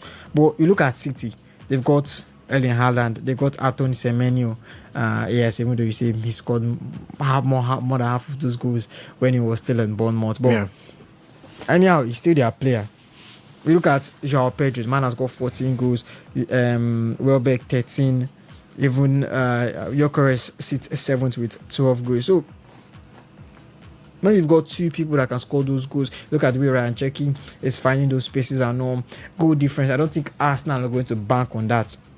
That match against Burnley, it could have ended different, but they didn't take their chances. And you have to look at recent matches. Arsenal, if either when they are winning by a goal to nothing at best. At best, if they are doing it, they are scoring 2 goals to 1. It's still going to be a 1-goal margin. But when you look at the team that have scored 2, 3, that's what they are averaging. It's going to be hard to beat them on goal difference. But for me, I don't believe it's going to go down to goal difference. I feel it's still going to. Someone is going to drop points. I feel someone is going to drop points at some stage, because it's 5 games for both teams left, and you're looking at it that yes, either team can go on that stretch. Even yes, we know City can go on that stretch. Yeah, I still believe one team is still going to drop points. City could still drop points.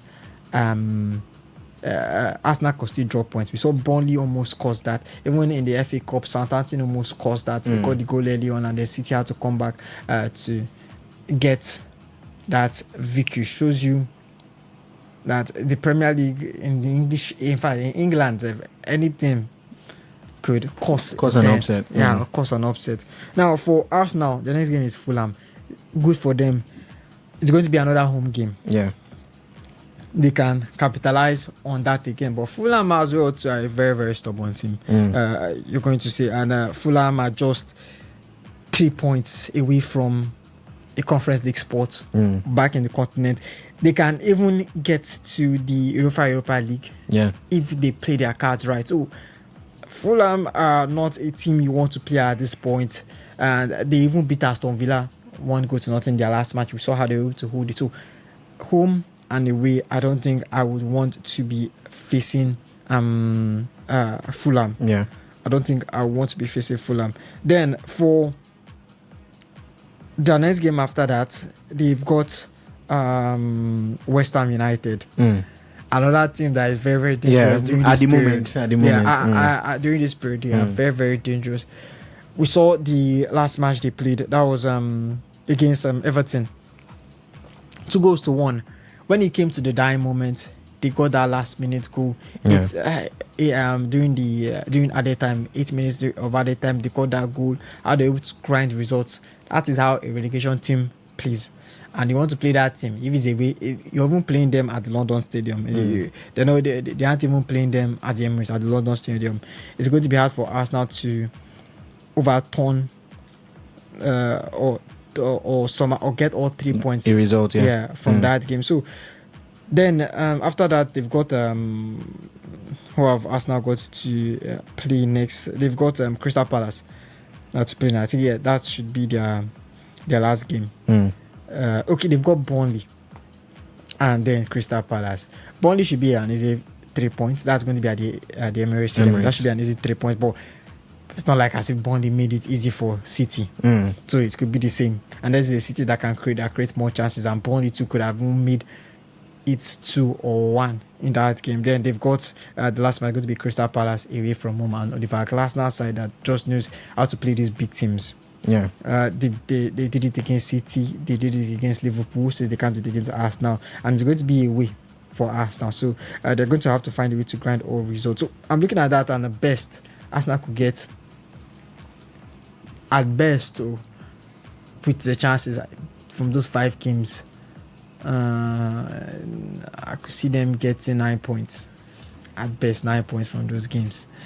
For City, yes, we know they start off with Everton. It's going to be a Dickinson Stadium. Anything could turn out from that game. Everton could win that game. City could obviously drop points in that game. And Everton right now on the table, currently 11th, a chance on the continent again, and they've been playing amazing, fantastic football as well too. So it's not going to be easy for City to try and get a win. Then City have got Brentford next.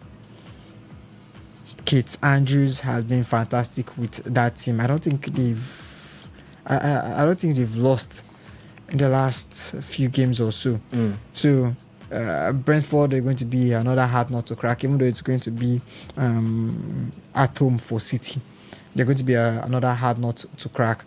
And then how a City, good chance for Leeds there. Dominic Calvert-Lewin, Sanchez again. Robert Sanchez being a thorn on the side for the team. And then they've got Bournemouth. The same team that destroyed Arsenal's hope last season. And are unbeaten in 13 games. You want to beat them at their home. In the last home game of the season. Andoni Iraola's last home game of the season. So for City, they are very likely to drop points as well too. And then they've got Crystal Palace at home. That's going to be a last game for the season. Then they've got Aston Villa at home too. So at best, I can see City getting 9 points from from a possible 18. I'm sorry, 15. I meant to say 9 points or even 6 from a possible 15 points. 9 points or even 6 from a possible 15 points. So how many? That is if they don't even get maybe even 10. I might give them 10 points. 10 out of 15. Yeah, 10 out of 15. And as for Arsenal, 9 out of 12. Arsenal 9 out of 12. So that means you are giving the title at the end of the day to Arsenal Football Club. No. I'll not give you the title. No, but by your calculations, your calculations, that means if both teams do end up picking those points, you are predicting Arsenal to win the Premier League. Well, you did say it was Arsenal's title to lose right at the start of this European football discussion, but it's time to bring you into it. I've seen my phone buzz continuously while we were still at it, but now you'd get your chance to really talk to us on everything that we have discussed on the show today. Yes, Manchester City City in the FA Cup finals, but there are still some signs of a frailty that City side has. Do you think it's something that can be capitalized on by the chasing pack of teams and by a hopeful Arsenal who looks like they would need some extra help as regards the Premier League title? It's time to have you talk to us. Also, Arsenal, lots and lots of words spoken by Gary Neville as to regards how they will need to be wheelbarrowed over the line. And Mikel Arteta also saying he knows it's not going to be easy. It's going to be a really, really tough ask for us to get over the line. We didn't expect it to be easy.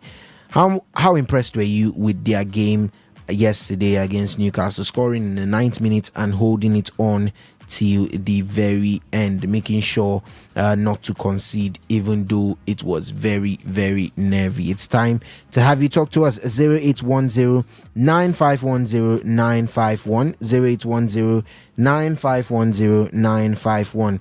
Send your SMS, your WhatsApp messages to 0701 933 9962 0701 933 9962.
All right, lots and lots of drama in the Premier League yesterday. Yes, we did mention Arsenal sticking and returning to the top of the Premier League table. There was also a Liverpool side who were able to roll back the years with a 3-1 win. Some persons had their eyes on that match and they said they looked like the Liverpool of old. They were pressing, they were dominant, they were very responsive in every ball. Ovi, would you agree with that saying? Did they look anything like the Liverpool of old in that 3-1 win over Palace yesterday? Well, from the same Palace that has beaten them 3 times this season, I would say it was good to do one back for them, and we saw the first goal, deflection from deflection Isak, then pouncing on that, and then the second goal, good play. But the thing with Liverpool is the consistency. The thing with Liverpool has always been how they're going to do this again. It's always change of game plan. If they had done this in the Champions League, I think they will still be there. If they had done this in the FA Cup, I think they will still be here. If they had done that in the Carabao Cup, I think they will still be here. But when it comes to consistency, when it comes to using the right tools, I think that's where Alan Stotts messes it up. And that has been confirmed that he's going to be in charge next season. Yeah, so we'll see the surprises he brings. He is a title. He's an APL winning coach, so you can't really say anything about him. It's better to keep a title-winning coach and maybe even lose him to another team. But at least during this last run, since they got knocked out of the Champions League and the FA Cup, we've seen better performances from them. Yeah, they've still got a few games left for them to consolidate their spot in the UEFA Champions League. At least, even though you're not winning any trophy, at least there shouldn't be any problems to get that spot. And everyone is playing with so much vigor. Everyone is trying their best on the pitch where they are there. So I will give it to them that maybe it's not of old. Maybe it's not the Anslot type with the personnel. No, the players are still trying to stay fit into it and all. But I would say it's a much more better, improved performance than the, I don't know if you call it nonsense, that we've seen during the start of the season and into maybe the mid-season. Okay, like we did mention, that was not the only drama happening in the Premier League yesterday evening, because the Premier League always delivers. And now West Ham took the lead in an important relegation battle against Everton at the London Stadium. They took that lead and they were pegged back by Everton. And as soon as they were pegged back by Everton, Tottenham took the lead in Wolves. So Tottenham moved temporarily out of the bottom zone from 18th into 17th, and West Ham dropped into the drop zone. But then they did score the winner through Callum Wilson in the 93rd minute to move them 2 points clear yet again of Tottenham. Ovi, they are throwing punches. It's just a repetition of punches between these two sides. Everyone else has practically pulled clear of that position. We saw Nottingham Forest with a resounding 5-0 win. We saw Leeds United with impressive wins to pull 8 and 7 points clear of the relegation zone respectively. But it's down to these two teams now. It's down to Tottenham and West Ham. Looking at their fixtures, looking at how the rest of their games are set to match up, who do you see staying in the Premier League next season, and who do you think is unfortunately going to get that drop? I might have said Tottenham.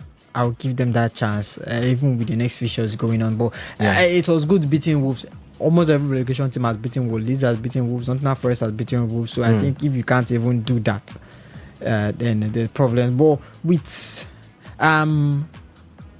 what was his name? Xavi Simons out, Paulina out, Romero to that's out again. The injury just keep piling on, and it's they have to find ways to grind out results during this period. It's going to be hard for Tottenham to do that. If they can do that well, then all good for them. But looking at the next fixtures they've got, we can't even call Tottenham a Big Six team against it. If they get relegated, we might have to employ a new one. A new Big Six team. New Big Six, or maybe Aston Villa will get that position. But speaking of Aston Villa, that's who they play next. That's going to be at Villa Park. Then they take on Leeds. If I say mentioning the word Leeds already strikes fear to people during this period. Then they take on Chelsea under the Callum McFarlane era. Then they take on Everton. Even a Tottenham fan knows that from that match, the best they could get from that match is a draw from all these matches. Because you're looking at the other matches they've gotten, they got against Nottingham Forest at home, a team that you were meant to beat to at least give yourself hope in relegation battle. Nottingham Forest knock you 3-0. Then they had Sunderland. Sunderland beat them. Okay, that was fine. It's at the Stadium of Light. We put that. Okay, at home to Brighton. I think they were 2 goals up in that match. Yeah. And then they were a goal up and then went 2-1 up. Goal up. Yeah. And then 2-1 up with 10 minutes to play. And 2-0. A poor mistake from Dan. So, but even the match against Wolves, they had to grind out that victory. But yes, that's our relegation battle. You have to grind out those results if you want to survive. Tottenham, if they want to survive, they're going to grind it out. Can they grind it out against Aston Villa? I don't think it's possible. Aston Villa as well, also fighting for a spot or to consolidate their spot strongly for the UEFA Champions League. Leeds, Leeds, anything we say, I fear for that team. Then they've got Tottenham, they've got Chelsea. Immediately Rosinha left, Chelsea get a goal. That means they're going to keep on scoring goals. And Tottenham know how to concede goals, and they find it hard to score. So if Simons is out, they won't be able to create chances. Paulina is out as well too. What they're going to talk about that they don't have a good striker, they don't have a good midfield, their defense is poor, especially with Romero gone and the rest. Everything is also going to be harder as well too. Then you have to look at their opponents, or the supposed partner battling with them or battling against them. West Ham take on Brentford away. It's possible West Ham might get the win, but West Ham have also got tough fixtures. West Ham have Arsenal.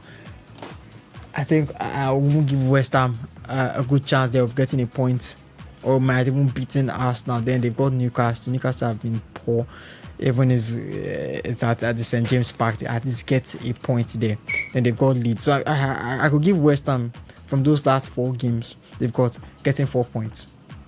Okay, so your pick is Tottenham to go down. Tottenham to be relegated. Tottenham to be relegated, and West Ham to remain in the Premier League at the end of the season. Well, that is where we are going to draw the curtains as regards everything on the European section.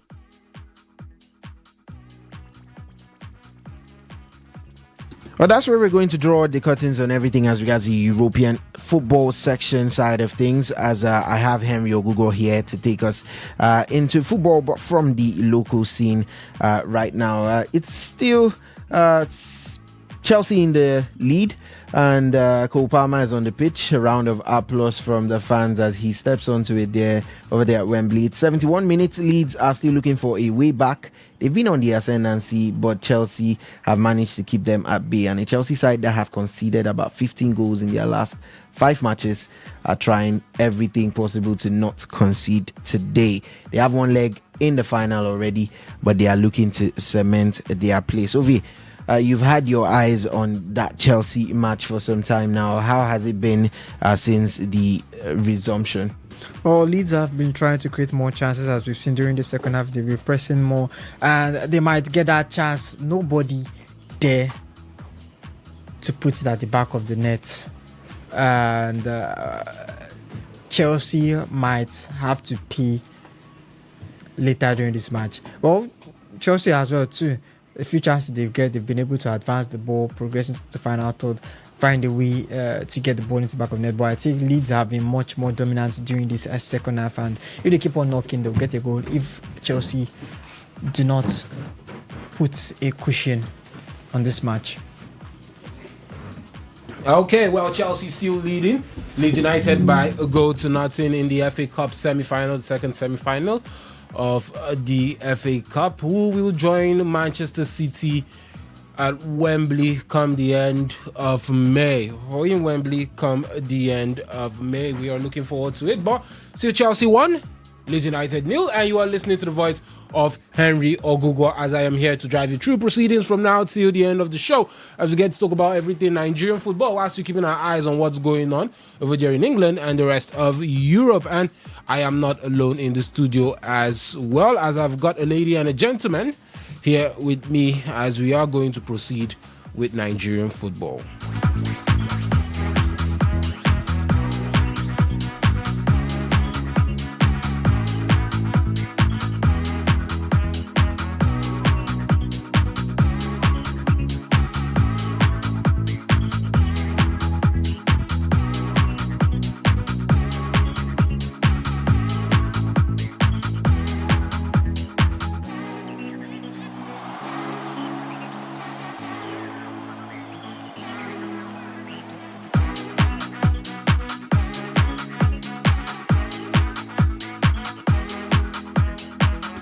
Well, definitely, this is your Today Sports Live on your premium talk news and sports radio station, Today 95.1 FM. We are the voice of the people, and as usual, you can listen to us not only on air right now. We are live on YouTube at Today951FM, at Today951FM. We are also on Facebook at Today95.1FM.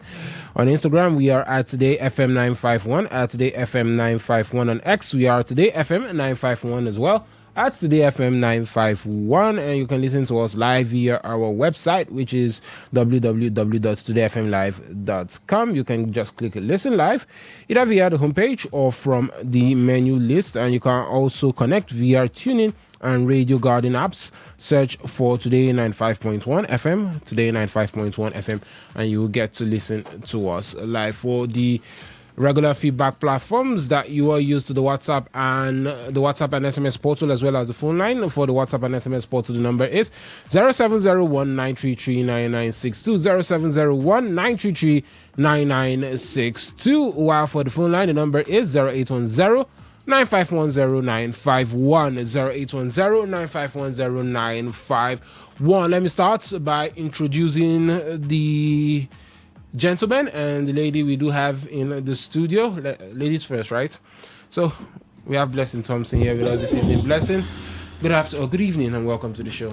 Good evening to you, Henry. Good evening to guys in the studio. Good evening to Port Harcourt City. Good evening, River State. It is a pleasure to be here once again to talk about sports from the Nigerian side of things. And as a Super Eagles fan and the World Cup drawing here, I feel bad. I thought I had forgiven the boys for not qualifying to the World Cup.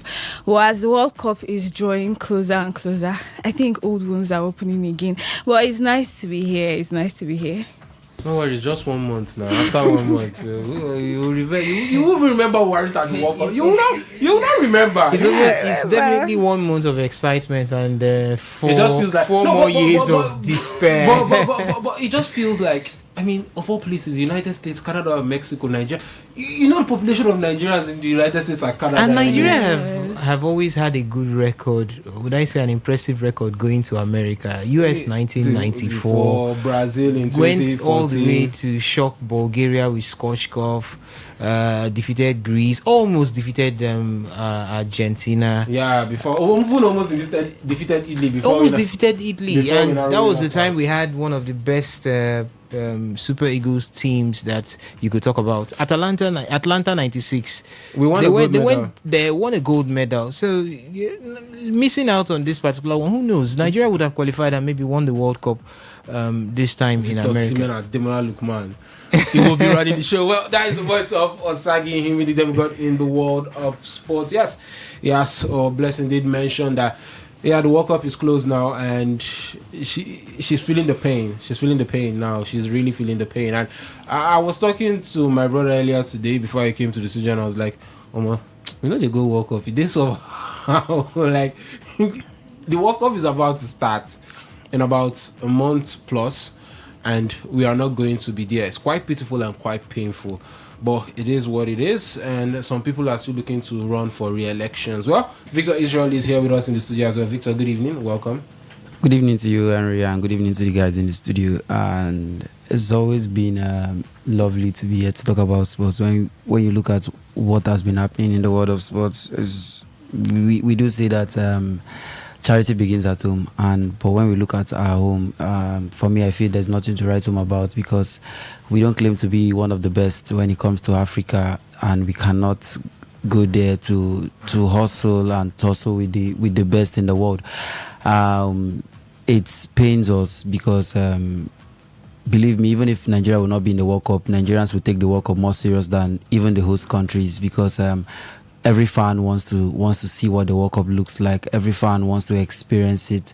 Even we here in the studio, believe me, even Blessing wants to know how it feels like to support our own country there in the World Cup. So it's really a sad one. But for me, I feel we might not even get to see the Super Eagles play the next World Cup if we don't start now to prepare. So for me, I just want to enjoy the World Cup. See, if possible, let's scout new players for several teams. We'll be here talking about when the Premier League season, when the other league season do start, we'll look at the best players from the World Cup and try to pitch them up with teams that might be needing their services. For me, that's just what I want to see in the World Cup. I don't really care what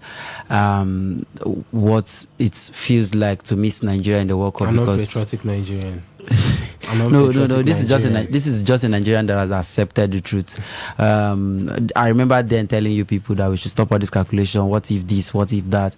That Nigeria were not serious. We were given a very good second chance to be at the World Cup, and we still couldn't beat DR Congo. So, if we can't beat Congo, what gives us that conviction that we could beat, even if it's New Zealand, even if it's Iran, there in the World Cup? Beating them in the friendly is different from beating them in the World Cup. So let's just be here, enjoy the MPFL, and if possible, enjoy. We the Nigerians will watch. But you feel if the squad had actually qualified the World Cup, do you think they would have been able to make an impact?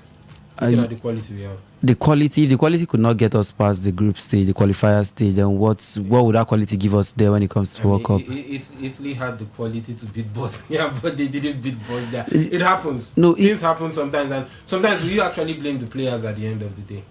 I feel if you cannot do it in an infant stage, when you get to that, But you see these players perform week in, week out in their respective clubs in Europe. You performing in your respective club is actually different. You look at the quality of players there. You look at the structure. You look at the pattern. Is it necessarily the players, or more about what's around them?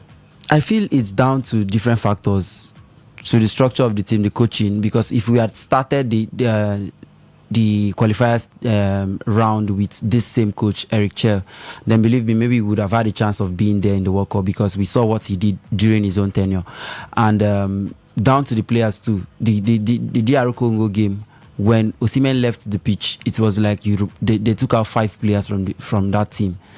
It was like Congo were playing against a team that were not up to 6, up to 7. Well, don't think that's a result of the team didn't really know how to play without Osimhen, but finally Shell has found a structure whereby the team can actually play without that man. That's what I'm saying. Sometimes we shouldn't just narrow it down to the coach. These players are in their prime, and you've not played, you've not announced yourself in the World Cup. The likes of Samuel Chukwueze in the next World Cup might be coming down. They might be coming down from that pinnacle. They might be coming down from that part of their career where they've reached the peak, and you couldn't make a debut in the World Cup. It's down to you. So I feel sometimes, even if the coaching, even if we had let's say a home-based coach, the likes of Finidi George, maybe coaching that team, and we were up against DR Congo, you, the player, you need to announce yourself in the biggest stage. If possible, fight and die on the pitch and come out alive. So we just needed that extra factor from the player. We saw what Victor Osimhen, or we do see what Victor Osimhen gives whenever he's on the pitch. It's as if whenever he's not there, he's like a one-man army. Whenever he's not there, you see the difference. You see the difference in Galatasaray. You see the difference in the Super Eagles. When the man is not, the man understands that every game is a final.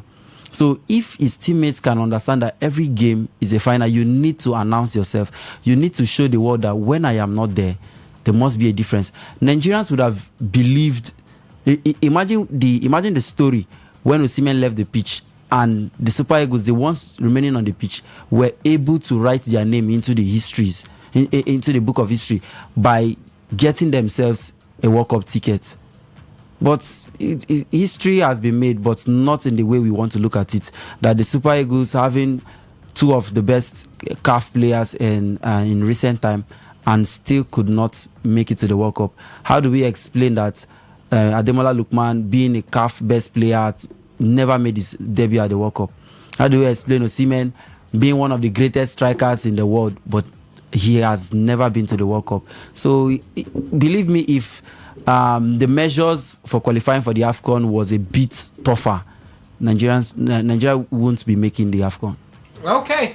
Well, that is Victor with his thoughts right there. Well, let's head into what we do have for you on the show, where we are discussing a bit of it. But, I mean, let's just start off with quick news. Millwall forward Femi Aziz, the man has pledged allegiance to the Super Eagles of Nigeria. Well, the man was or has been nominated for the Championship Player of the Season and did make the team of the season. He's a right winger. Left-footed, loves to run and dribble and beat his man 1v1, can also play centrally, also as an central attacking midfielder. But I mean, Osas, what does this inclusion actually mean for the team, and is it about Poland or Portugal or more of the Unity Cup for this man?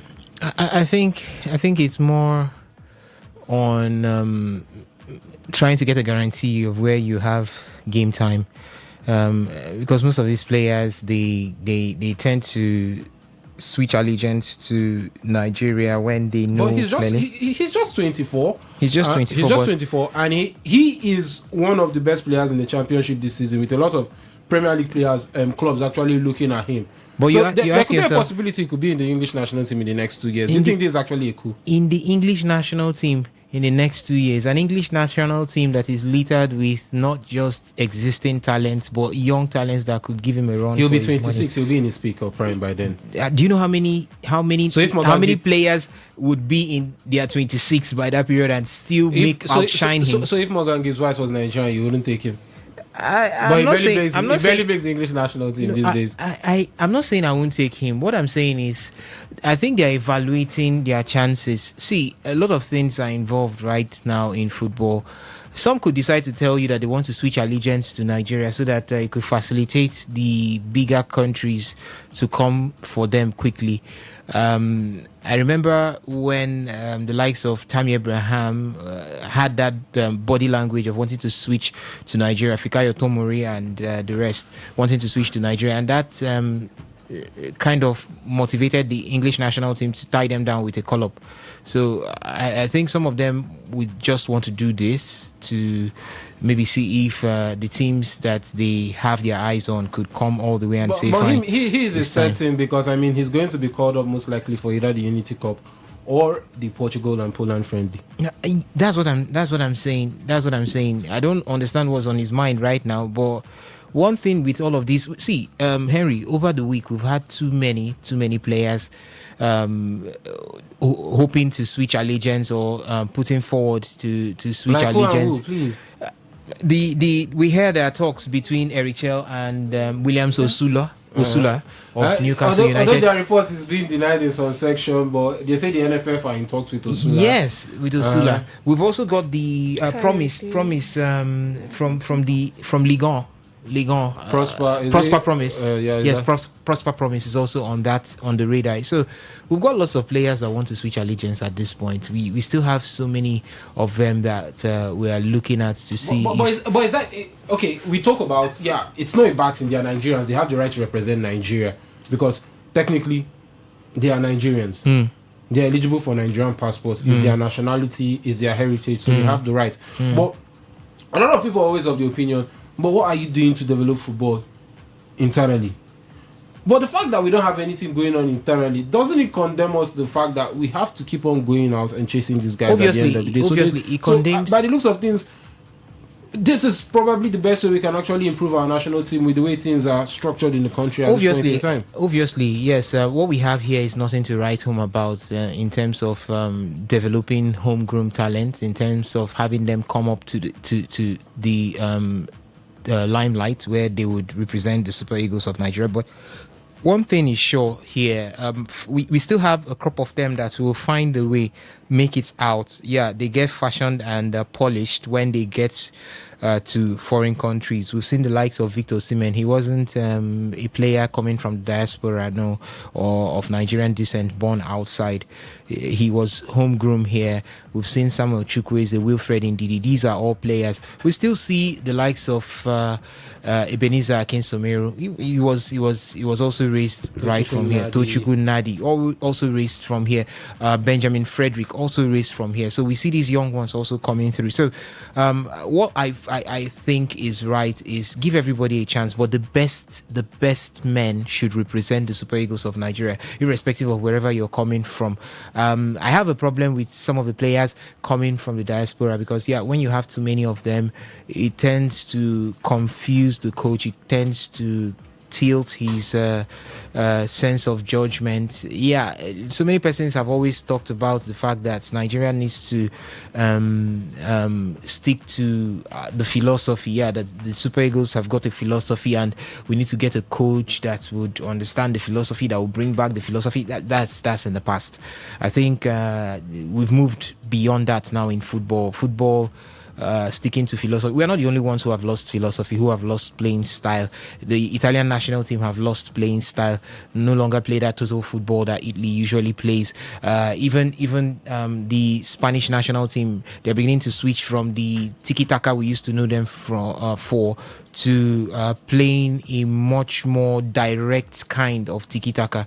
Yes, so it's what it is. It is what it is right now. Football has metamorphosed, so you're not going to be saying that there is anything like a philosophy, because most persons who clamor for having the Nigerian philosophy always do that, pointing fingers to the fact that players who are homegrown are the ones that would be able to carry on that philosophy and make sure that they bring it into the Super Eagles of Nigeria. But I think for now, we'll give everybody a chance. As well said, the man is a Nigerian. He has got the opportunity. He has decided to opt in early enough. It's not as if he's acting like the likes of Shola Amobi back then, who had to wait till his 30s before switching allegiance to play for the Super Eagles of Nigeria. No, he did not do that. He's coming in pretty young. And one thing is sure, we need a young team. We need a young team. I remember vividly some 2 weeks back, we had former Super Eagles coach and midfielder Sunday Olise talk about the fact that the entire football setup in Nigeria needs to start rebuilding before the 2030 World Cup. That if we delay, that means we'll fail to qualify for the 2030 World Cup again, because we need to look at the players that we have and ask ourselves, where would these players be in 2030, 2029, 2030? Most of them will be very close to 30, or if not 30, or even above 30, and you can't he categorically stated that you can't leave the fortune of football for a country like Nigeria to the hands or to the legs of those who are above 30, because definitely those legs will be tired at that period. But now we have these young ones. On Thursday, was that on Thursday? On Tuesday on the show, we did a sample of very young players that Eric Chell could look out for at this point. And if this is an addition to it, why not? Why not? I think right now we should be looking at having a Super Eagles generation, or call that, I don't want to say Gen Z Super Eagles team. We should be having a Super Eagles team of gens who are between 21 and 24. Yes, that's making sure that these guys are pretty young and developed and designed for the future. I'm trying to look at some of the names that we put through on on Tuesday. We had Arthur Okonkwo, who already is 24 years of age, is into that bracket. Ryan Alebosu, 23 in the right back, is into that bracket. Emmanuel Fernandez, 23 in the center back, is into that bracket. Chibuike Nwinwu is 21. 21 for Trabzon's 21, not yet 22. So he's into that bracket. Isaac James for Football Club de Alverca, right there in the Portuguese league, is also in that mix for left back. Rafa Onyedika in the midfield is 24.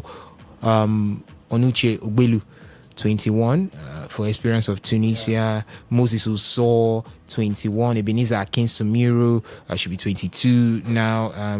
Zadok Johanna, 18. AIK, I think that should be in the Romanian league. We also have Rafiu Durosimi. Sweden. Okay, in the Swedish league, yes. We also have Rafiu Durosimi in Pisa. We have Promise Meliga in Valerenga in Italy. And you can see that these... Norway. Is that Norway or Valerenga? Okay, Norway.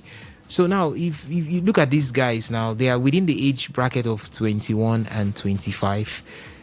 I think in as much as Eric Chell is trying to gather up or still do what he knows how to do best with the current crop of players, he should also develop and bring up these ones that we call the next gen. Let's have a starting 11 for the next gen. You understand what I mean? And we could have them get into tournaments. Even the NFF should have these thoughts. We could have them get into tournaments or friendly games where they come together, they start playing together. they start playing together, because not all of them would play in the under 23. After all, we've not qualified for it. 2028 is far away. But you can have them as the next gen for the Super Eagles of Nigeria. For some of the games, you get them playing. You have them, you bring them together, let them understand that there is a system put in place to get them to grow together. And by 2030, I think it's going to be an easy duty for the Super Eagles of Nigeria to qualify for the 2030 World Cup. Okay, so it's about looking for young players for the Super Eagles of Nigeria to try and qualify for the World Cup that will be in Spain, Portugal, and Morocco. Should that be the case, a lot of players look to be switching allegiance at this point in time, with the NFF also trying to go out to convince some other ones. Michael Kayode and William Usula, two names that have been mentioned of recent. 0701 933 9962 0701 933 9962.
Welcome back to the show. This is your Today Sports Live on your premium talk news and sports radio station, Today95.1 FM. And ladies and gentlemen, let's head over to talk about Nigerian football, but talk about the Nigerian Football Federation this time around. And I'll be starting off with you, Blessing. Well, elections are this September.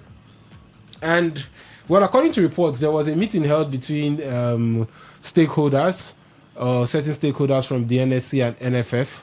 That was last week, and according to reports, there were some police barricades stop protesters of Nigerian football stakeholders asking for the amendment of the NFF constitution, saying it's obsolete and quite old.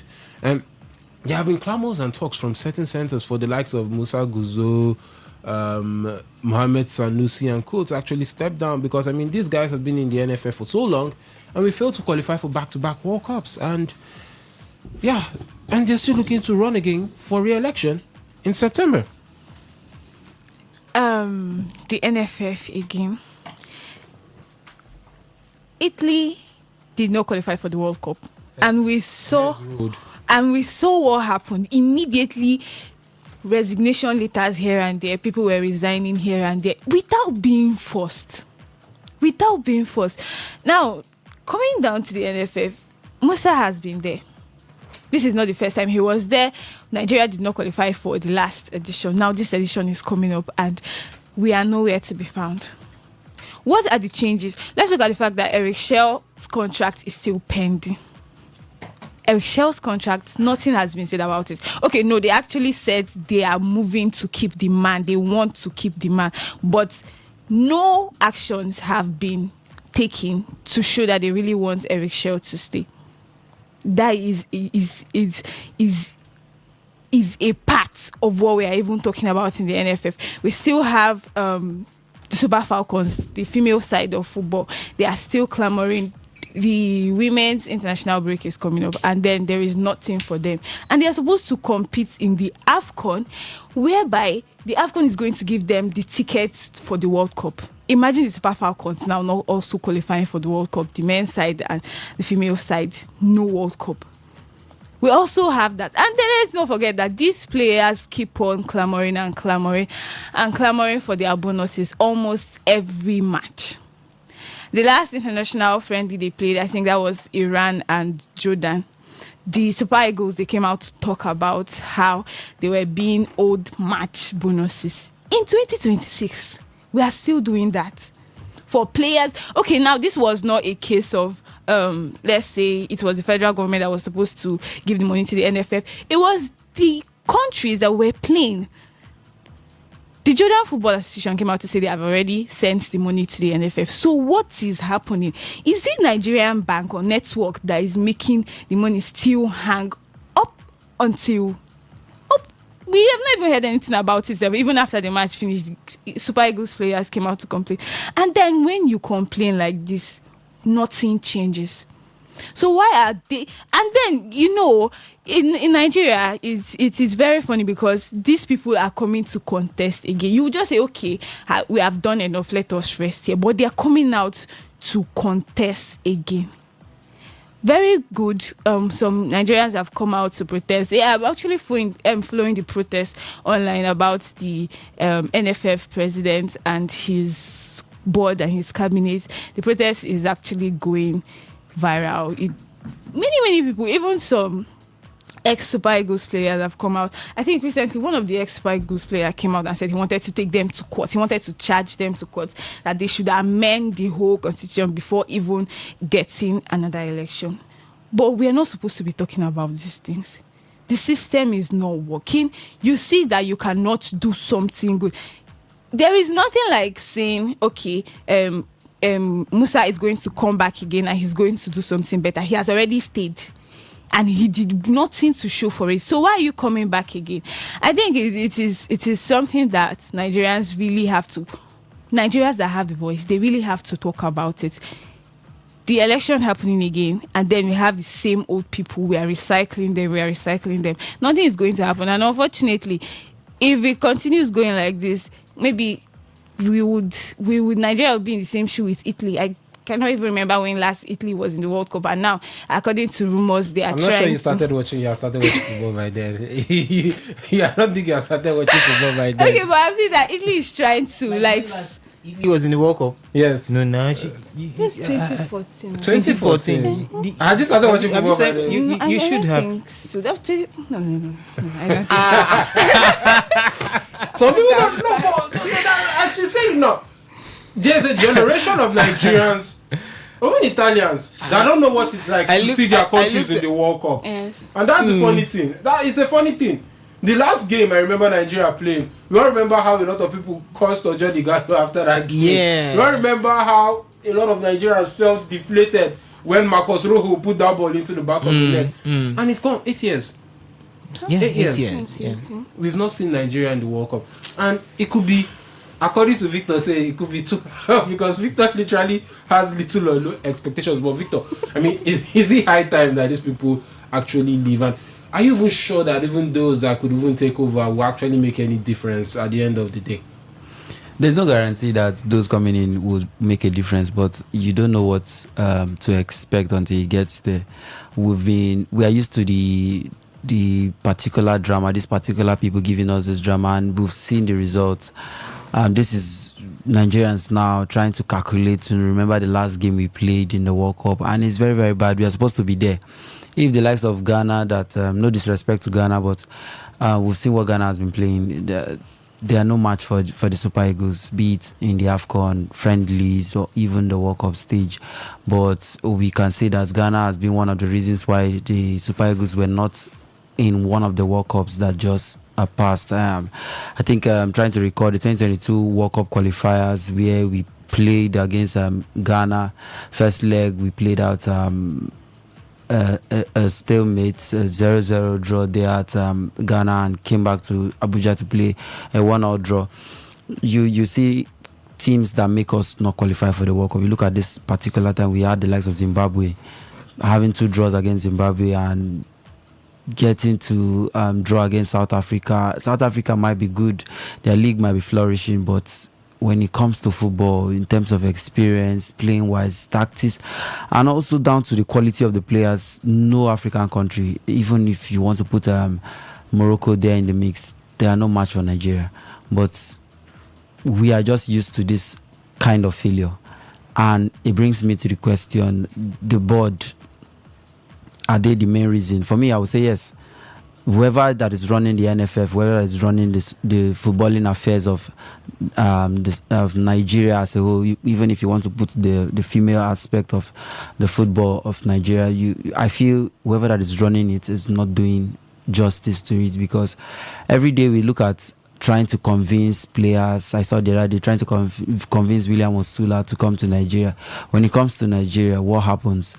Will he also struggle to win games against the likes of DR Congo, or struggle to win Rwanda, when he knows even if he sits on the bench for the English national team, he will put 9 goals past San Marino?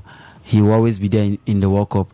Are we going to try to convince players that they may not, they know that it is down to them to fire their way up into the call up for the so-called European giants? Because if Osula can get playing time, start scoring goals, England call players based on form. They don't do based on name. Danish, by the way. Okay, no, just using an example. Okay. They don't call players. The English national team do not call players based on name, because if it was based on name, then the likes of Dele Alli wouldn't have been missing, because we know the name he made at some point.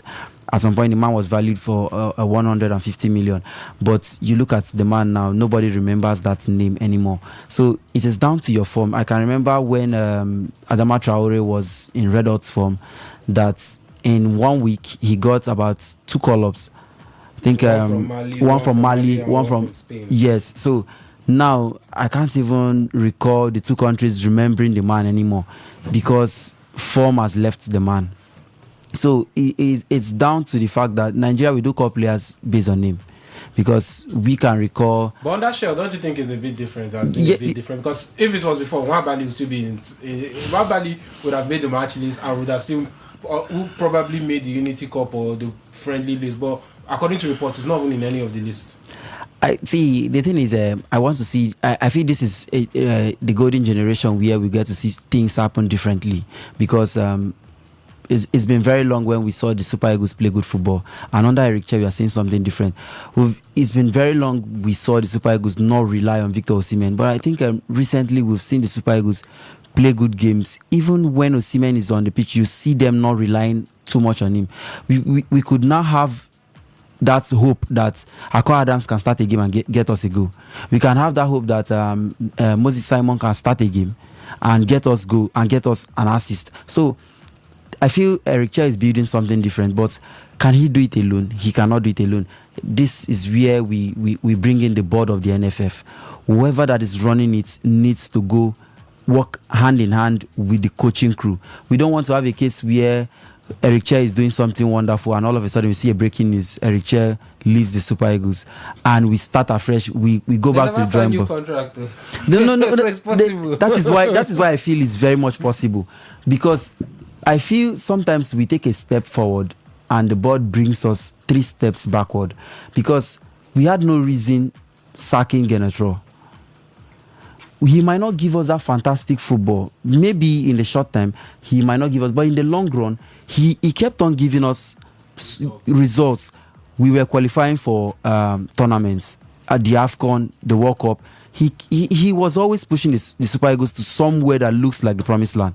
So, but the board, the NFF, I just feel let's see something different. Let's see a different kind of people there.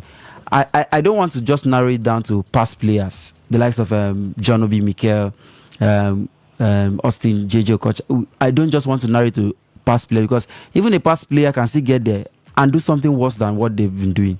But let's give it to people that are credible. Let's give it to people that when they handle this, even when we lose a game, we will lose that game with pride, knowing fully well that there is hope to get results. Not a case where we win a game and we are like, if not be God help us. We don't have hope of the next. Imagine qualifying, maybe winning a quarter-final game, and we don't have hope of what the semi-final will look like. But there's a way you win a game or you lose a game. You have that conviction that yes, we can get past when we get to that same stage. Just as we had the 2018 Champions League final where Liverpool lost to Real Madrid. In the 2019, believe me, before the whistle was blown, Liverpool had that conviction that yes, they can win that game. So let's put the Super Eagles into that kind of not a case where they turn all Nigerians to calculators, where we start calculating against the likes of Namibia, against the likes of Tunisia, we start calculating. The last time, the calculation where I do this World Cup, last time I calculated like that, now 2010. So it was 2010 World Cup qualifiers. That's the last time I remember. I believe the listeners do not understand what it meant. Like, but I saw you and Osas doing calculation for the Super Eagles. Well, it's our job now, so we have to do the calculations to give the people. Not just see. It's our job. It's our job. Aside the fact that it's our job, we calculated like patriotic Nigerians. There were times we were even hoping that the Congo will be penalized for this. We kept I kept on refreshing my social media whenever I come online. I try to refresh to see something. When they said the judgment will be passed, don't forget it. Everyone here was on social. I was trying refreshing my feed. I can't forget the 15th day of February 2026. That was the day. That was the day. So this is what the Super Eagles have. Not just the playing members of the Nigerian Football Federation, but also those making decisions, because the decisions you make today will affect whoever plays tomorrow. Imagine maybe money was supposed to be disbursed to the players and it's not given, and these players get the news before the game. Nobody have that motivation. Imagine you know that your club is going to pay you and you're looking at your career, you don't have the next 6-7 years. You want to manage yourself, but when you remember that the government of your the governing body of your national team just brought out money, you understand that even if I get injured, that money can at least do something. But when these things are not done, there is no motivation. See, I'm not playing football, I'm not there in the Super Eagles, but believe me, once you call money, once there is money, I understand that there is motivation to do something. Even the coach, when you owe the man salary, there's no motivation for him to work properly. But we have cases where our coaches are being owed salaries, and we have a mission of convincing players in the diaspora to choose the Super Eagles. When they choose the Super Eagles, what happens? What happens next? Are we going to have cases where players have to sponsor their flight tickets? Players have to move from this country to this country. They need to. We've had cases where Mikel came out to say that he paid for the trip of this and all that, allegedly. But we don't want cases like... How many times have we heard of the Spanish national team controversies like this coming up? Even if Italy might not be qualifying for the World Cup, we are seeing results. Just as Blessing said, we are seeing resignation letter coming in. We are seeing people being fired. But there in the Super Eagles, what we are seeing is the only bright light we want to off it. That is Eric Chair. They are playing this ball now the way it is. Before we know, we will hear a case of Eric Chair has been fired. I think now the Super Eagles, we can boast of the fact that we are not having a case of during the days of Danny Shitu. Shitu will be playing his straight there in the championship, and all of a sudden he gets a call up to the Super Eagles team. And you ask yourself, how does a player there in the second division of the English football? The man played in the Premier League also for both teams. He played QPR. No. If you look if you look at the quality of the Super Eagles, we should be calling players based on form and not a case of I get them before. No disrespect to what you've done, no disrespect to the sacrifice. Maybe a player has played for 7-10 years with the team, but we look at form. If I'm a coach, I always go for form, because you can still be in and around the squad, but for you to start games, it must be on form. Because if I tend to put that as my judgment, it will always keep you on your toes. Not a case of maybe Victor Osimhen next season, the man that is not in red hot for maybe gets 2 goals in 20 games, and we still start the man because he's Victor Osimhen. When we have Akko Adams topping the charts in the La Liga for goals, it's down to form. Because when the other man is on the bench, he understands that he needs to be in form for him to keep on starting games. So the factors behind the failure of Nigeria is so many. But let's start from the board. Let's flush the board and see if there will be a difference. Asas, how has it gotten so bad? The Super Eagles back-to-back World Cups. Let's leave that aside. Falcons.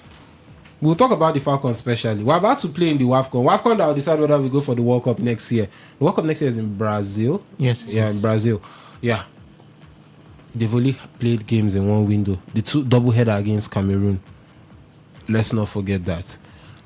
And nobody's talking about it. We all saw the... No, we're talking about it. No. In the NFF. We all saw the mess that happened trying to quickly get Cape Verde to step in for a double-header. They turned you down. Well, you're actually preparing to face the giants of the African continent, because give or take, no matter how poor we are, we will cross our group in the WAFCON. Yeah. Then what do we do when we get to the round of 16, when you could face the likes of Ghana, Zambia, Cote d'Ivoire will be tougher opponents? You have to put yourself, or you have to give yourself opponents that are way tougher or that can match. These days, Cameroon are not even guaranteed a place in the World Cup again. They didn't qualify for the last one. Yeah. So nobody's guaranteed. They didn't qualify for the Olympics as well. So nobody's guaranteed a place now. Yes, Right. we are still the better or stronger side, but still, look at the preparation. Quite shabby. Back-to-back under 17s. We will fail to qualify, and they still leave the man in charge, Manu Garba. I don't know if he'll be the one to be in charge by the next cycle, which will be later on or earlier next year. Late this year. Okay, we don't even know who the next under 17 coach will be or should be for him to start preparing. Under 20, we all know Aliyu Zubairu quit after the under 20 World Cup. That was last year. And a new cycle will begin for another under 20 World Cup that should be next year. We don't know who the coach is. Zubairu has left about almost a year ago. Almost a year ago, the man left, and we don't have any idea what's going on. You look at how the teams are being run. The Flamingos, the under 20 women's national team, why is their nickname skipping my head? The Falconets. The Falconets, yes. Bonus issues with the male youth teams as well. How did it get so bad? Yes, it was bad before, but how did it get this bad, Osas? Yeah, it got really, really bad when we decided to start trading personal ambitions for what's called a collective ambition to improve football right here in Nigeria. You well said a lot. We have talked about that of the Super Falcons for quite some time now. The fact that no proper high quality, high profile friendly game has been enlisted for them. Maybe the Nigerian Football Federation are working according to scripts, because for the Super Eagles, we have high profile friendlies. There are no high profile friendlies.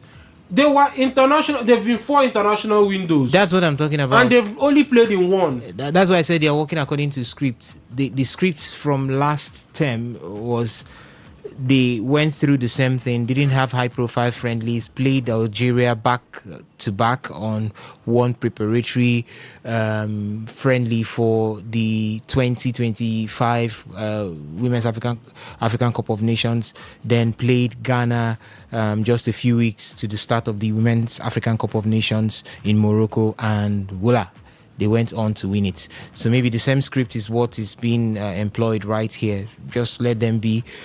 Towards the start of the African Cup of Nations, they will just maybe they will play Botswana, since Botswana is trying to raise their heads, or maybe just look for one of the old dogs in women football. These days, Ghana are no longer in that category. Maybe you can say Cameroon again, or maybe Equatorial. The last WAFCON, didn't they? Equatorial, did they finish third? Yeah, they did. Yeah, they finished third. I think beating Senegal. Yeah. Yes, in the third place match. So Ghana is out of that mix. So maybe look for Cameroon, or maybe Equatorial Guinea, or one of those old guns and play them prior to the start of the WAFCON, and they all believe that the Super Falcons will go there and still win the Women's African Cup of Nations. Yeah, fine, they could do it because of the quality of players that the Super Falcon has got, and these players are week in, week out in constant footballing activities in their various club sides. Talk about the likes of Esther Okoronkwo, Michel Alozie, captain of the side Rashidat Ajibade, Jennifer Ekiegini. These are all players that are doing it week in, week out. So they feel, oh, fine, that's maybe where they could keep themselves or bring themselves up to speed when it comes to playing football. But that is not how things are supposed to be done. You could see the just concluded window for female football. You could see that Ghana was in their action, preparing for the WAFCON. Zambia was in the same thing, their action, preparing for the WAFCON.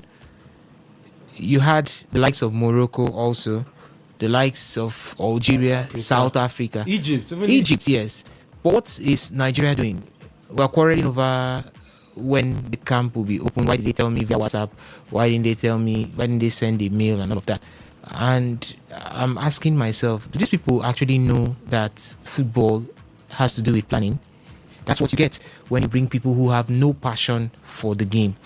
You could see in some other countries like Cameroon, Ivory Coast, when you bring in those who are passionate about the game, they go the long run to ensure that they improve the game. You could see what the Chelsea legend Didier Drogba did in Ivory Coast. You could see what Samuel Eto'o also did. Yeah, I know it ended catastrophic for them before the AFCON, but you could still see that that's the imprint of passion. Even getting to the AFCON, they had a good showing of themselves as against what we expected from the indomitable Lions of Cameroon. But for the Super Falcons and the Nigerian Football Federation, I don't know, the score is very difficult to be settled right now between these two. I don't know why the NFF would feel that just letting these ladies be and maybe letting them go into active competition in Africa, they can just swing their way through and maybe qualify for the World Cup by getting to the semi-finals. Let me leave it at that. But now they will start taking it serious if they don't get to that point. The last African Cup, Women's African Cup of Nations, these girls had to prove a point. You could see it clearly. It's not as if they went there on the best of conditions, but they just had to prove a point. They had to make everybody understand that we could fight for ourselves and we could get it. That's exactly what motivated these girls. Because if it is all about preparations, it has always been poor. This is not the first time. We have always looked at it. It's not even with this crop of players. It's not the first with this crop of players. We've seen heavily times even before now. Players have always complained. Opera Nozie has complained. We've seen what's the other one? Francisca Odega. She had complained. But these complaints always fall on deaf ears. Always fall on deaf ears. And maybe the reason why the Super Eagles are very much put into the books early is because, fine, they are at the topmost parts. If anything happens wrong with the Super Eagles, the president gets to hear about it. Okay. So maybe that's one of the reasons. But I think we need to come off this mentality of running football here is another political office that can lift you from where you are to where you presume that you should be. Now, is what's happening in politics. Very soon in the NFF we'll start having parties, political parties. We already have cliques and factions. So maybe very soon they will register some factions in the NFF. You now have the XYZ against the BGD. Then we now have a well-structured political setting for our football. This time it's not about economy, it's going to be about football. But it's painful. It's painful. We've been talking about it. What more can we say? There's nothing much we can say. We just hope that a day will come when all of these things will be a thing of the past. Okay, 0810-951-0951, 0810-951-0951. The phone line is open and you can call in to share your thoughts while we still get to talk about everything Nigerian football. 0810-951-0951. 090-20-951. I saw the lines buzzing earlier but couldn't take those calls. But do well calling. They are open for you to call in and give your thoughts on everything we have been discussing on the show.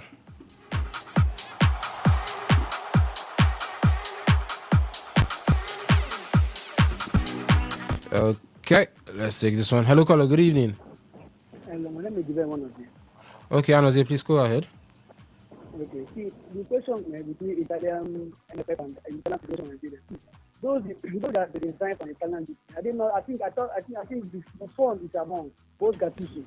Buffon is among, yes. Gattuso is the head coach. He has resigned, yeah. Yes. These people are well-established individual, high-profile individual before the job.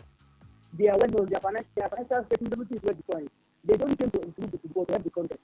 Now, those in the NFL, who are they before the thing together? Who are they prior to the position? Who are they? Who are they? What is the problem? Who are we putting into those? Are they people that they have no record before moving there? But let's do that for the money. So how do you expect someone that is someone that God will help? You want the power. I want you to give the power that is giving into money. They are there for the money. That's the problem. We start checking people. People are checking them before they came to that combination. But even our political situation, why would they resign? Why can't Gattuso and Buffon is already into where it's already established? It's not there for them. Why would he resign? Okay, thanks so much for your thoughts. Looks like network did cut you off, or maybe you didn't call yourself. 0810-951-0951, 0810-951-0951. Phone line is open for you to call in and give your thoughts.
Okay, let's take this call before we head over to talk about other things on the menu. Hello, caller. Good evening. Power off.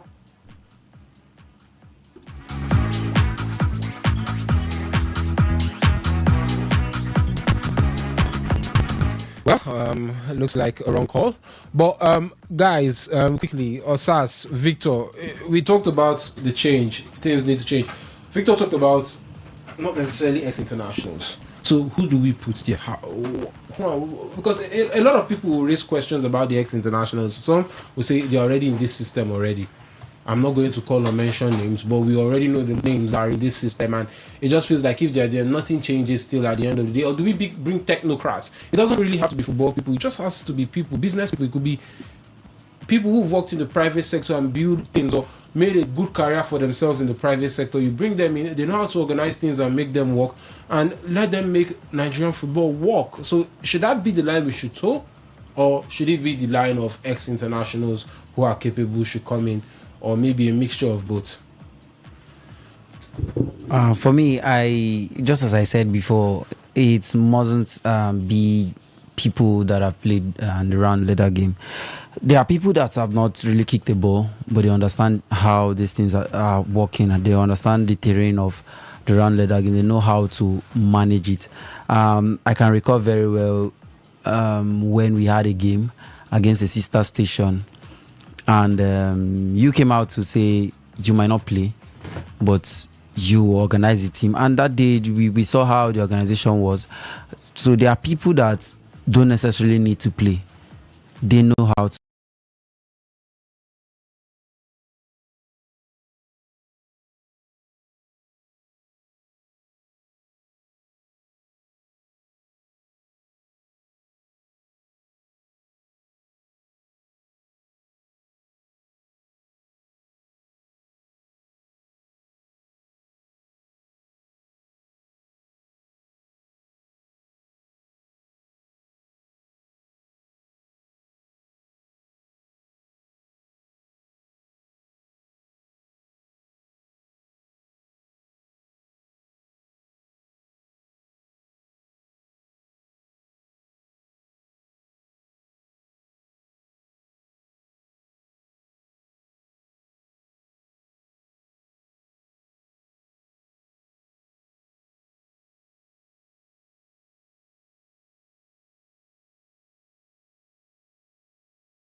to do these things. There are people that can walk behind the scenes. They know how to put these things in order. So I feel the Super Eagles, everything that has to do with Nigerian football needs to be run by people that understand it.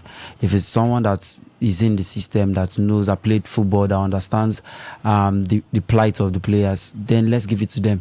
But if it's not someone that, if whatever that needs to be done can be done by someone that maybe studied something that has to do with sports, that understands how to manage sports, that understands how to coach, maybe a past coach, or maybe an administrator that understands how footballing affairs needs to be run, then that should be given to the person. We don't want to have a case of someone that studied agriculture coming in to manage footballing activities.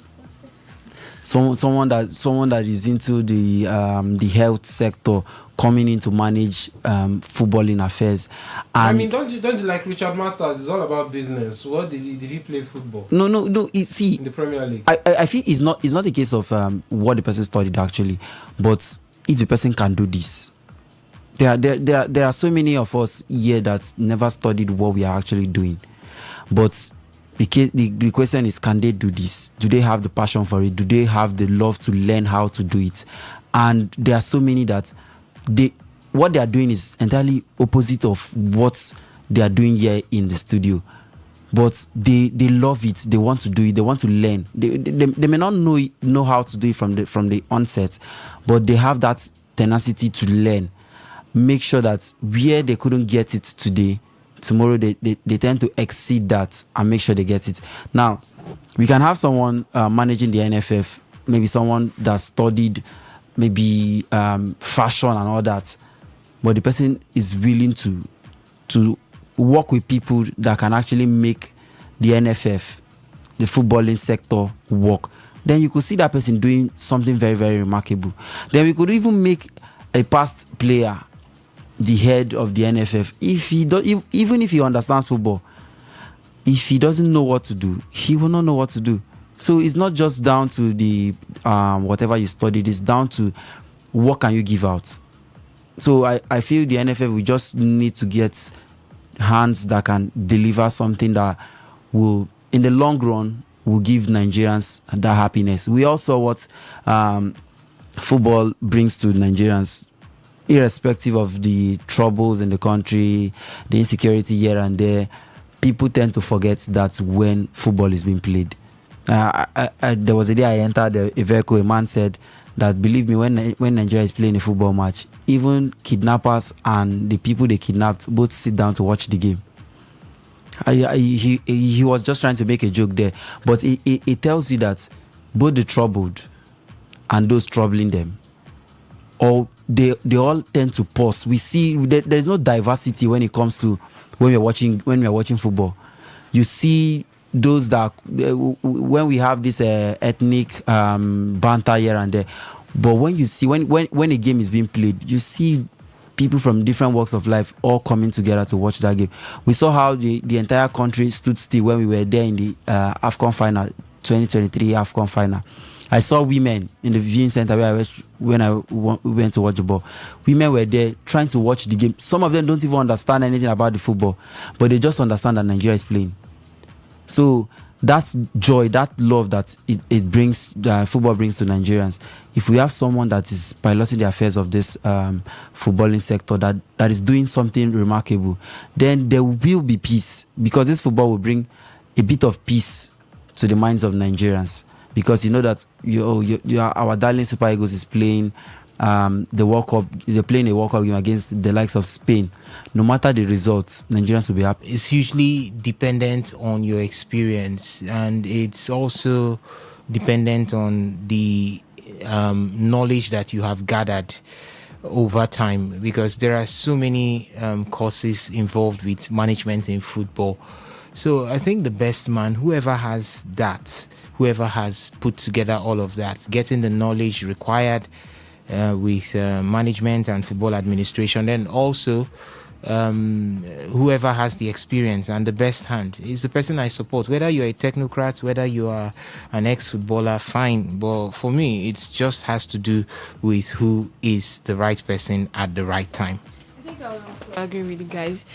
It does not have to be an ex-footballer. An ex-footballer can come in and then do nothing. We remember, I think Sunday Olise once coached the Super Eagles as a coach, and there were complaints that time about Sunday Olise and the rest, but he was an ex-footballer. He knows the system. He has been in the mix of the Super Eagles before, but he could not just cut out. Like Victor said, passion has to be there. You have to want to make it work. You have to come in with the mindset that, oh, I'm coming to make football work in Nigeria again.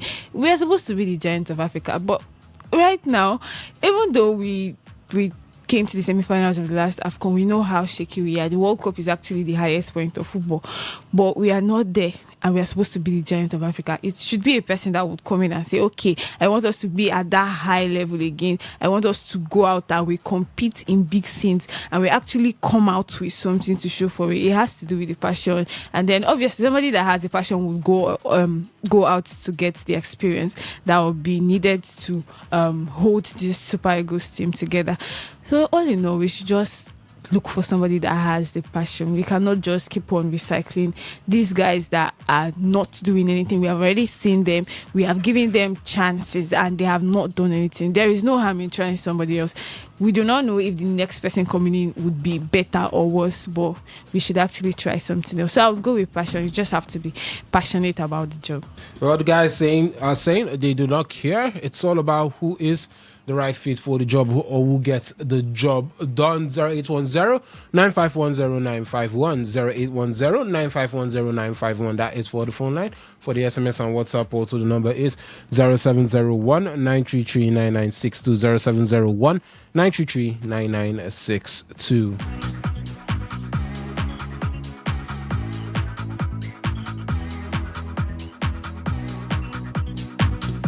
Okay, from there, let's head over to the NPFL. Yeah, surprisingly, the NPFL has to be the last point of call. But, Osas, I'll start off with you as regards this one. The NNL Super 4 will be starting shortly or very soon. But in the NPFL, out of 20 teams, we have 4 privately owned teams.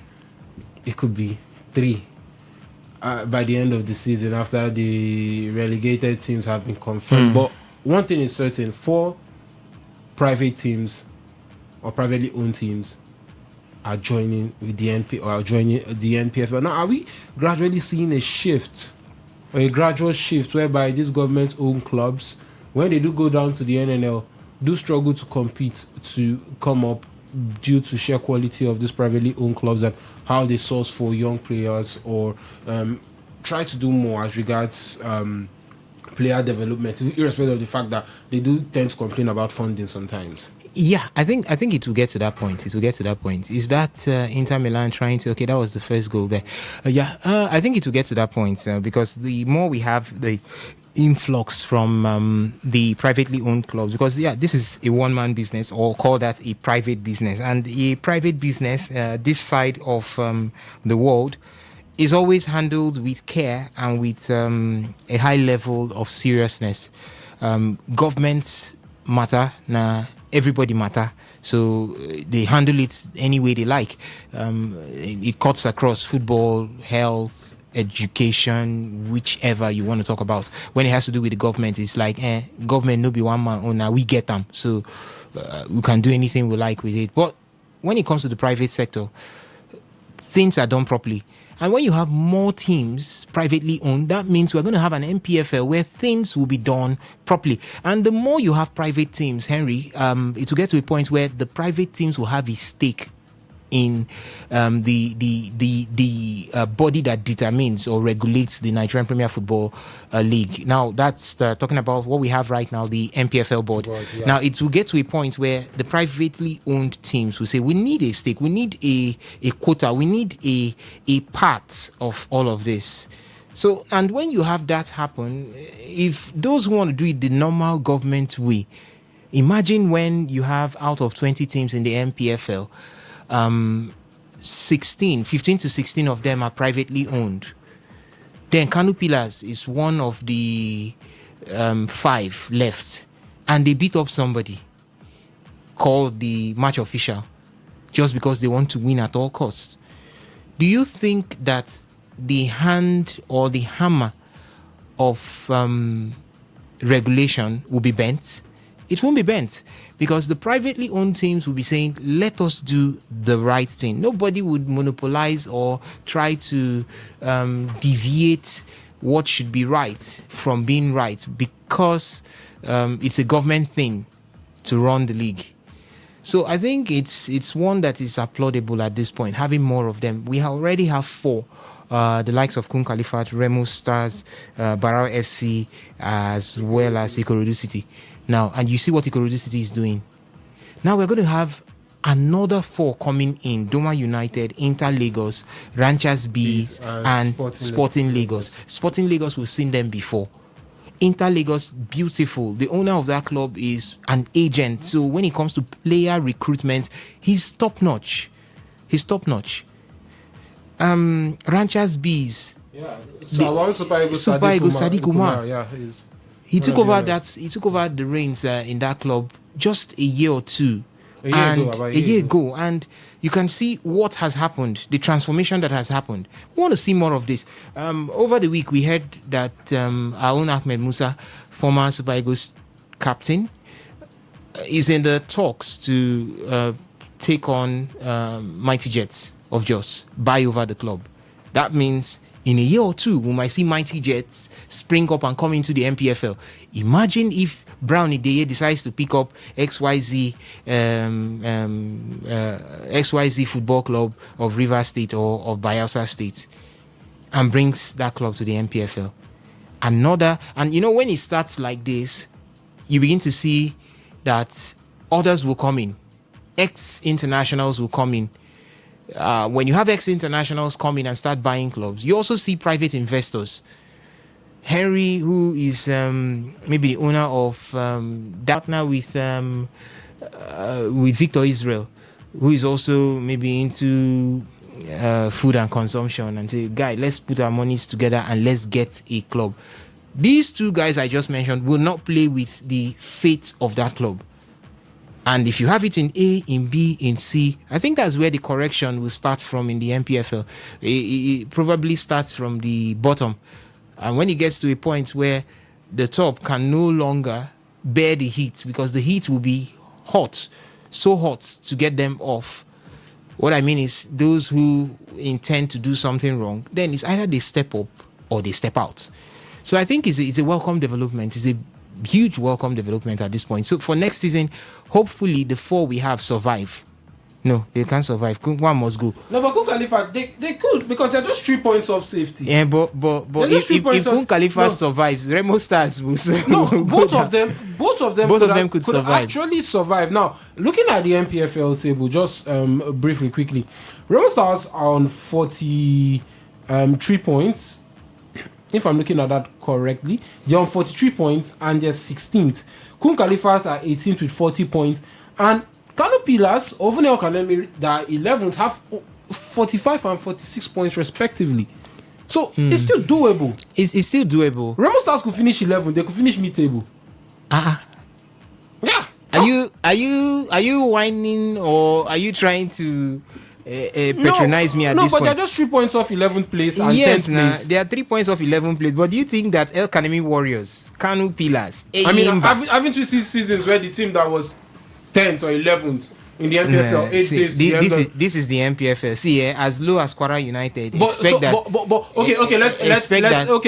Kanemi out of it. Let's leave El Kanemi. No, I say as low as Kwara United and Niger Tornadoes. The next 3 games, you just have 3 games to the end of the season. Eyimba themselves. If they can see, Eyimba will pick up two points at home. I don't know if they're having 2 home matches to go, but they will pick up 2 points. See, one thing with the MPFL table is not like the English Premier League where you see West Ham just surge with 6 points and fly out of the relegation zone. No, it's not like that. But Kun Khalifa, one away win could just be the 20 points, and they've gotten a point. They've gotten 1 or 2 victories away from home this season.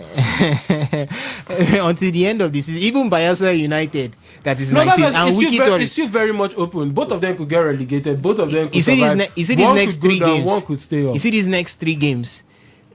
if the MPFL board knows what is good or what's right to be done, they need to open up their eyes, be scrutinized, as in be very, they should scrutinize properly whatever will be happening at various centers, because it's now a survivor of the fittest. Everybody would be doing it. Wiki tourists now, anything home games now, there is how it's going to be. We saw what happened last week with Kano Pillars and Rivers United. It is because you can't come here and do anyhow and make us drop when we are trying to survive. You want to, because Kano Pillars understand they're trying to win the league, but Kano Pillars are trying to survive because they knew very well that if they had lost that game, the way it looked like it was going to be in if everything was made equal, or maybe dropped 2 points from there, Kano Pillars would probably be very close to the relegation zone, and they know what happens if you go away from home. So that's why they had to do everything possible to make sure that they got all 3 points, whether it's against Rivers, whether it's against RS Bekan, they will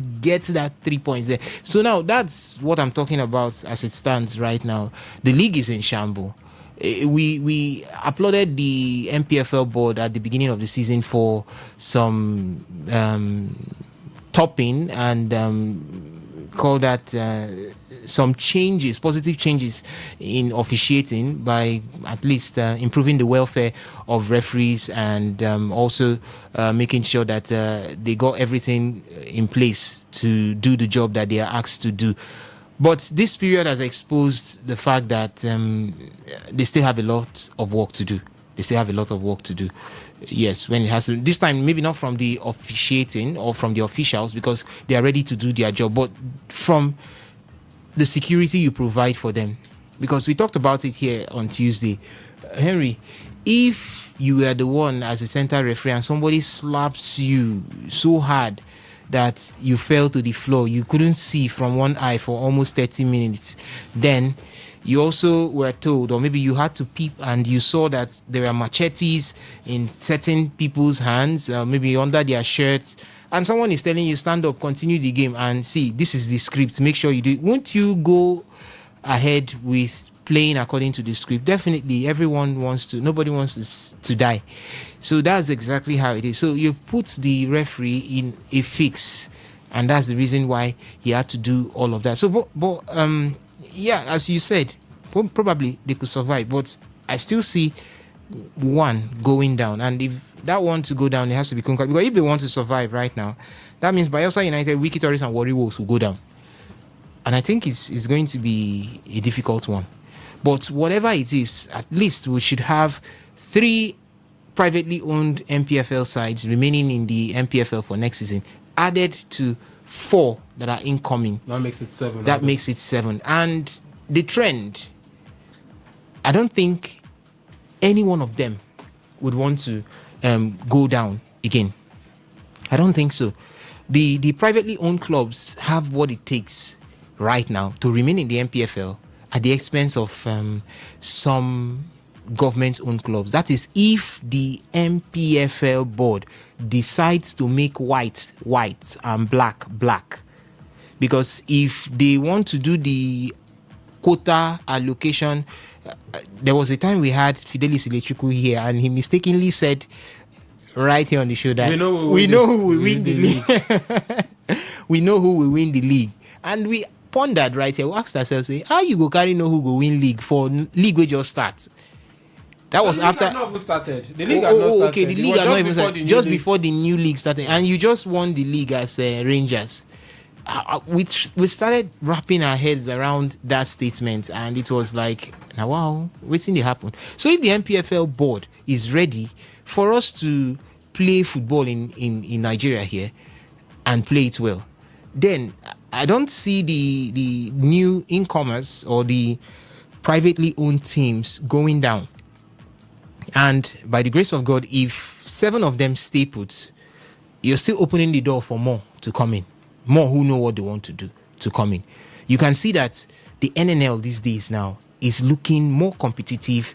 And I mean, there have been a lot of reforms. The league games are on TV now. I mean, lots of sponsorship deals signed in the NNL. Even the NLO And it looks like it's even better run than the NPFL. Than the NPFL. At this point. Even the so NLO. If the NLO and NNL are able to get the sponsorships, why is the are we having NPFL struggling? Is it because we have more private teams there or what? No, because those who want to invest have seen that it is better you invest this way. Now, you're looking at the NNL.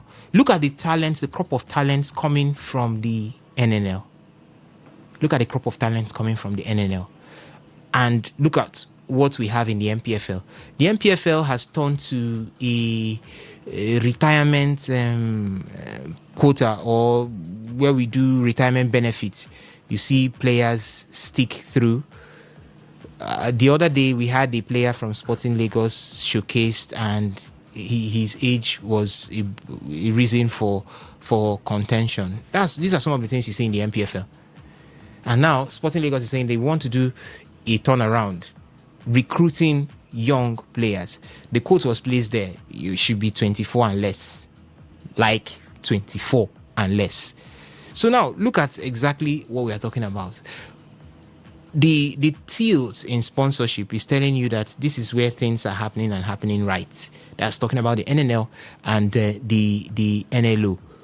You could see that those who even know their way could not get themselves back. Heartland couldn't find themselves. Lobby find a way. Stars. Lobby Stars. Aqua United were thrown away by Sporting Lagos.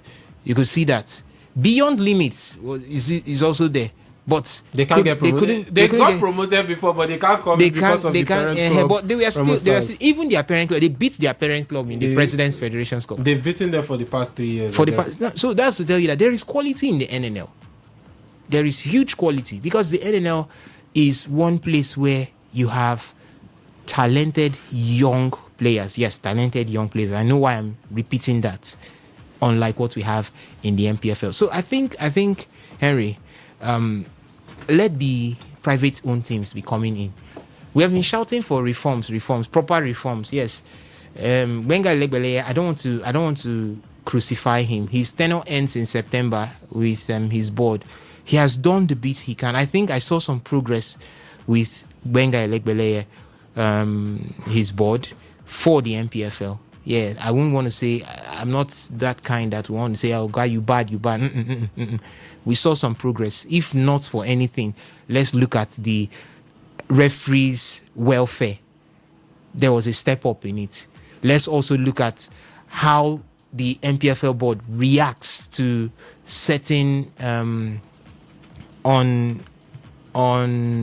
improper conducts. Yes, let's look at how they react. Let's also look at how they've mandated that quality of infrastructure in the MPFL should be upheld. We've seen teams thrown out of their home grounds because of poor state of the turf.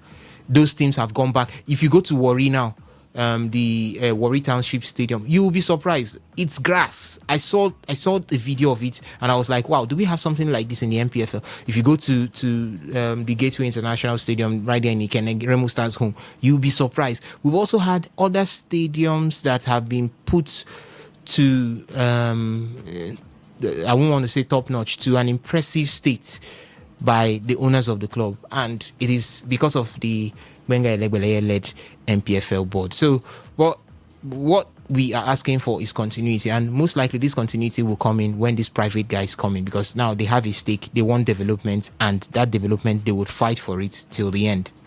Okay, 0810-951-0951, 0810-951-0951. Phone line is open for you to call in to give your thoughts as we are getting ready to run out of the studio. We just have about 4 to 6 minutes. Let's see if we can take one or two calls before we get to run out of the studio. 0810-951-0951. I did see the phone line blinking earlier, but apologies for not taking that one, but you can call in and we will hear your thoughts.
Well, let's see what's happening across the major leagues in Europe before we do get to run out of the studio. Earlier, Chelsea did defeat Leeds United by a goal to nothing in their semi-final tie for the English FA Cup. So it will be Chelsea taking on Manchester City for the final of the Emirates FA Cup.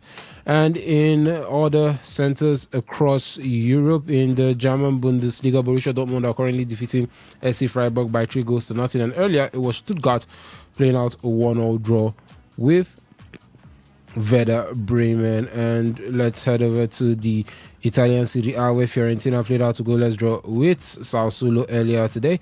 Como did defeat Genoa by 2 goals to nothing, while Inter Milan are currently leading Torino by a goal to nothing. And that game is at the halftime mark.